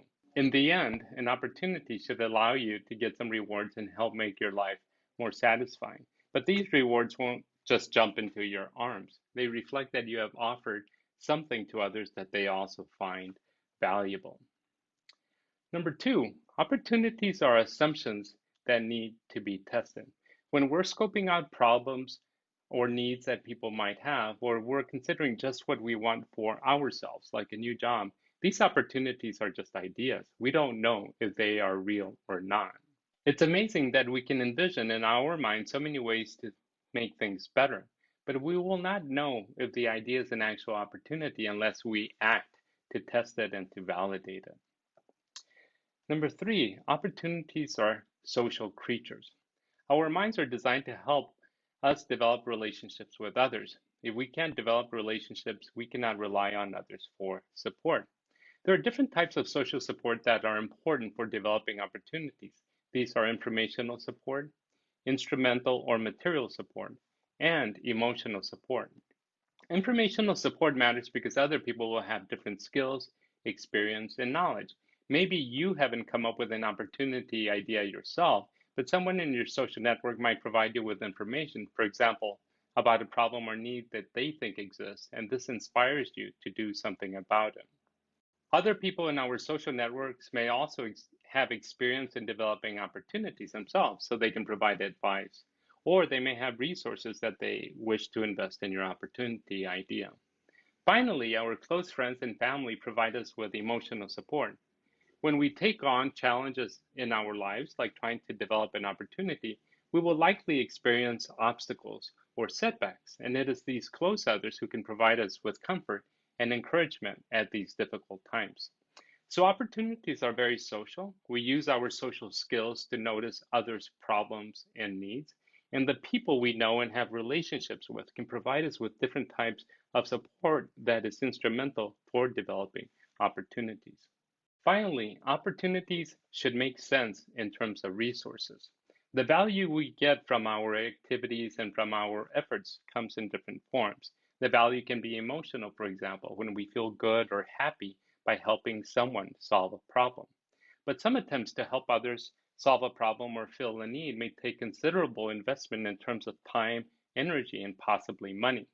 So, although your opportunity idea might help somebody with a problem that they have, and this could make you feel good, if it leaves little time or energy for your other goals, or the money that you get from your efforts is less than what you put in, you may not be able to sustain yourself. This also applies to decisions that are more focused on what you want to do with your life. Maybe you have grown tired of your job or your current path in life and want to try something new, like a new job in a different city. But in thinking through this, you realize the cost of living is higher where you would be moving, and that you would have to put in a lot of time and energy reestablishing yourself and your family in the community. In summary, then, promising opportunities are as much about what you want and also what other people need. Opportunities are ideas that have to be tested in order to be developed. Opportunities require relationships with others who will support our efforts. And opportunities should make sense in terms of your resources.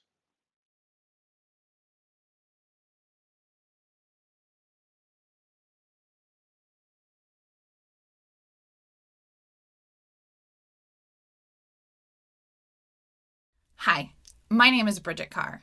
I'm a clinical professor at the University of Michigan Law School. I'm also the director of the Human Trafficking Clinic, where my students and I provide free and excellent legal services to survivors of human trafficking. I also wear another hat at the law school. I'm the Associate Dean for Strategic Initiatives.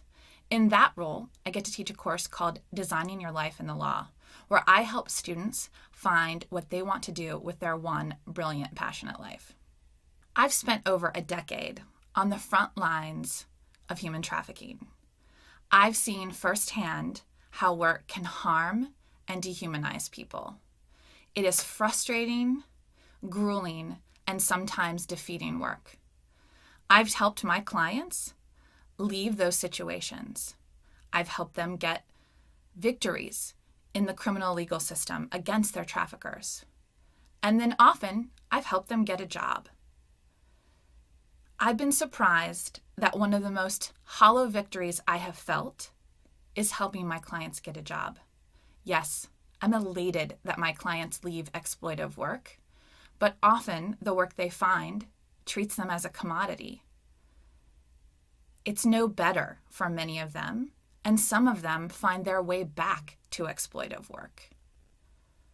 Why is it that work is either dehumanizing or something that turns people into a commodity? Can't it be more? One day, I walked into a local restaurant here in my town, and I saw one of my clients. I burst into tears. She was the hostess. My husband had no clue what was happening, but I was filled with joy. The last time I had seen her, she was just a few months out of being held as a domestic servant. She was forced to cook and clean for her trafficker. She had to work hours on end with no pay. But here in this restaurant, I could see that she was being treated as her full self. Her humanity was incorporated into her work. I hugged her. She was a little embarrassed about how much I cried. And later I reflected on my reaction. And what I realized is that there was something different about this restaurant. There was something different about how these employees were treated. And I wanted to know what that difference was. I soon began reading a book by the co-founder of the restaurant. And he was talking about how he treated his employees. He was saying that he made sure that they were welcomed into the company with great joy and that they felt seen and heard. That he made sure they knew that they were a part of the bigger dream for the company. As I was reading the book, I wondered, had I read this book before? These themes felt so familiar to me. I looked at the book, I asked my friends and my spouse, have I read this before and I just don't remember it? And then it hit me. I hadn't actually read this book before, but I had heard of these techniques being used in the workplace from my cases. What I realized in that moment is that traffickers had figured out how to get more from work than most companies do. Traffickers often make sure that in the beginning, their victims feel seen and heard and welcome. Traffickers often paint a dream for their victims that they can be a part of if they just stick with them and stick it out. Now, in no way am I saying trafficking is a good thing. But what I am saying is that we can no longer let the power of work be exploited by traffickers only. We need to transfer the power of work into the good side of work and not the exploitive side of work. We need to create spaces for people like my clients and all of us for work to be a place that lifts us up, that lights us up, that energizes us. And it's totally possible. We just haven't asked enough from work. So how do we do it? How do we get the full power of work for ourselves and others? Well, I've come up with a phrase that can help us remember how to do it. I call it work full. Now, these techniques can work for any of us if we are running a company, running a volunteer church group, or we're an employee and we just want to look for a place that will treat us as a full human being. The work full model starts with the word F. F means firsts matter. Traffickers are so good at this. In trafficking, you're not snatched off the street and forced into being a victim. You often begin by trusting somebody and then following their direction. Most companies treat first as a way to tell their employees all about themselves. They leave no space for the employee to show their strength or how they might contribute to the company. If we take time at the beginning to welcome people and not just lecture at people, both our companies and organizations and our people will be stronger because of it. The second letter, U, in the work full model. U stands for an umbrella of protection. Workers need basic financial security. Most traffickers, again, realize that. They often provide housing and a little bit of food. Again, traffickers aren't the people we aspire to be, but sometimes they're way ahead of us in figuring out how to run a company. We want to make sure that workers have a living wage. You can't flourish or thrive at work if you can't pay your bills. You can't flourish or thrive at work if you have to work 2 or 3 different jobs to pay your rent. You can't flourish or thrive in life or work if you're fretting about how to make ends meet. The other part of you, an umbrella of protection, is that words matter. We can't use negative words at work if we want people to flourish and thrive. Our words have tremendous power. Our brains are wired to focus on the negative. When we say negative things, it takes multiple times of positive words to overcome one negative word. We need to pay attention in our cultures, at work, at churches, at schools, when we're parenting, the deep, deep power of our words, and make that power help us do good for ourselves and those that are around us.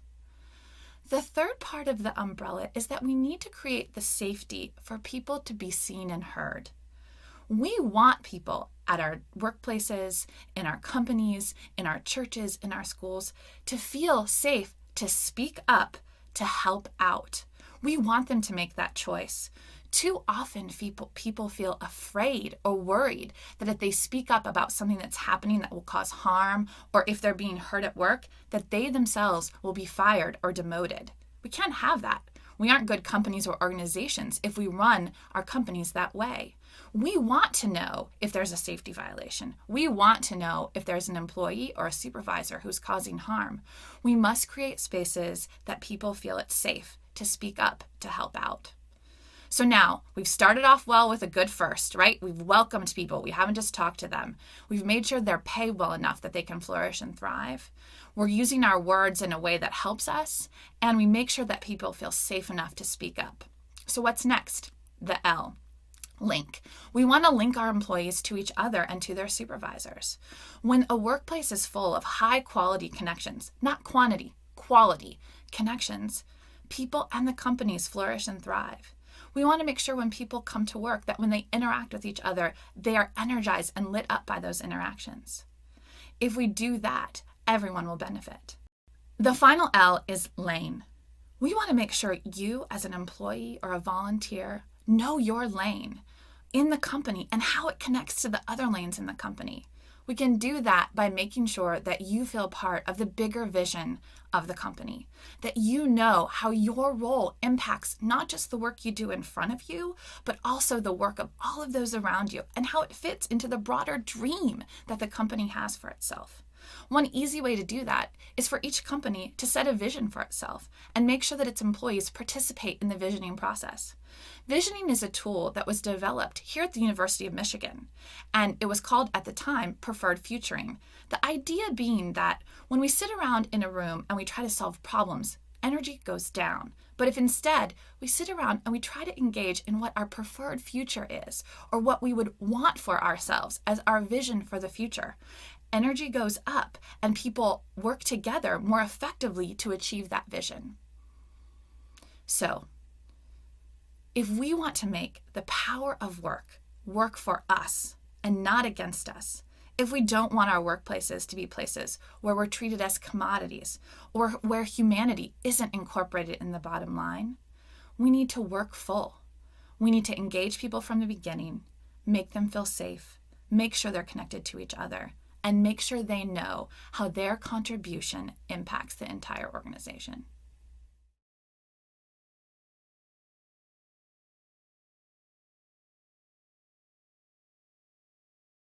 Talk to the people that you're having conflict with, or it's people that you don't feel like the relationship is quite what you want, to talk about it and to not shy away from those kind of difficult conversations. And it may be that the person or the organization has no idea that you're feeling that way. And so once you kind of surface it, you can deal with it as opposed to letting it fester and become some ugly, boiling mess. So when I think of conflict, what first comes to my mind is this idea of neutrality, right? So people will often say, like, in conflict, I'm going to try to remain neutral. And particularly if the conflict, let's say I'm the student leader of a team, right? And two of my members are in conflict with one another. So I'm going to try to remain neutral in this conflict. And neutrality is not real. You know, we are not neutral beings. We are humans that are complex, and our experiences are subjective, and our feelings about people are various. So my argument is, rather than trying to be mutually distant from folks, to be mutually close. And so there's a great theory out there called multipartiality, which basically explains this, right? So rather than trying to achieve neutrality, I'm going to try to achieve multipartiality. I'm going to try to understand these diverse points of view or this conflict from multiple perspectives. If you are involved in the conflict yourself, you have to give yourself the same grace, right? So if I'm part of the conflict, I also need to understand myself in the conflict. And how do I approach conflict resolution? Am I a person that values talking it out? Am I a person that values having time to myself? Am I a person who wants to reach some sort of compromise? Am I a person who is looking for what we would call the third door? So what is another option that perhaps neither person in the conflict is thinking about or exploring? So that's another really essential component of conflict resolution, is understanding how you approach conflict. For me, the combination of multipartiality and conflict style is really at the heart of how you might engage in conflict resolution in an experience. And then after an experience, you can reflect on how well that worked, right? So if you approached a conflict, what worked, what didn't, how did people react to you, why, what meaning can you derive from that? You know, so those are all of the kinds of things that I encourage folks to think about. Conflict is inevitable. The idea that you are trying to avoid conflict in a lot of ways could actually hurt you, right? Because when a conflict appears, you're going to be less likely to know what to do, or less likely to be able to manage it, because you're trying to reach some sort of conflict aversity, right? I'm averse to conflict, so I'm going to do everything I can to avoid it. My argument is, rather than taking that approach, lean into conflict, right? So in motivational interviewing, for example, we talk about this concept of rolling with resistance. So lean into the resistance as opposed to trying to fight against it. But in that way, know that multipartiality, your ability to be equally close to multiple stakeholders, and your ability to recognize your conflict resolution style will really aid you. So self-care is really important when you work in the nonprofit sector. like, I have a friend who works in Child Protective Services, and she's been there for 20 years. So that's a hard gig to be in for that many years. And she just has a simple act of, after her day, she experiences a lot of tough situations in people's homes. She comes home and she takes a warm shower each day before, she goes out, greets the family, has dinner with them. And it's like her cathartic way to kind of let go. So you have to develop some kind of coping mechanism or a way for yourself to care for yourself. Giving yourself breaks when you need them is really important. Making sure you get sleep when you need it. Don't let things overburden you, because if you end up getting too tired or too stressed, even if things are busy, they're still going to be there. It's okay. Get the rest that you need for your self-care, so that way you are refreshed and you can come with a really strong perspective the next day or the next time you're there for an organization. I also think exercise is really key. I know when I get really stressed, if I exercise, I feel a little bit better. In this environment, it's, as I mentioned before, can be stressful. It can be challenging. It'll try your patience. Sometimes it won't, but a lot of times it will. And some of the experiences that you come across can ultimately be life-changing for you. And it's to be aware of the stresses that may be building up into your own experience, and taking appropriate steps to manage that. Whether it be checking in with the agency that you're working with. More often than not, and certainly with our agency, we have a variety of staff that understand the challenges that we are frequently coming across, and ways in which we can help cope and maintain a positive attitude along the way, and let those experiences inform the way that we behave and the way that we continue to provide services, and ultimately not to have it change us in negative ways as well. Yeah, so self-care is really critical, and we are in an era where self-care, we give a lot of lip service to self-care, but I don't think that most of us are particularly adept at doing self-care well. And so for me, there are several facets of self-care that are salient to students, I would say before, during, and after experiences. So when you are in an experience, in a community that's not your own, there is a level of discomfort that you're going to experience. That's inevitable, that's real. And so how do you own that? How do you make that explicit? And then know when those opportunities present themselves, where you can, for example, be more observant than active, or where you can step out to reflect and recharge before stepping back in. I think that those things are really important. I think the concept of being able to practice humility or to apologize, that actually can be a really wonderful self-care mechanism. It can be harder initially to understand when you did something wrong, and particularly if that wrong thing impacted somebody else. It's natural for us to be defensive, but the more powerful thing is to apologize, and I think it's actually the better thing for self, because now I've relieved myself of the guilt that I'm experiencing, right, for doing that wrong thing. And I'm actually probably setting myself up now to have more success, either correcting what I did that was wrong, or kind of thanking or engaging the folks that fixed it. So those things I think all really matter.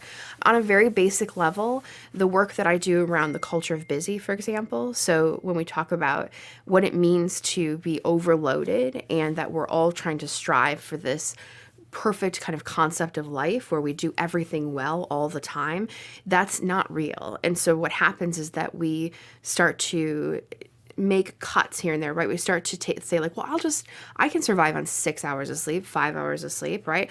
I can go do these 10 different activities and do them all very well. And the reality is you can't. Or here's another one. Humans are actually very poor multitaskers. So if you're in a community and you think that you can check email or be on social media and actually with somebody in a true and engaged way simultaneously, you probably can't. The vast majority of people are not equipped to do that, right? The human mind is not equipped to multitask. So when I think about self-care, I'm also thinking about at a very basic level, what's the sleep that you're getting, right? How are you taking care of your physical, emotional, spiritual selves? How are you saying no as much as you're saying yes to ensure that you have some balance in life? What does it mean to truly show up and be present with people? In order to do that well, you have to be taking care of yourself. So when I worked with clients one-on-one, in greater to a greater extent than I do today, I used to say that was the hardest part of my day because I have to be the most present and the most thoughtfully engaged and really actively listening to folks. That takes an incredible amount of energy. And so knowing that when you go into and out of community service experiences, I think is really important. And recently reflecting over my blog, I realized that I remember at one point in my service, as an introvert, it was very difficult for me to make friends in my community because kind of going back to that, not knowing the language and that difficulty in expressing myself in my second language, I had to think of ways to meet people within my community. And I just remember at one point, I realized I had no friends in my community because the one person I considered a friend moved away. So I remember just reaching out to my mom, but like having to give her a heads up of like, okay, I'm going to sound really negative right now, but like, don't freak out about it. And like, it's not saying that I want to come home, but I just have to push through this difficult time. And then reaching out to other Peace Corps volunteers or also friends back home and them giving me guidance on what to do. And so one thing I did was putting up positive Post-its on my door, kind of like little goals for myself of, I had to set goals of like, I will leave my room or leave the house, like 2 to 3 times during the week or also on the weekends, because it's very easy for me, or then I think for Peace Corps volunteers in general, just to like kind of stay home. So that was definitely one thing I did.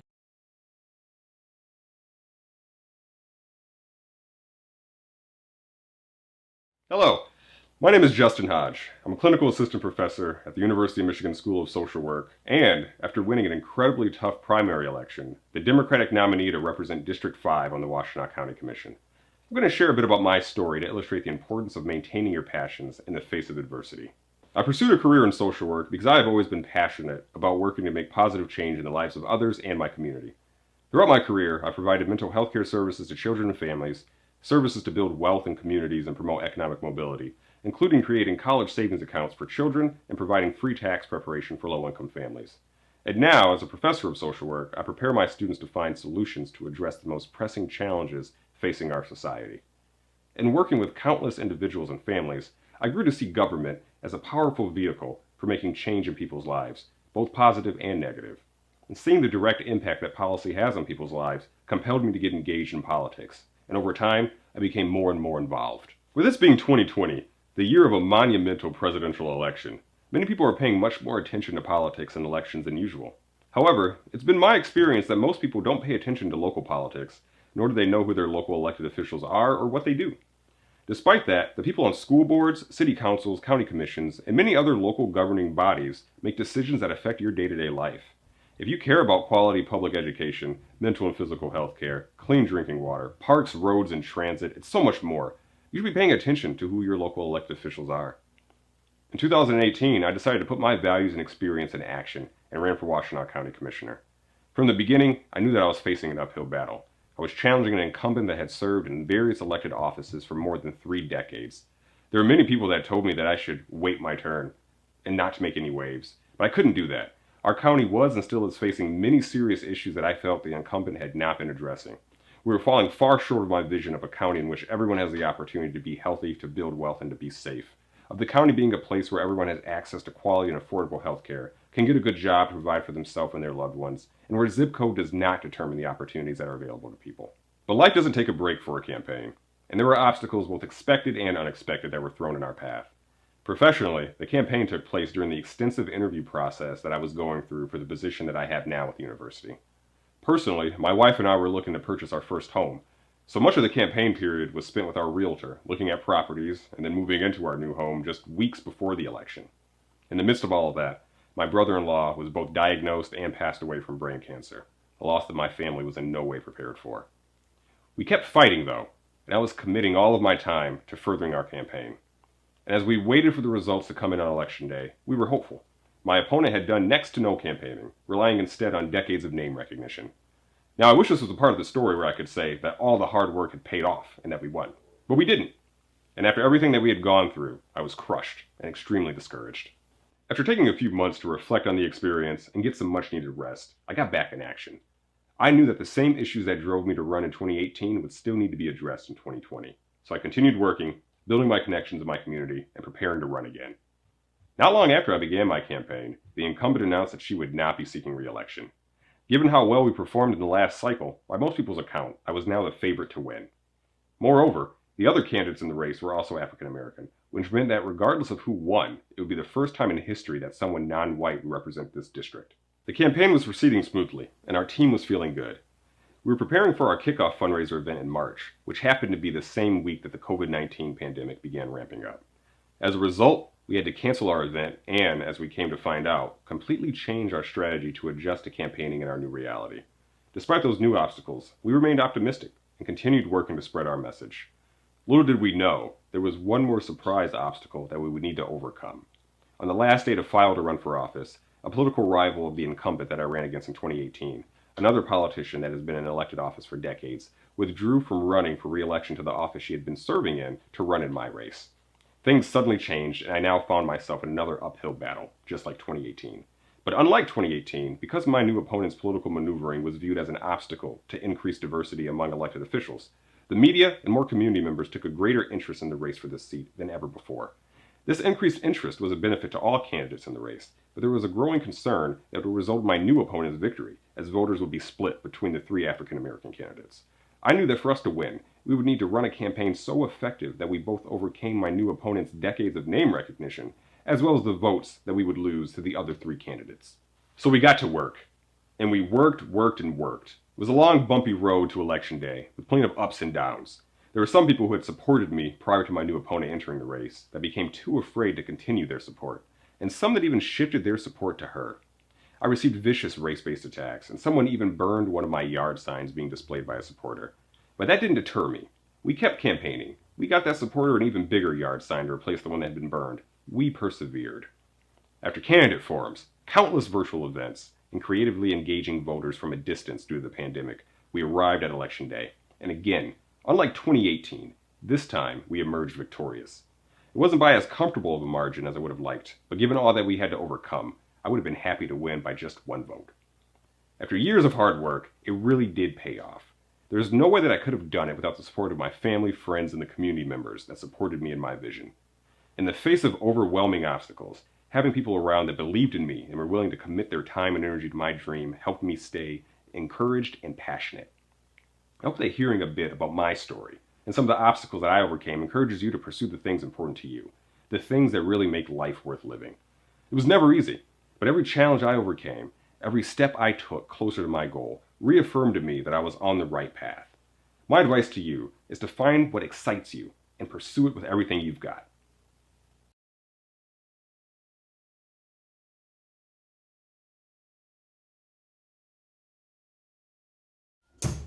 Empowering a passionate world. Hello again. Welcome to Module 6.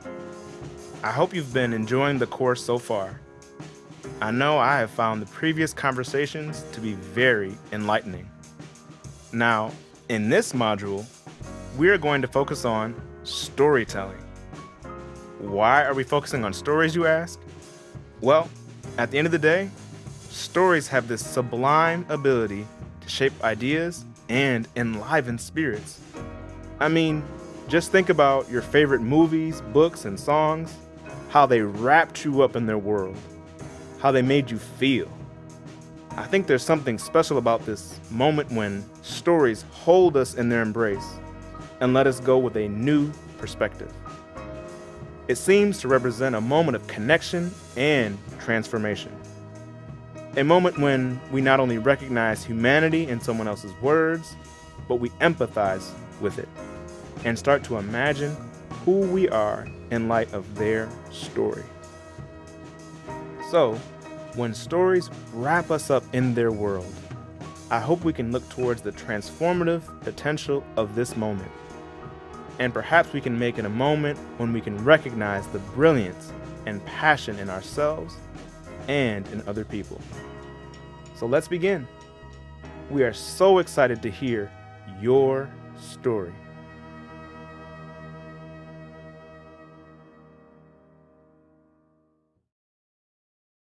So there's several different definitions of reflection, right? And in fact, if you think about reflection as a topic, I mean, there's also lots of schools of thought about reflection. So when we think about, for example, what it means to be in deep, meditative, reflective thought, that's very different than the kind of active reflection that we may engage in a learning experience.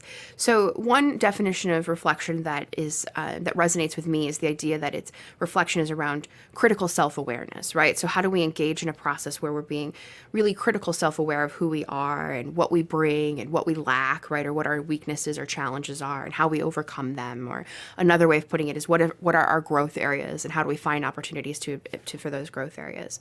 Another definition of reflection that really resonates is the idea of cognitive dissonance. So I engage in a community, and in that experience, dissonance happens, right? Something that I thought was true and real is challenged. And so now I have an opportunity to reflect on that challenge I'm experiencing and grow as a result of that challenge.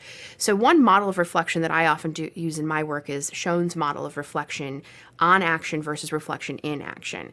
For people that are new to reflective practice, they often will reflect after the fact, right? So I had this experience, and now looking back on that experience, I'm going to talk about what it meant. But for people that are more reflective or who are engaging in active reflection more frequently or thoroughly, you actually can begin to reflect in action.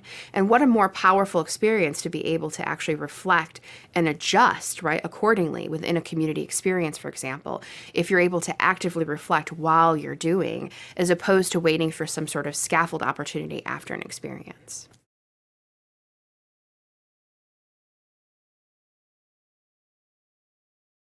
Hello, I'm Elizabeth James from the Department of Afro-American and African Studies at the University of Michigan. Since the dawn of time, humans have sought to reach out to one another, whether it be through the pictographs we have discovered in caves, or from those who we will never know, who sat beneath starry skies, gathered around a fire. In each case, they were finding different ways to retain memories and leave memories, and to share stories that would help them to understand who they were and their place in this great universe. Stories are a natural way for us to not only display how we are able to absorb information and give it back to others, but also stories reveal who we are in ways that are sometimes surprising even to ourselves. At a very early age, I learned a lot about storytelling. My grandmother was an amazing storyteller, and she began with me a game that I continue to play to this very day. It entailed riding along, looking at people, and describing what I saw. Sometimes I would describe their outfits, learning my colors, learning the different pieces of materials that created what clothing was. Other times, she would ask me to describe who that person was. What were they thinking? What were they doing? So I would watch the people who would be standing at the bus stop, or the people pumping gas, or the people who were going about other everyday activities. And I would describe what I saw, imagining one person coming home from work, another one on their way to a party, another just rambling around, wandering and enjoying life, just having fun. In each case, it was like I was becoming a little Sherlock Holmes, Hercule Poirot, or J.B. Fletcher. These mysteries about people were so fascinating to me. I wanted to know more about their stories. And was I right about what I had deduced? Maybe not, but the ability to envision, to strategize, and then to implement these stories all helped me to understand that I had a very vivid imagination which my friends and family will still attest to this day. I believe each of us has that gift. We just have to grow and expand it. And that's why storytelling is so important. Each of us has a story to tell, and each of those stories has meaning. After I became a storyteller with Grandmama, I continued on my way. I became a journalist, and as I was writing stories for the Louisville Courier-Journal, I was interviewing people who each had fascinating experiences to share. Writing it down seemed like something sacred to me, because by capturing their words and placing them on paper, the story became even more real. I knew the power of storytelling and how it was transmitted over time, because I knew the stories my grandmother had told me about her grandmother. But again, there was great power in the paper and the written word, just as it was in the spoken word.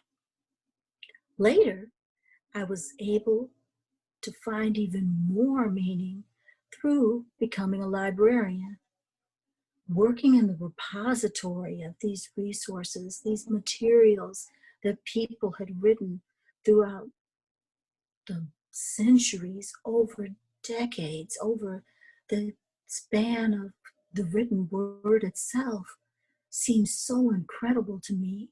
To be able to hand someone a book that contained a poem from ancient Egypt, or to give them the testimony of Joan of Arc at her trial, or even to give someone that day's newspaper with a smile, really helped me to understand how important stories were to people. The magic of stories cannot be denied.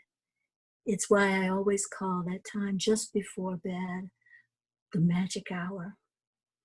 I encourage everyone before they go to sleep to always pick up a poem or to read an article, something that will help you drift off to slumberland and that will stimulate your brain, because storytelling enables us to become not only who we are, but helps us to imagine who we can be.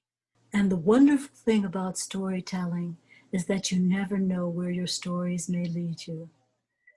Through stories, I have traveled to places I never imagined, whether it be way out in rural areas, telling stories for children underneath a very rustic setting around sitting with cows and pigs, to being in the Auburn Hills at the Detroit Palace, having the opportunity to tell stories before 20,000 people at a Pistons game.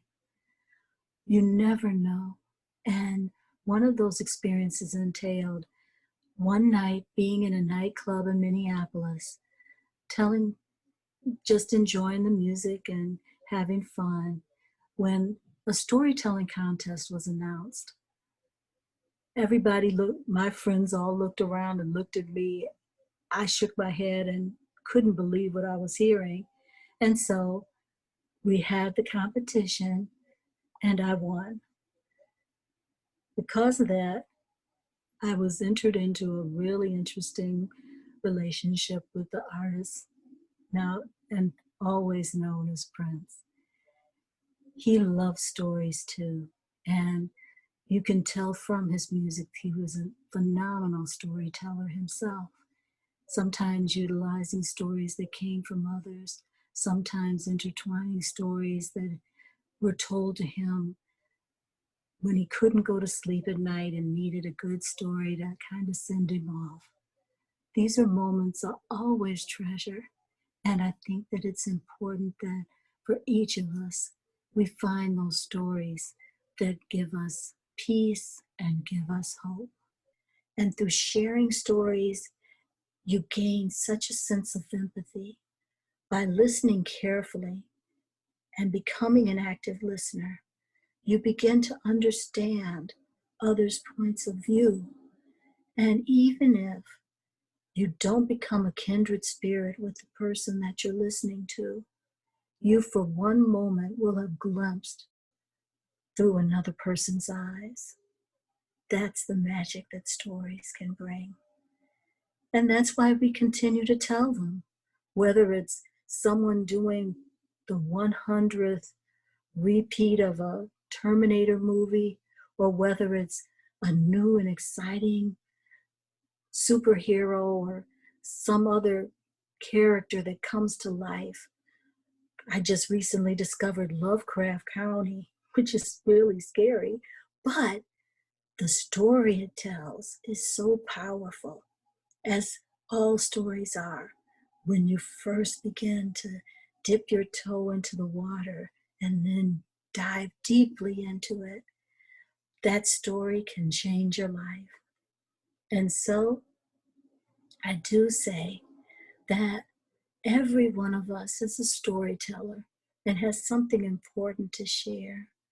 So I really encourage each and every person to find your voice, raise it up, and use it to make a difference for your life and for someone else.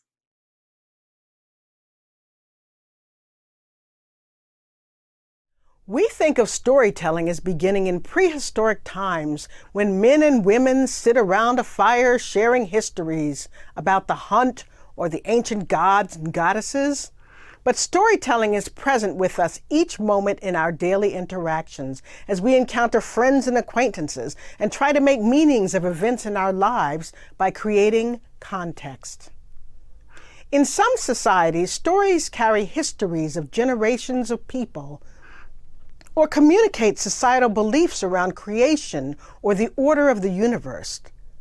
For example, the ancient African griot is a respected storyteller who travels from village to village communicating news as well as histories of those who occupied the land before his or her generation. Griots told stories of war and battle and heroes and leaders and kings. The stories were often accompanied with music and dancing. Other ancient storytellers you may know include Homer, whose stories were recorded as the Odyssey, or the story of the Ten Commandments, which were written down by religious leaders. Today, many stories come to us through a variety of mediated sources: books, the internet, the evening news, or movies. They come to us this way rather than person to person. But however the story is communicated, the most important two elements of storyteller are speaker and audience. The storyteller is the person who crafts the tale, and the audience is the intended listener or viewer. Most stories also have an antagonist and a protagonist who represent opposing forces. Often the protagonist is the character whose perspective is represented and is driving the story. We tend to call these two characters the good guy and the bad guy, but they could also be two sides of an issue, like conservatives and liberals, or two natural forces, like the sun and the moon. Usually, as we learn more about the antagonist and the protagonist, we learn to empathize with one or the other. Empathy often lies with the character whose perspective the storyteller chooses to represent, and that becomes a powerful tool for the storyteller. Stories have structures, beginnings, middles, and ends to carry their messages effectively.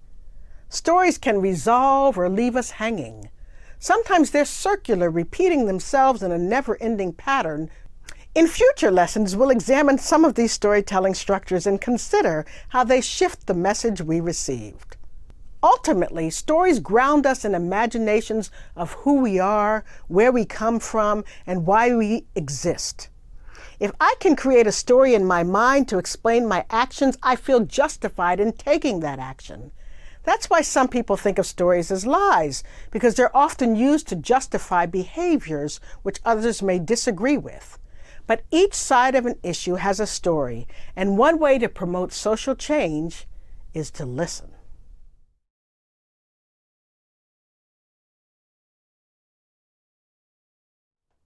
Stories affect people when you care about the characters. In the theater, we call this caring about the character empathy.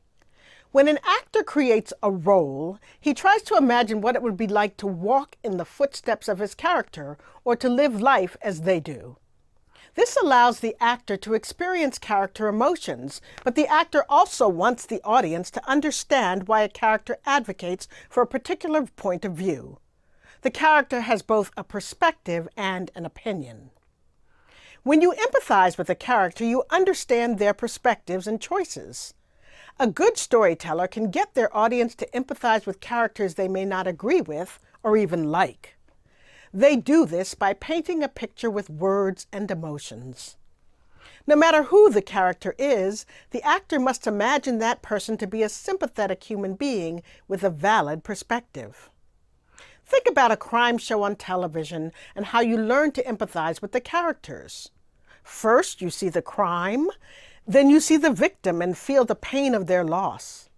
Next, the program connects to the suspect or the criminal, so you can learn what they were thinking or imagining when they committed the crime by seeing the crime through the eyes of both characters. You appreciate each person's viewpoint. Of course, there are more than two sides to every issue. I like to think about events as a series of interconnected lenses where ideas and imaginations collide. Let's imagine a traffic accident where a pedestrian is hit by a car. Each person who comes to the scene will have a different perspective about it. The pedestrian, the driver, the witness, the policewoman, the ambulance driver. If you had to determine who was at fault in the accident, you would need to consider all of the different perspectives before you made a decision, and hearing everyone's story could help you to do that. Not hearing each perspective could leave gaps which might lead to miscommunication or even hatred. You can easily imagine how the pedestrian might think the driver deliberately hit him if he did not know that the driver was blinded by the sunlight. So one way to use storytelling to promote social change is to present multiple sides of an issue from multiple perspectives, so audiences can hear a voice they may not have listened to before.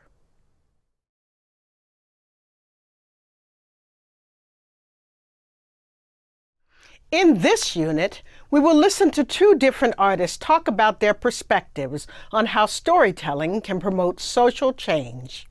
We'll also see excerpts of works they have created. As you listen and watch these artists at work, I would like for you to think about how they structure their stories. Also think about who their audiences are. As storytellers, we keep in mind who our audiences are and sometimes tailor the way we tell a story to impact a particular group. Audiences or listeners have a perspective that they bring to a story, and the way you tell a story changes according to the listener. Let's use the Shakespearean play Hamlet as an example. If you were to tell the story of Hamlet to kindergarten children, I would tell it in a very different way from the way I might tell the story to an audience in a concert opera hall. If I were to tell a story about catching a giant fish, I would narrate it differently if I told my fish story to a fisherman than I would if the listener were a New York City businessman who had never been on a lake. Let's listen to stories told by these artists and think about how they structure them. Think about how we might want to structure our own stories for social change.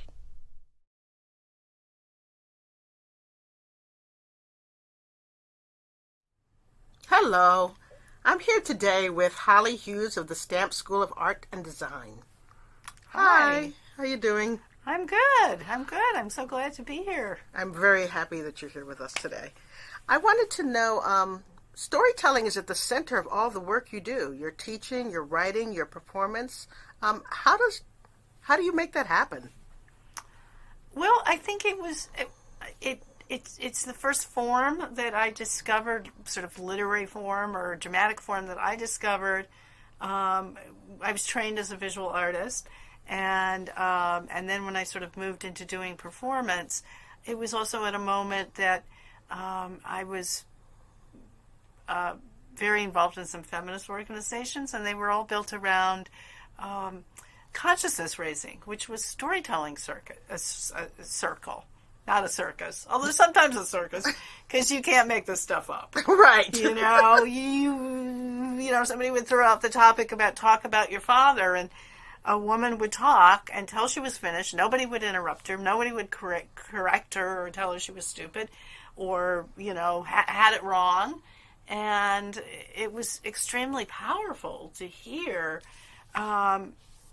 just what you would think of as ordinary people had lived through. And then there was an effort to kind of put it in some larger context, to think about, you know, the politics of it, what did our stories represent beyond our own life. And also, I think as a gay person, particularly in America, I think that one of the first things you do when you sort of discover that identity is that you rethink through your life story. You have a coming out story, but it's not just about that moment of discovery. I think it's also about thinking through your life history and those moments where things are not aligning, you know, with your gender and your sexuality, and that kind of journey to the moment of acceptance. So in a way, the stories are about identity, partly. But by looking through the lens of identity, you get to talk about a whole lot of things, about life, about feeling, about emotion.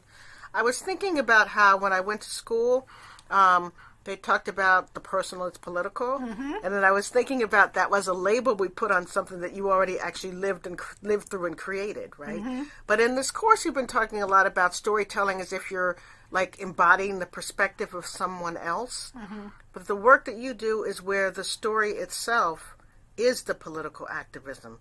And later on, you're going to perform a piece that will show us how that works.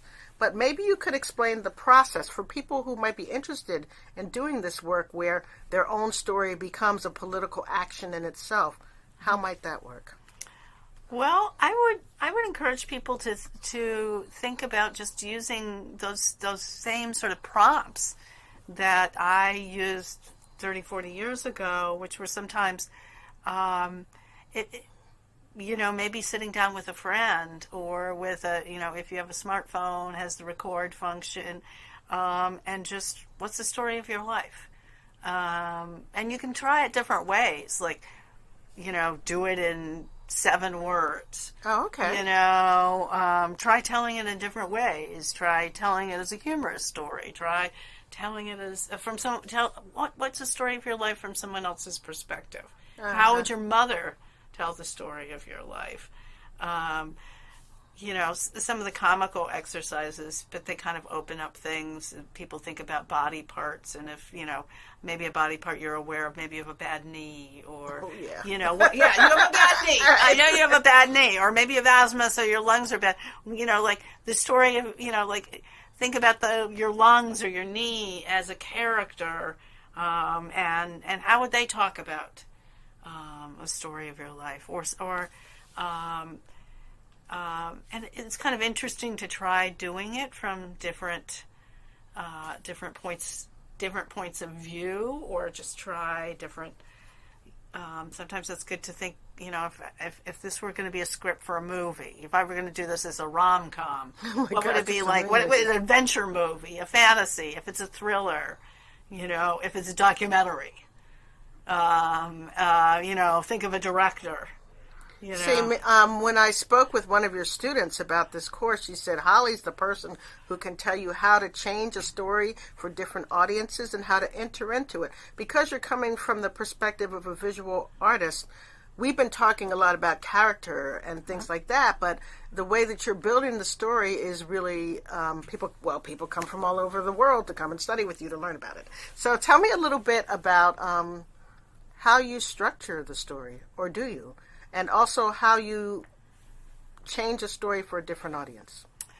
Those are good questions. I have to first get the story out there before, and sometimes do a lot of different versions, sometimes telling, sometimes writing, before I start to understand sometimes I know. Sometimes, you just intuit and it flows out of you, and it has a shape and it has a form and it has a beginning and an end. But, if that happened all the time, we would probably not need, classes like this. Right. So sometimes it, comes out in a blob. And, but there's good things. There's like sparkling things in the blob. And sometimes you don't know your own story until you're like telling it. And I actually really like telling it to a live audience sometimes. I think there's something that the attention you're getting from the other person, the quality of their listening, might lead you some discoveries. So I think you have to get it out there and not be worrying about like, oh, what's my story? Right. That's so easy. I get stuck in that place all the time. Yeah. And sometimes, when I'm working on a piece, I often work with somebody else, showing it to them at early stages, and sometimes they'll notice things that I don't notice. Even when you were talking about the exercises, though, like telling a story from the perspective of your elbow, right? It's grounding it in something very specific. I think that when I think about telling the story of my life, I wouldn't know where to begin. But if I can start with that specific thing that you were talking about, that could work. From the standpoint of a body part, or it might be, sometimes I would say, let's just make some lists about the story of our life. Like, here, I want 10 lines. They could be one word, or they could be recurring words, make a list of 4 different places. A list of characters. Interesting. And then things like, what's the weirdest place you've ever been? A moment that you feel totally safe and at home, and what does that look like? A time when you felt afraid, challenged, and sometimes, and then a lot of times there'll be like lists of identities. Like, we all have like multiple characters inside us, right? Blue-haired people. Right. People who wear blue shirts. Right. And, I remember one time I was doing a workshop and somebody described himself as Polish when convenient. And I'm like, okay, so that's really, I've never thought that like being Polish was either convenient or inconvenient. Right. I never knew that it could work for you or get in your way. And so he had it, that was like, everybody was laughing. And, he was a first generation person and had stories about what that experience was like. And that immediately sort of gave a frame to it. So sometimes the list I'll ask people to list their different identities and, including like thinking of yourself as a fan of different, what music, what, other artists, sports, any of those things. They could be nicknames. They could be identities that are projected on you that you reject. Right. And often something just opens up. That's enough material to write stories about forever. It is. One of your, I took one of your workshops, I think, or artist workshop, where they also used a picture, and that's something that Jose spoke about in an earlier lesson. I wonder, so when does audience matter? I think, I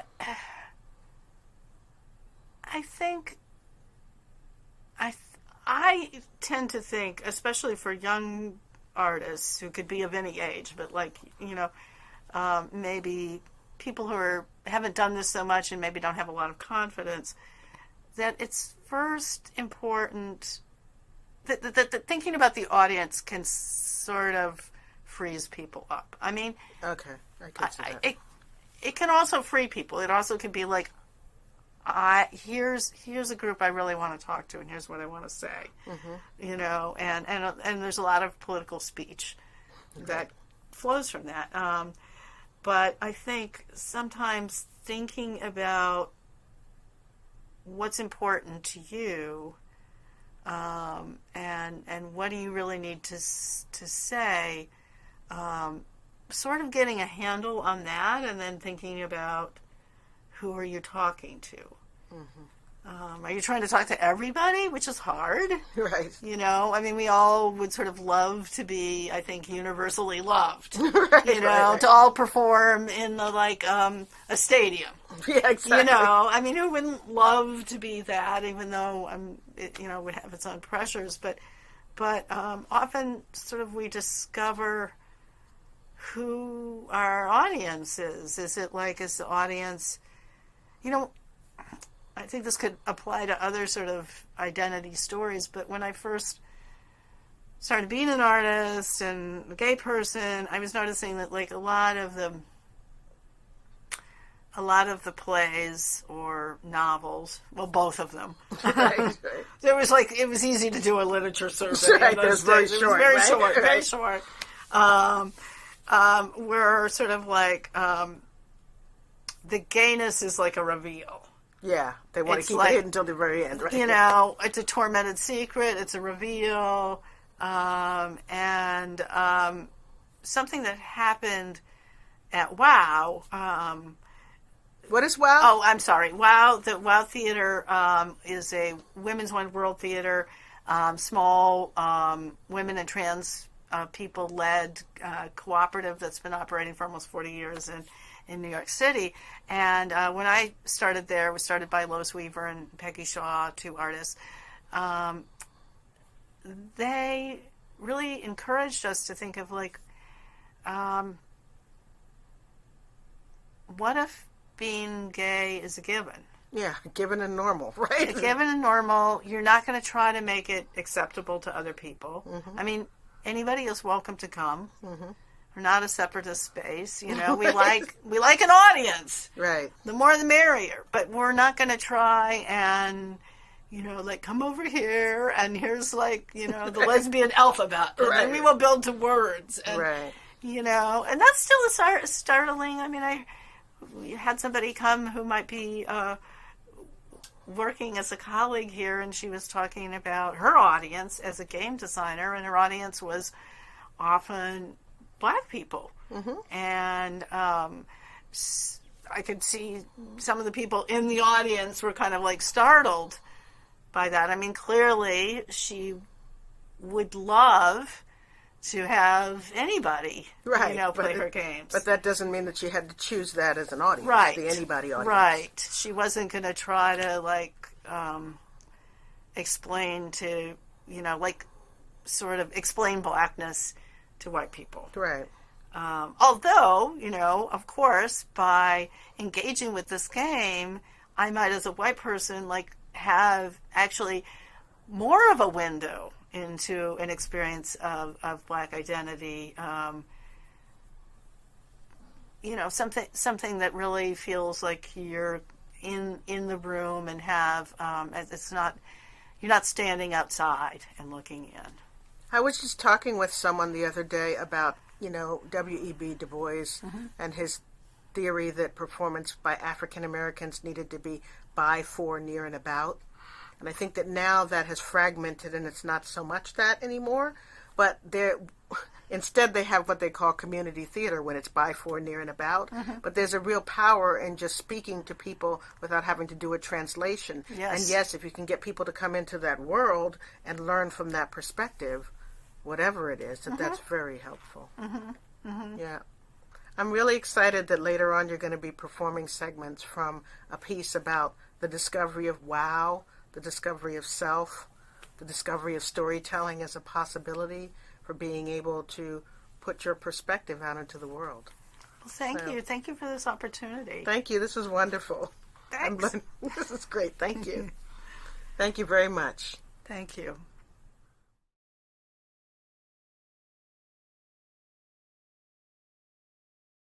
Hi, my name is Anita. I'm here again with Ashley Lucas.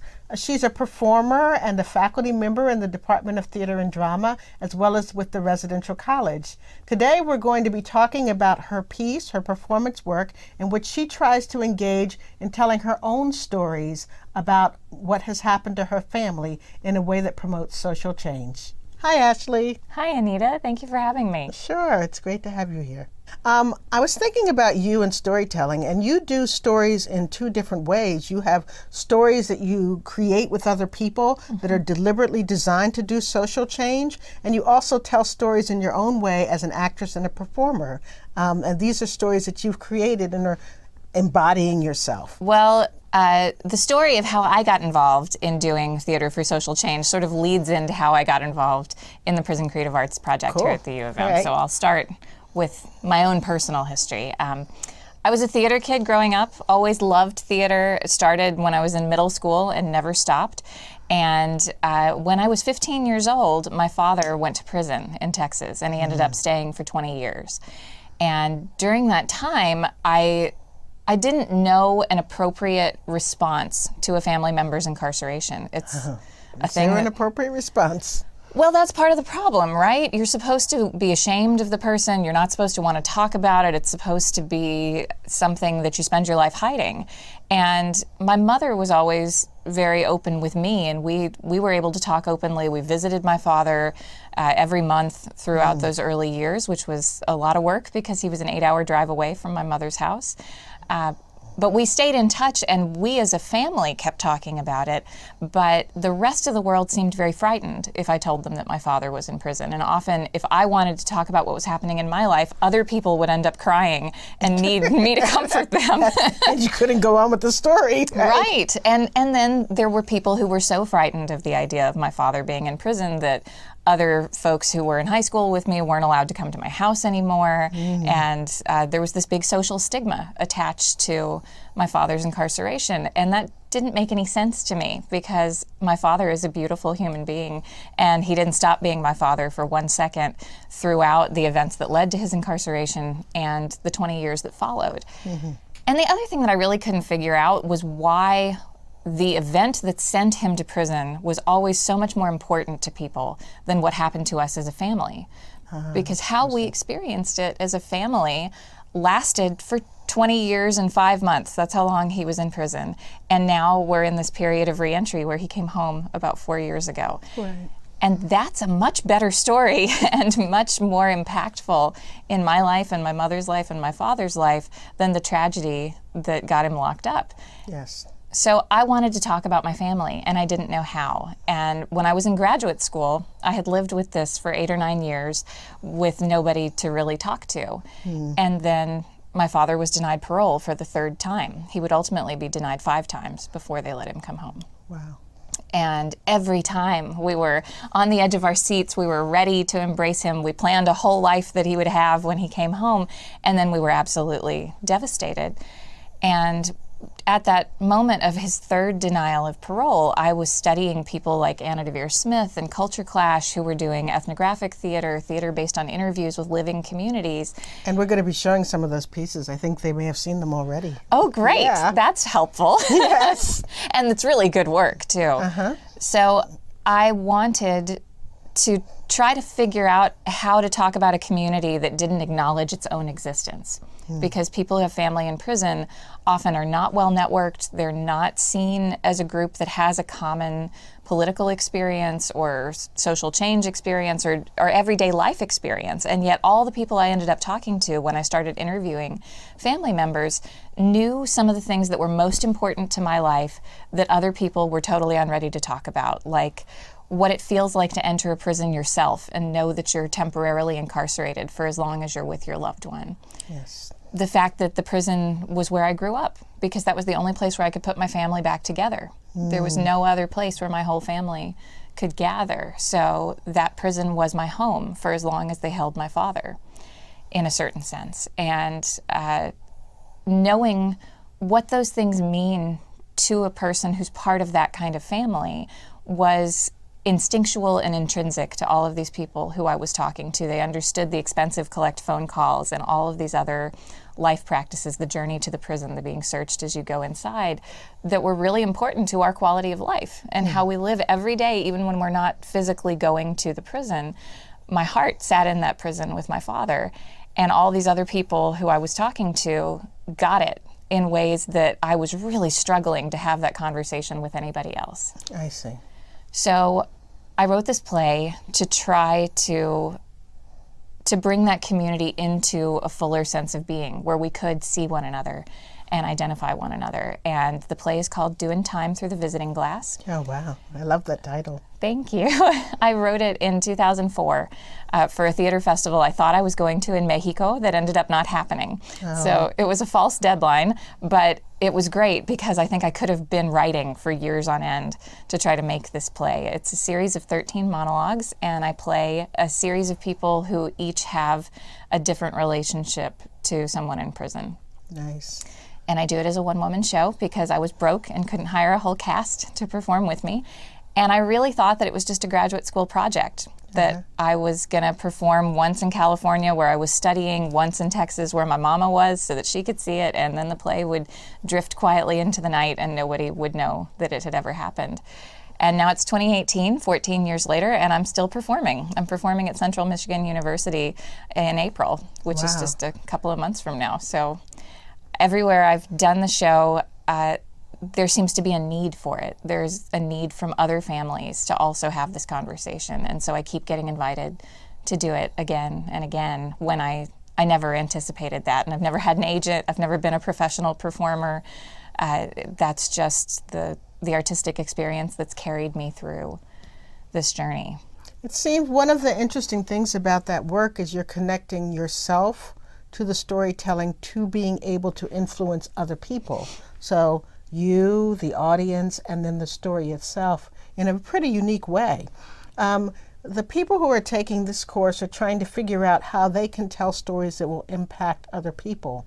So you mentioned just now about how the audiences need to hear what you're saying. Can you talk a little bit more about audience impact of the work that you do? Sure. That's been the most powerful piece of this experience for me across the more than a decade that I've been doing the show. I really thought when I was writing it, I was a graduate student. I'd never done a one-person play before. I'd been in lots of plays, but I'd never written one that saw the light of day outside of a playwriting class. And it was an experiment, and I really thought it was for me. It was about this pain of my father's parole denial, and it was the thing that I needed not to be silent about anymore, and I needed to find a way where I didn't have to be so responsible for the conversation and where it didn't have to be all about my father. So the story of my family is deeply embedded in the work, but I didn't want to write an autobiographical piece. I wasn't interested in telling our journey on its own. I wanted to know how I was connected to all of these other people. So when I did it, I really thought that I was just processing my own life emotionally in front of an audience in a certain sense. And the audience all started, I never do the show unless the place where I'm performing agrees to have a conversation with the audience afterwards. I see. So after the curtain call, the audience is invited to talk to me about, and to talk to each other, more importantly, about what the play brought up for them. So one thing that struck me immediately and has never changed is that no matter where I was, if I was performing in a prison, clearly there were people there with ties to what I was saying, but I could be in a very privileged space and there would still be people in the audience who had a loved one in prison. There are more than 2 million incarcerated people in the United States right now, and mass incarceration is a global phenomenon. I've never been anywhere and even talked about the show where there weren't people who said, that's me too, that's my life, that's my family. So in certain places there have been much more emotional responses to the discussion after the play than even to the play itself. People passing around boxes of Kleenex. In one performance, a woman stood up and said, I have 5 brothers, and collectively they're serving more than 120 years. Wow. And that kind of thing, I thought I knew something about what it was to be an incarcerated person's family member, but I realized very quickly that with that many people locked up, we do have a lot in common, but there are also many particularities of these experiences that I don't have and that I don't represent, and that my play in its diversity can't begin to represent. So the conversations with the audience have given people ways to begin conversations with one another.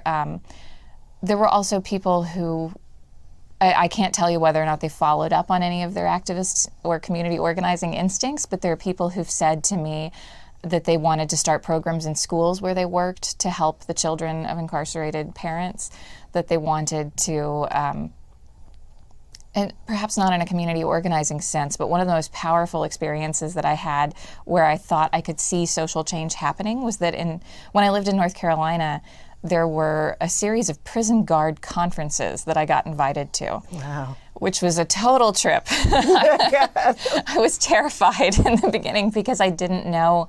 It was like walking into the enemy, into the lion's den, because these were people who were paid to make sure that folks like my father didn't leave. Uh-huh. And what I realized in performing there was that people who work in prisons feel just as stigmatized by incarceration as the people who live inside prisons. The very first question somebody asked me when I performed at my first conference for prison staff was, why do people hate us so much? Oh, wow, that's something.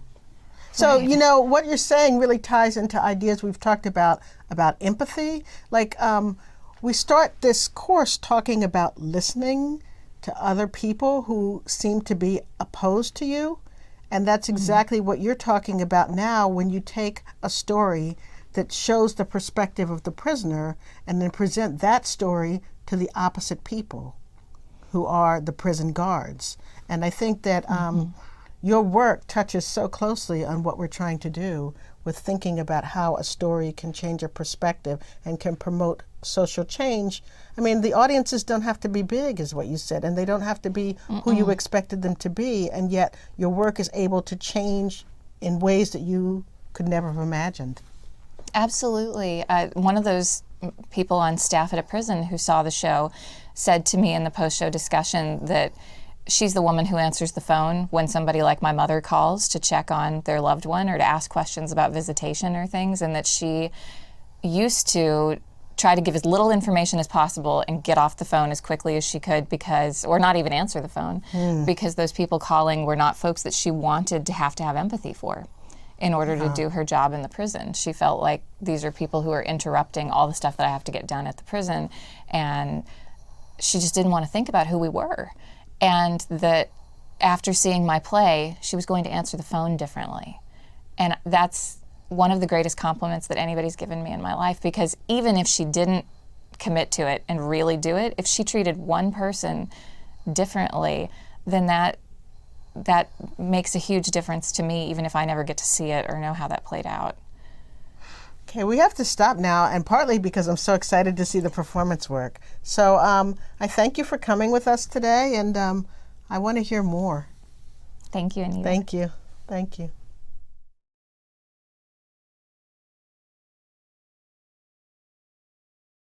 Hi, I'm Anita Gonzalez. Welcome to Storytelling for Social Change. I'm here today with Priscilla Lindsay, who's the chair of the Department of Theater and Drama in the School of Music and Theater and Dance at the University of Michigan. And I want to ask her what she thinks about storytelling. Priscilla, what is storytelling? What is storytelling? I think storytelling is the relating of an event, true or not true, to someone else. And it's supposed to convey information, talk about an event or something that's happened. And it seems to me that it has to have an element of truth in it, so that the hearer or the listener has something to sort of glom onto, a reference point, so that they know that what they're hearing has some relevance for them. Well, how do you think storytelling can promote social change? Well, if storytelling is the relating of an event and does contain some kernel of truth and helps to exhibit feelings, emotions, or anything to do with the human condition, then in a sense it's offering up the possibility of change. and it's saying either this is how it was, this is how it is, or this is how it could be. And by presenting that to a group of people or to a single person, I think it offers up the possibility for not just an interaction between a couple people or a person in the audience, but a chance to evince or evoke change, either in a person's beliefs or in their convictions. And I think that social change is probably more communal than involving just one person. But I also think that if you inspire one person, that person can inspire others. So I'm not sure it has to happen in any more of a community than two. But I think it has to be two. And I think the possibility of social change is always present. Do you think that any of this has anything to do with empathy? I do. I think that's where this kernel of truth comes in. I think you have to be able to identify somewhat with the person telling the story. There has to be an element of trust, it seems to me, or evidence of a shared experience of some kind. And once you've established that base of some kind of agreement between two people in the sharing of this story, then I think not only is the listening better, but the possibility of change is present. I love that thought of change. How do you use storytelling in your own work? Well, theater and drama is all about storytelling. There isn't a day that goes by that storytelling doesn't happen in our classes. It takes different forms. Of course, the grist of our material, what we use in our classrooms, are plays, theatrical experiences, speech of all kinds, and those are, in essence, stories. Lots of them are based on action, objective, and then some kind of resistance to that objective or to that action, and that's wherein lies the drama, right? Yeah. The conflict. If there's a conflict, then you've got a story, and you've got a hero or heroine, protagonist who actually is trying to get something accomplished, trying to win or trying to make his or her point, and you have something or some person who is in opposition to that. That's the basis. In our classwork, stories often take the form of physical movement through either physical improvs or simply being in a room together in a group and encountering each other in various exercises that we do, sometimes on the floor, sometimes just in space, and sometimes without words. Michael Chekhov, who's one of the most wonderful proponents of inner work and outer work for the actor, talks a lot about centering yourself and using the elements of the world, air, fire, water, and how those are manifested not only in ourselves but around us. And those are the beginnings of creating stories. I love that, the way that storytelling can also be inside the body itself. It's not just the words. A lot of times we think of stories as the words, but it's also the gestures, the talks, the feelings. So tell me a little bit about how you use social change, how you use the stories that you create in the work that you do to promote social change. Probably now more than ever. I feel the weight of social change in the work that we do. I think maybe things go through cycles, or maybe we don't listen to playwrights and artists in some times as much as we are listening to them now, and as much as we need to hear them. We are looking for works of art and writers who talk about social issues, not just social justice, anything to do with social change. It can be in the land of diversity, equity, and inclusion. It can be in the political arena. It can be an historic story that needs to be retold in the context of today. So we are constantly looking for those stories and how they reverberate with us. Because lots of the work that has been done and since the beginning of time needs to be reinterpreted for every generation. Oh, that's interesting. So a story can't really be the same. A story doesn't resonate the same in each historical time period? That's correct. Depending on who you are, your growing up, your community, the political milieu that you espouse and work in and raise your family in. All of those things change, throughout time. So my experience growing up, not only is it not like yours, but it's certainly not like my children's, and yours is not like your children's. No. And so when they look with their eyes at even Oedipus at Colonus or a piece early 20th century American theater, Clifford Odets, anything to do with the immigrants coming over, they're going to see it a lot differently than you and I would. That's the beauty, I think, of having those stories that come back to us and that we can revisit again and again. That's right. I have a couple more questions. Okay. One of them is, do you think that a story is a lie? Like when I was a little girl, my mom would be like, hey, you're telling a story, as if it was a lie. How do you reconcile that in this time that's talks about false facts, truth, non-truth? Very interesting. I have a grandson who is questioning Santa right now and the story of Santa Claus, and whether that's relevant to him. He wants it to be. Mm-hmm. He wants it not to be a lie, and that's part of it, right? What's the buy-in? Right. I think a lot of it has to do, well, part of it has to do with being a dreamer and how much you want to believe what you hear and how much you dare to believe, what you're afraid of, and what you kind of pin your hopes on. And that will color what you consider to be the truth or a lie, because I think for different people, truisms, lies hold different meanings and hold different weight, right? So what is true for you does not necessarily have to be true for me. So I think it's, to say something's a lie, I think you are in deep water. You are treading, because there are very few things that are true for everybody. In an earlier section, I was talking about storytelling as originating with people sitting around the fire telling stories to one another. How is that relevant to the arts today?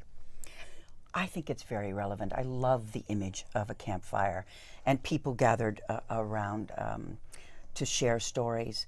And one of the images that, one of the stories that is particularly resonating for me, one of my former artistic directors, Tom Haas, used to tell us that we, the artists, are around this campfire, and that the playwright, the director, the actor is sent out ahead to look over the next ridge, the next mountain, to see what's ahead of us, what might happen the next day, what might happen in the near future, and then come back and report to the people around the campfire. And then, of course, there's a buzz, and everybody has to discuss what it is that they saw and what might happen. And so artists have often that vision. They can sense where we might be going, and it behooves us to listen to them. We talk a little bit in this course about how much people want to hold on to belief systems and whether or not a story can be a way of intervening in seeing someone else's belief system, even if just for a moment or two, instead of having to hold on to the one that you're so tightly attached to, you being the royal you. Absolutely. Certainly, in the Bible, they have parables. Parables are stories that have been stripped of, for the most part, stripped down to the basic minimum of a person's reaction to something else. It's about kindness or,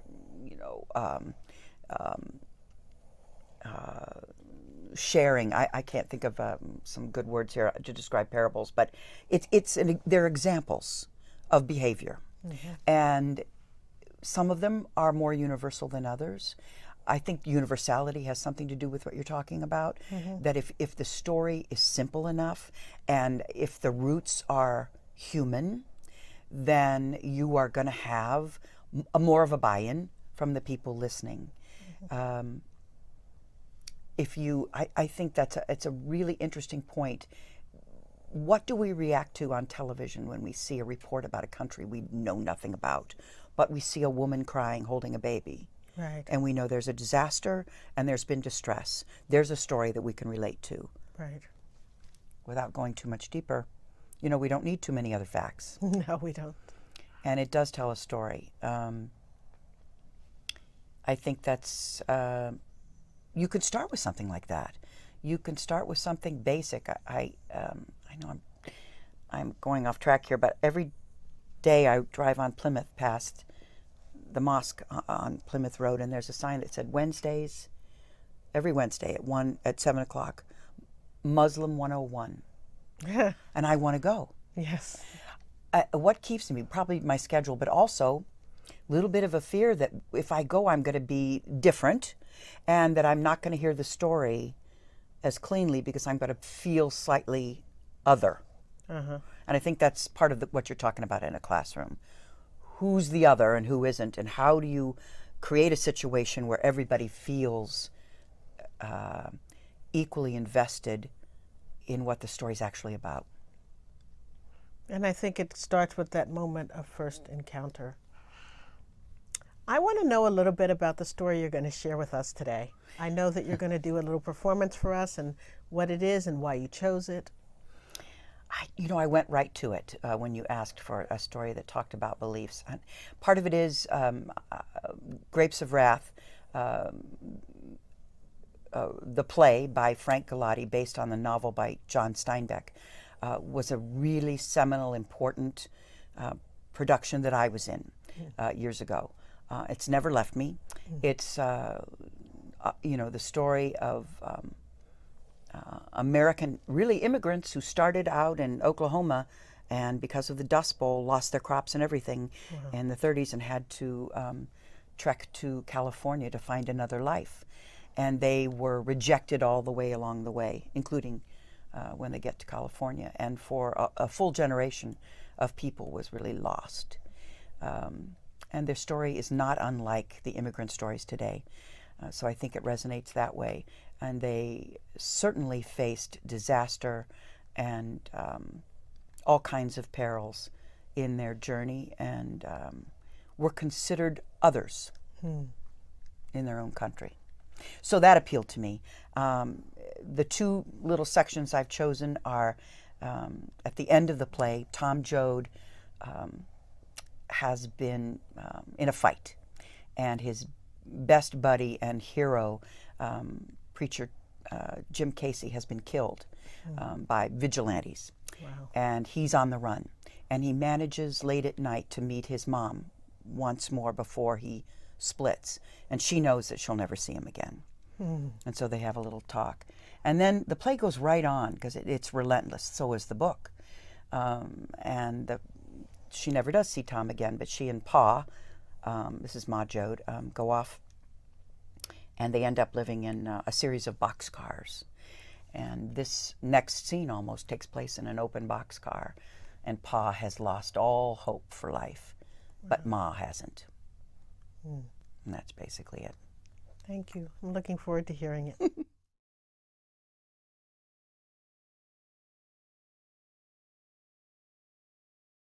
Hello, my name is Justin Hodge. In a previous module, I talked about how my passion for promoting positive social change guided my career and eventually led me to run for elected office.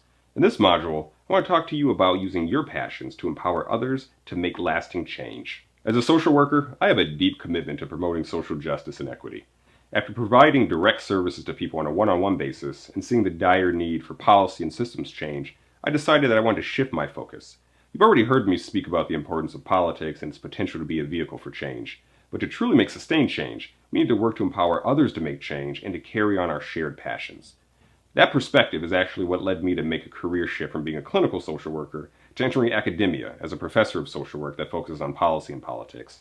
One of my long-term professional goals, the goal that connects many of my passions, is to inspire and prepare other social workers to get engaged in policy and political work. After frequently being the only social worker in policy-making spaces, the only person focused on making change with a social justice lens, I came to the conclusion that the most effective way for me to bring more social workers into this work would be to educate and engage them early in their careers, starting from the time that they're students. Moreover, part of my goal in pursuing elected office is to show other social workers that it's possible to run and to win. After I take office, I plan to create internships for social work students so they can explore their shared passions with a fellow social worker and one that happens to be both an elected official and a faculty member at their school. Moreover, part of my goal in pursuing elected office is to show other social workers that it's possible to run and to win. After I take office, I plan to create internships for social work students so they can explore their shared passion with a fellow social worker and one that happens to both be an elected official and a faculty member at their school. While my very specific passions probably aren't the same as yours, at their core, I think they speak to the essence of how we can work together to inspire and empower a passionate world. Working to make policy change may not be how you want to leave your mark on the world, but you do have a passion for making a change that others share. Think about the things that you enjoy doing the most and the people that are there with you while you're doing them. Perhaps you already have family and friends that share your passions, or maybe there are acquaintances and friends you haven't yet met that you'll get to know by pursuing your dreams. And while teaching may not be your calling like it is mine, we can all empower others to pursue their dreams by serving as mentors. Remember the times that you were helped along by a teacher, coach, advisor, or anyone else that took an interest in your success and wanted to push you further. Think about how you can be that kind of positive force for someone else, the wind in their sails. Ultimately, those two ideas, finding your passions and pursuing them while mentoring others to do the same, are what I believe to be the keys to empowering a more passionate world. Find your calling, whatever it may be, and find the people that share your hopes and dreams. Be a mentor and let yourself be mentored. We're all on this journey together.